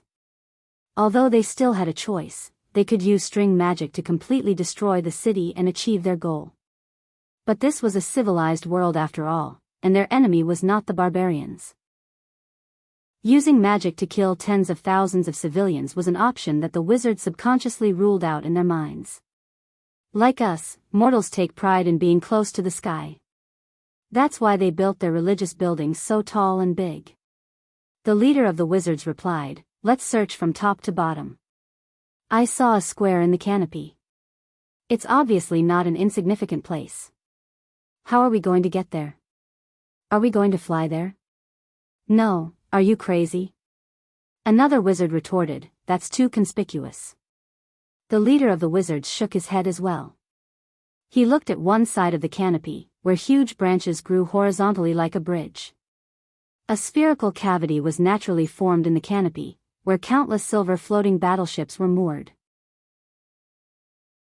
Chapter 1471. The wizards of Sassard stared at the sizable fleet in a daze. Between the overgrown branches, silver warships reflected the sun's rays, sparkling with a clear radiance. That was the Kanaki's fleet. Among the Buga craftsmen, Kanaki's floating warships were one of the most advanced. Although the wizards of Sassard didn't want to admit it, they had to admit that the Tonajul's fleet was even more powerful than theirs. This was what angered the wizards of Sassard and Vladimir the Great. They thought that William had betrayed the Buga. That's a fleet that the Kanaki helped the mortals build, and it's the only army in this fortress that poses a threat to us. That's why we can't invade this fortress from the sky. The leader of the wizards turned around, check if there's a forbidden zone for teleportation magic. Soon, expressions of shock appeared on the faces of the adepts. There's no forbidden zone for teleportation? These mortals. The leader of the wizards couldn't help but laugh bitterly. But it was understandable. After all, in the mortal world, there were only a few wizards who could cast teleportation spells. Setting up a forbidden zone for teleportation would cost a lot, not to mention covering such a large area. Mortals had their own way of thinking. Their way of fighting was very different from the wizards, so it was normal for them to think this way. He pointed at a place, we'll teleport to the middle of the branches first. Understood. The light spirit had created a huge cavity in the interior of Valhalla. Countless branches extended from the tree walls, coiling around the bottom of the cavity like aerial roots. There, Several dozen giant magic engines were rumbling all day long, converting the pure mana from the magic crystal ores and pouring it into the crystal tower in the center. Above the cavity, a dazzling artificial sun was suspended. Countless light spots flew around the artificial sun, illuminating the interior of the cavity as bright as day. Below the crystal tower, the light spirit Monica was talking to a blurry white figure. The energy efficiency of the slate is beyond our imagination. At this rate, the bottom layer of the network will be fully charged. However, you have only just gained consciousness. It will take some time for you to familiarize yourself with your body. The figure slowly nodded. It seemed to be a young girl with long hair draped over her shoulders. She was wearing a green leaf robe, but her figure was blurry and shrouded in a white light. Do you want to check your body again? That's good as well. The faster you familiarize yourself with it, the faster you can make it move. Even though this is only Valhalla's initial form, from the moment you were born, it already possessed the embryonic form of that super fortress of the past. The girl slowly closed her eyes, but after a while, she suddenly opened them strangely. What happened? I sense an unfamiliar intruder. Intruder?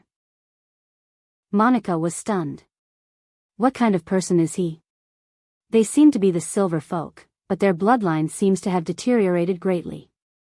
I can feel the aura of a manager from them. They should be the descendants of the observers. Oh, the Buga people. Monica thought for a moment and said, the uninvited guys should be the people from Taraki. Can I take a look at them? The girl nodded. After a while, Monica saw 7 or 8 gray-robed wizards appear in the light screen in front of her. They were in the nearby hills, drawing a magic circle on the ground. Even though the light spirit did not recognize the magic circle, it did not stop her from guessing that it was a teleportation circle. It really is these guys.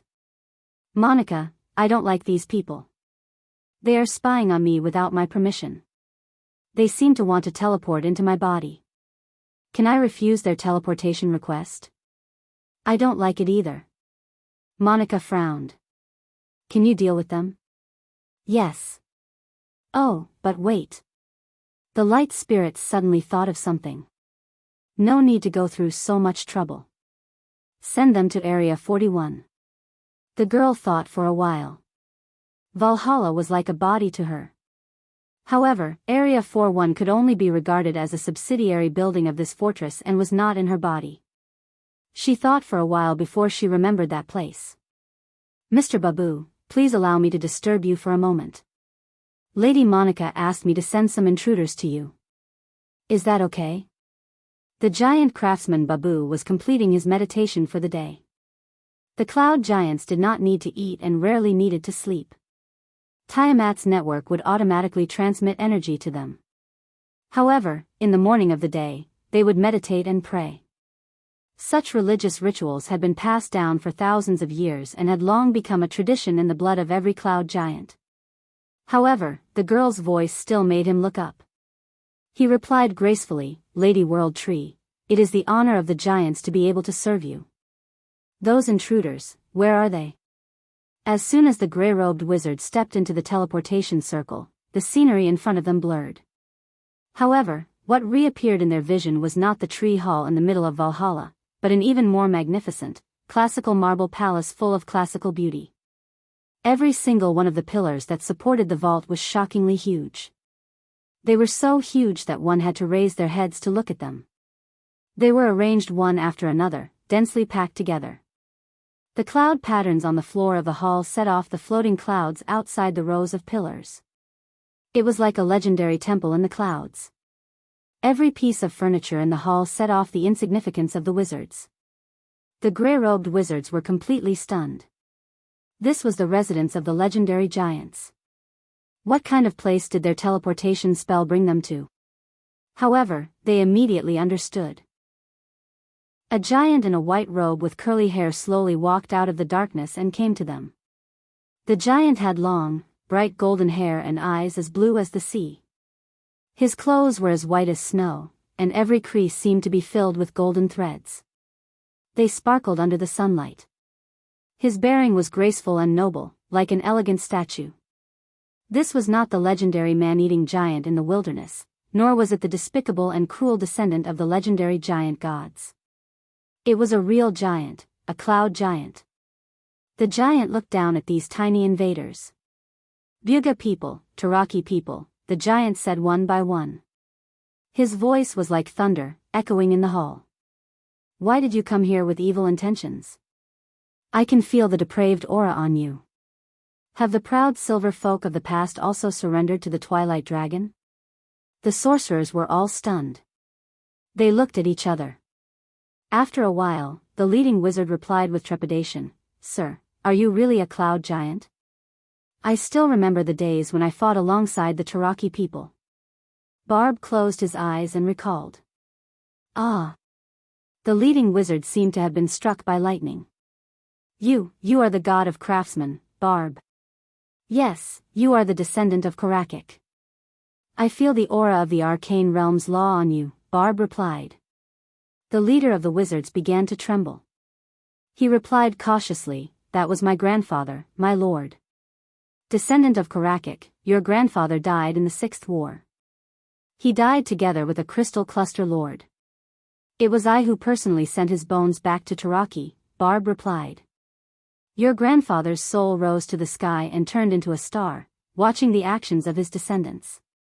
Did your choice today really let the heroic spirits of your ancestors rest in peace?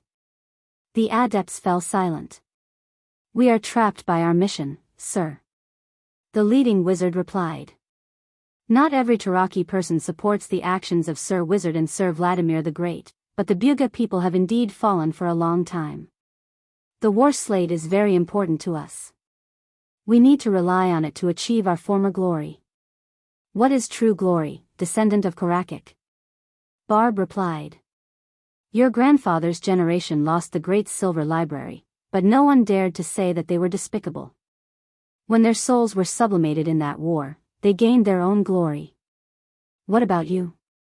The wizards stood there looking at each other, not knowing how to refute. Tell me, Barb replied softly. Descendant of Karakik, what is your choice? The wizards had no choice but to bow their heads. It was the cloud giant, the purest generation of the metal people. It was also the god of craftsmen, Barb. When he became famous, the 6th war had not yet ended.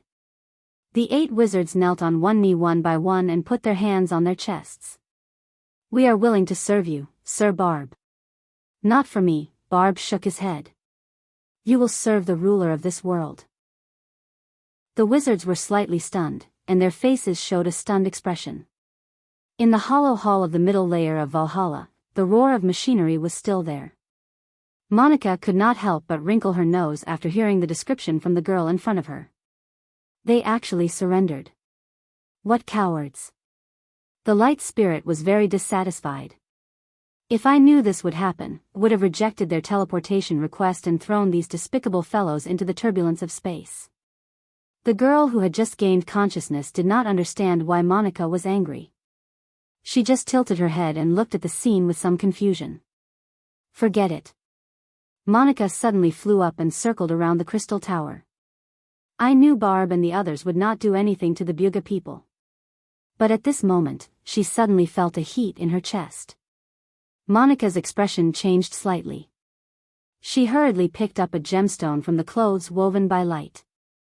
The dark red gemstone was the size of a human's little thumb, but the size of the light spirit's palm. And at this moment, an obvious crack appeared on the gemstone. Monica's face turned pale. Chapter 1472. The violent explosion caused Allium Japonicum to lose consciousness for a few seconds. When she regained consciousness, her ears were still ringing with buzzing sounds and her vision had turned dark red due to congestion. However, her mind was still clear. 6th circle flux spell, two-headed snake. The spell had cut into the north base of the tower at 11 o'clock. The caster was within 100 feet, which meant that they were at least elemental awakened.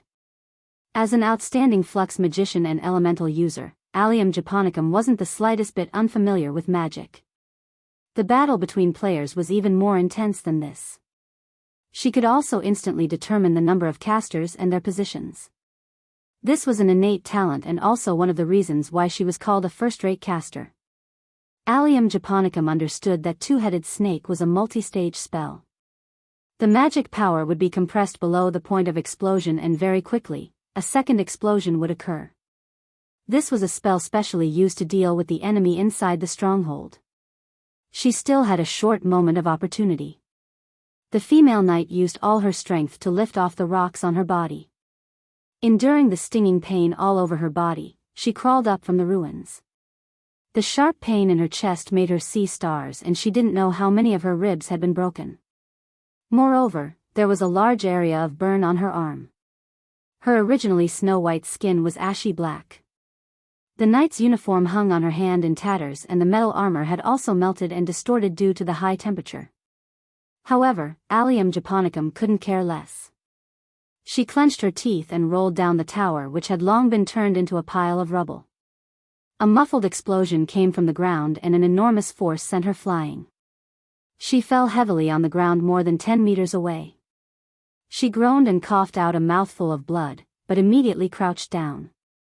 A series of explosions came from the ruins of the tower and the hot wind almost roasted her back. A few pieces of rubble flew out and hit her shoulder, immediately turning it into a bloody mess. However, Allium Japonicum didn't utter a sound. She calmly maintained her consciousness and crouched down on the ground.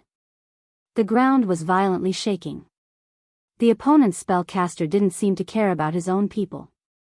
The spell spread to both sides of the battle and after the storm of flames, several dozen charred corpses were left on the ruins. Miss Maynard. Commander. Cries of surprise rose and fell one after another on the city wall. Different names came from her knight colleagues and the cold-shirt subordinates. In the midst of the fierce battle, the people finally realized the situation here and realized that their commander was still on the tower. Allium Japonicum squinted his left eye. Blood flowed out of his eye and dyed half of his face red. In his blurred vision, he saw someone running in his direction. At the same time, a red flag was raised on the city wall. It was the Redo's flag. The veteran of the November War decisively took over her command. Allium Japonicum breathed a sigh of relief. Another fireball exploded on the city wall, and several knights perished in the sea of fire. More people were blocked on the other side. Narrowing her eyes, Allium Japonicum understood that the enemy had locked onto her position. It seemed that not only Oberway, but there was also a traitor among the people around her. But this was not surprising. Maynard was originally a member of the royal faction. There was no guarantee that there was no spy among her personal knight guards. She remembered that one of the guards was Oberway's second son. That young man was one of Maynard's many admirers. Allium Japonicum squinted her eyes and remembered that the young man volunteered to scout before the battle began.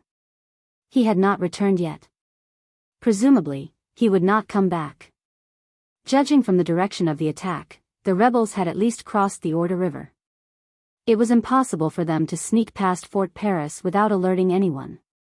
They had spent at least a week planning the attack, and they had to hide it from everyone. This meant that there was a problem with someone important in the whole process. Allium Japonicum did not expect that Oberway would betray the royal family of Covardo. In the past, this lone wolf of the kingdom did not hesitate to break ties with the royal faction. He insisted on standing on the side of Her Royal Highness, and finally died in the Battle of the Crimson Canyon. He was the hero of the Eruan people. Why did history have such a big deviation? Did the Bugas have such magic? But there was no doubt that the enemy's target was her. The Bugas wanted to destroy the Tonajal people's resistance. Allium Japonicum felt a little regretful. If she had known this would happen, she would have listened to Monica's advice. But there was no if in history.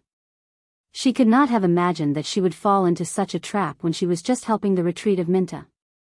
There was a tower at 11 o'clock. After a few rounds of fighting, it fell into the hands of the rebels. Allium Japonicum silently calculated the direction of the attack. At the same time, her right hand reached to her waist and pulled out a crossbow. It was an exquisite weapon. The crossbow was made of steel, and the bowstring was woven with animal tendons and fibers soaked in oil. The crossbow was also engraved with magic patterns and magic circles. It was a weapon that she had made herself. She put the crossbow close to her mouth and tried to bite the bowstring with her teeth. Then, she took a magic arrow from the wrist guard on her wrist and pushed it on the rail with her chin. Allium japonicum hid the crossbow under her body and took out another crossbow. She loaded it with the guidance arrow that she had commissioned Tamar to make. Finally, she took out a third crossbow from her calf. This crossbow was much bigger than the previous two. It looked more like a light crossbow. She spread out her 4 arms and carefully pushed a black-bladed crossbow bolt onto the trajectory. Allium japonicum placed the 3 crossbows in front of her and took a deep breath. She seemed to be talking to herself. "I'll leave the rest to you, little girl. None of us want to die, right? What a lucky fellow." When the magus in the tower saw Allium japonicum escape, he only thought that it was a fluke. He leapt out of the tower with his staff in hand and landed lightly on the city walls. The battle on the city walls had long since ended, leaving only smoke and charred corpses. However, an endless stream of rebel soldiers were climbing up the city walls, quickly blocking the path ahead. The magus' expression was cold as he pushed with his hand.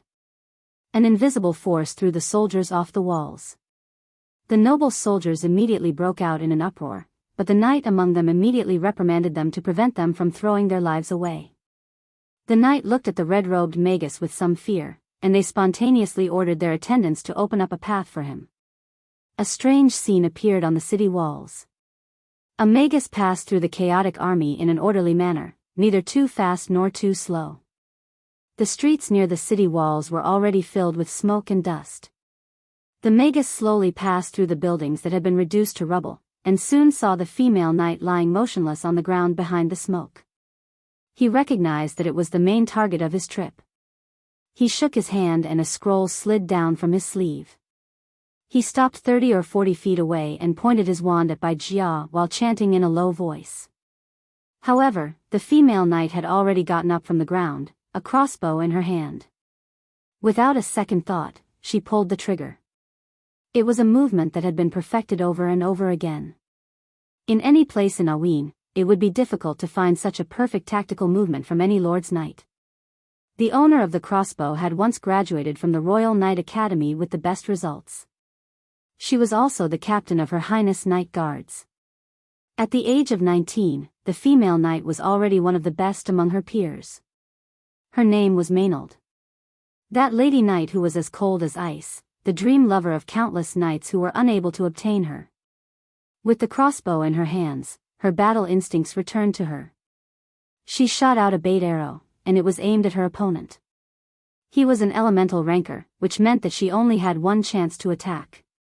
However, one chance was more than enough. The arrow hit the magic shield in front of the magus, and as expected, the transparent spherical force field bounced off the steel arrow. However, the bait arrow was made of unstable magic crystals embedded in the arrowhead. When the unstable crystals were shaken, they would release the magic within. Such a release usually meant an explosion, but the spell formation Tamar had created on the crystal allowed the magic to spread out in an orderly manner, forming ripples. Colorful lights suddenly appeared beside the magus. Maynard didn't need to turn around to see the magus' expression of shock and anger to understand what had happened. The triggering spell has been triggered, but there may be 1 or 2 life-saving triggering spells left. Be careful. Allium japonicum reminded Maynard. The female knight didn't stop and immediately picked up the second crossbow. When the magus saw the crossbow, he knew that he had met the most despicable opponent, the witch hunter. But the information clearly said that the opponent was a knight. He secretly cursed the heretics who provided the information, and at the same time, gave up on casting spells and hurriedly retreated. The anti-magic arrow was shot out and once again hit his magic shield. The light of magic lit up again, and the arrow was bounced off as expected. However, this time, the magic shield on the magus' body flickered and then shattered. The anti-magic arrow was made of cold iron. This type of metal was highly lethal to creatures and could also interfere with the operation of magic. After being processed by alchemists, the anti-magic arrow could often cause magic shields to withstand more attacks than they could bear and lose their effectiveness in an instant. Unfortunately, the craftsmanship of the anti-magic arrow in this era was still stagnant. After the Slate War, the anti-magic arrows made by the mortals could often directly penetrate most magic shields. Damn it! The Magus was somewhat surprised by the opponent's complete preparation. He had already realized that the woman was luring him to come closer, but she had clearly escaped by luck. The Magus felt a little strange, but more than that, he was angry.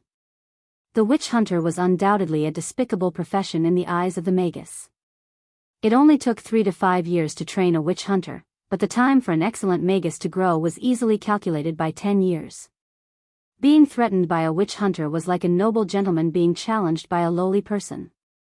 It made him feel humiliated. Chapter 1473. Especially since he was not an ordinary wizard.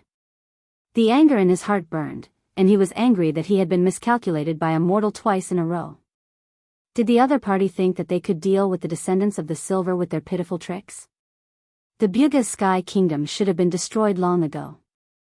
The wizard slammed the staff in his hand on the ground. There was no trigger spell, no magic shield, but he still had magic items and all kinds of storage items. If one were to say who was as rich as a country in this world, then except for the ill-gotten wealth that the dragons had plundered everywhere, the craftsman wizards were the undisputed number one. And the ingenious Bugas would not simply store their treasures in dark caves like the miserly dragons. They had not seen the light of day for thousands of years, and they were better at using their wealth than anyone else. Almost every Buga was armed to the teeth when they went out. Therefore, in the thousands of years of history, there were very few Buga sorcerers who died by accident. Almost every craftsman sorcerer was synonymous with a long life. But that was all in the past. Just like what this wizard never thought was that his opponent was not a witch hunter. The other party's soul once belonged to a wizard, and was far better than his. No one in this world knew their opponents better than the wizards themselves. What's more, in another time and space, there were countless silver folk who fell in the Slate War. The staff touched the ground, and a visible shock wave spread from that point, pointing straight at Maynard. But the female knight had already turned over from the ground, twisted her posture in mid-air, and rolled to one side, narrowly avoiding the shock wave, and landed on the ground. At the same time, she held up the third crossbow in her hand, which was also the largest one. There was a blade-shaped black bolt on the crossbow. When the wizard saw the bolt, his face changed dramatically. Fenrir's tooth. He almost screamed. He could not understand in his dreams why a mortal would have such a terrible thing in her hands, and why this woman knew that Fenrir's tooth had a destructive effect on the Bugas. Subconsciously, he stepped back and activated the teleportation array on his robe. However, it was still too late. Maynard pulled the trigger and fired the last bolt. She didn't even aim at the wizard. It just flew past him like a sharp blade.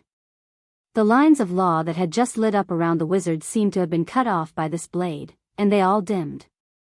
The gray robe, magic staff, rings, and necklaces on his hands all lost their luster, as if they had turned back into ordinary objects in an instant.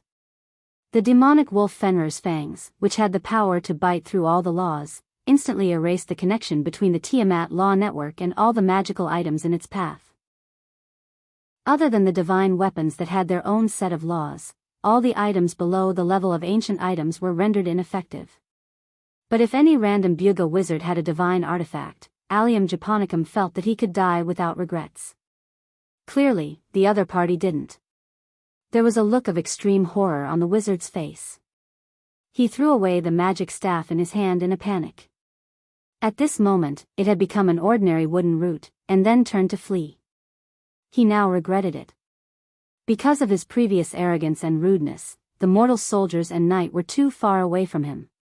Those who could protect him now didn't even notice the changes that had happened here in an instant. No matter how good the Bugas were as the silver folk, a wizard was still a wizard. At this distance, a wizard who had lost all his defensive abilities could not be a match for a swordsman. Maynard casually tossed her crossbow aside, drew her knight's rapier, and shot out like an arrow. She was already close to elemental awakening, and a distance of a few dozen feet was nothing more than an instant for her. At the last moment, the wizard struggled to cast a low-level lightning-type spell, but the sparks only made the female knight frown. Maynard's steel-like will allowed her to break through the spell and stab her sword into the wizard's chest. The Buga Magus screamed in agony, his silver-gray eyes revealing a look of disbelief. He reached out helplessly as if to grab Maynard, but could only wave his hand in the air in vain, making a hoarse sound in his throat. Indifferently, Maynard pressed her hand on his shoulder and pushed him forward. She pulled out her blood-stained sword, and the Magus's corpse fell backward. His unreconciled and empty eyes were still staring at the sky. He probably never dreamed that one day he would die at the hands of a mortal. The moment the wizard fell, the rebels on the city wall finally noticed the movement in this direction. The private soldiers cried out in alarm, and the knight in that direction immediately realized that something was wrong. They immediately directed several small teams to surround this direction. After Maynard stabbed the wizard to death, she knelt down as if she had lost all her strength. She knew that she had to run immediately, and the nearest reinforcements were far further away than the rebels. If she did not retreat, she could only close her eyes and wait for death.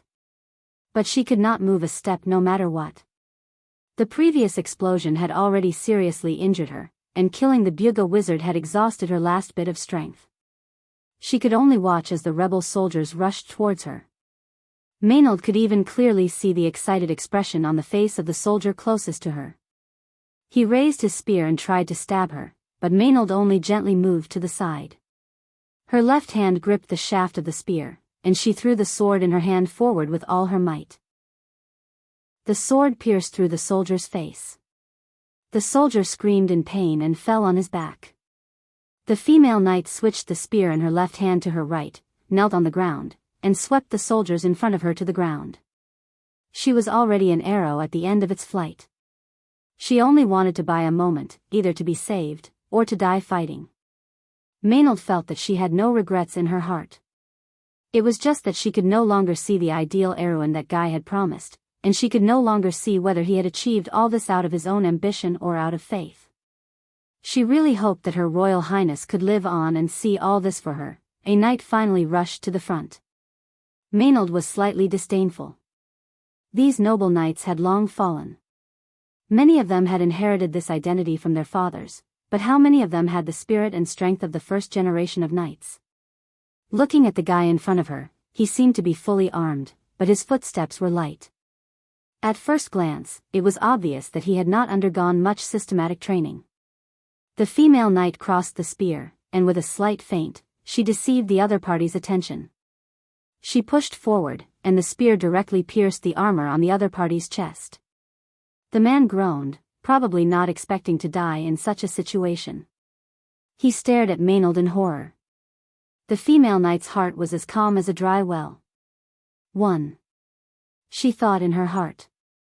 She was about to pull out the spear, but when she exerted her strength, she could not pull it out immediately.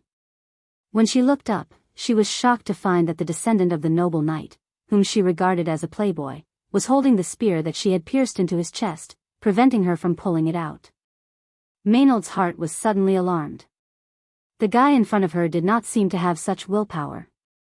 She had clearly pierced the other party's heart with her spear accurately. How could the other party still have the strength to do such a thing? She subconsciously let go of the spear, but it was still a little late. The long sword in the man's hand had already pierced through her chest. Warm blood flowed through the silver armor and flowed down along the wild grapevines and the silver lily leaves like a stream, gathering into the armor at his waist. Maynard opened her mouth slightly. She felt that the blood seemed to have poured into her lungs, causing her to cough violently.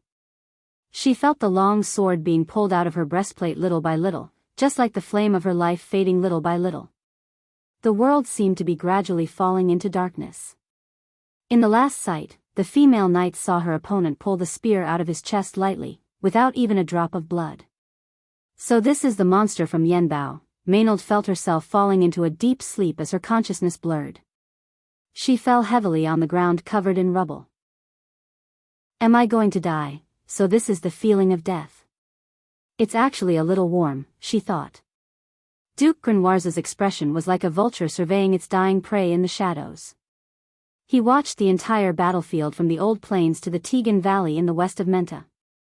Flags of various colors could be seen faintly in the white world. The army spread out for more than 10 miles, and some of the flags were even hidden in the Menta forest in the east. Battles in the vast snow were relatively rare in the history of Wonde. The armies of the various lords were all hindered by the snow, and it was understandable that the private soldiers were unwilling to contribute in such cold weather. Overall, however, things were progressing smoothly. In fact, the Allied forces had secretly surrounded and outflanked Menta before the battle had even begun. Victory was only a matter of time. However, the key to this battle was not to defeat Menta's garrison. There were only a few patrolling cavalrymen and defenders, as well as a small number of White Lion guards.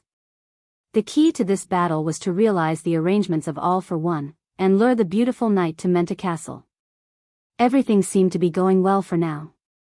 Has Count Makarov's messenger arrived? No. Have you found out who the army in the south is? My lord, it should be the light cavalry from Schaflund. They retreated to Oboen after we repelled them. It's north of the silver mines. The Tonajal people have built a series of defensive systems there. The locals call it Valhalla. You're tuning into the Carefree Valley YouTube channel. Don't forget to subscribe and join us on this journey to catch the most captivating stories.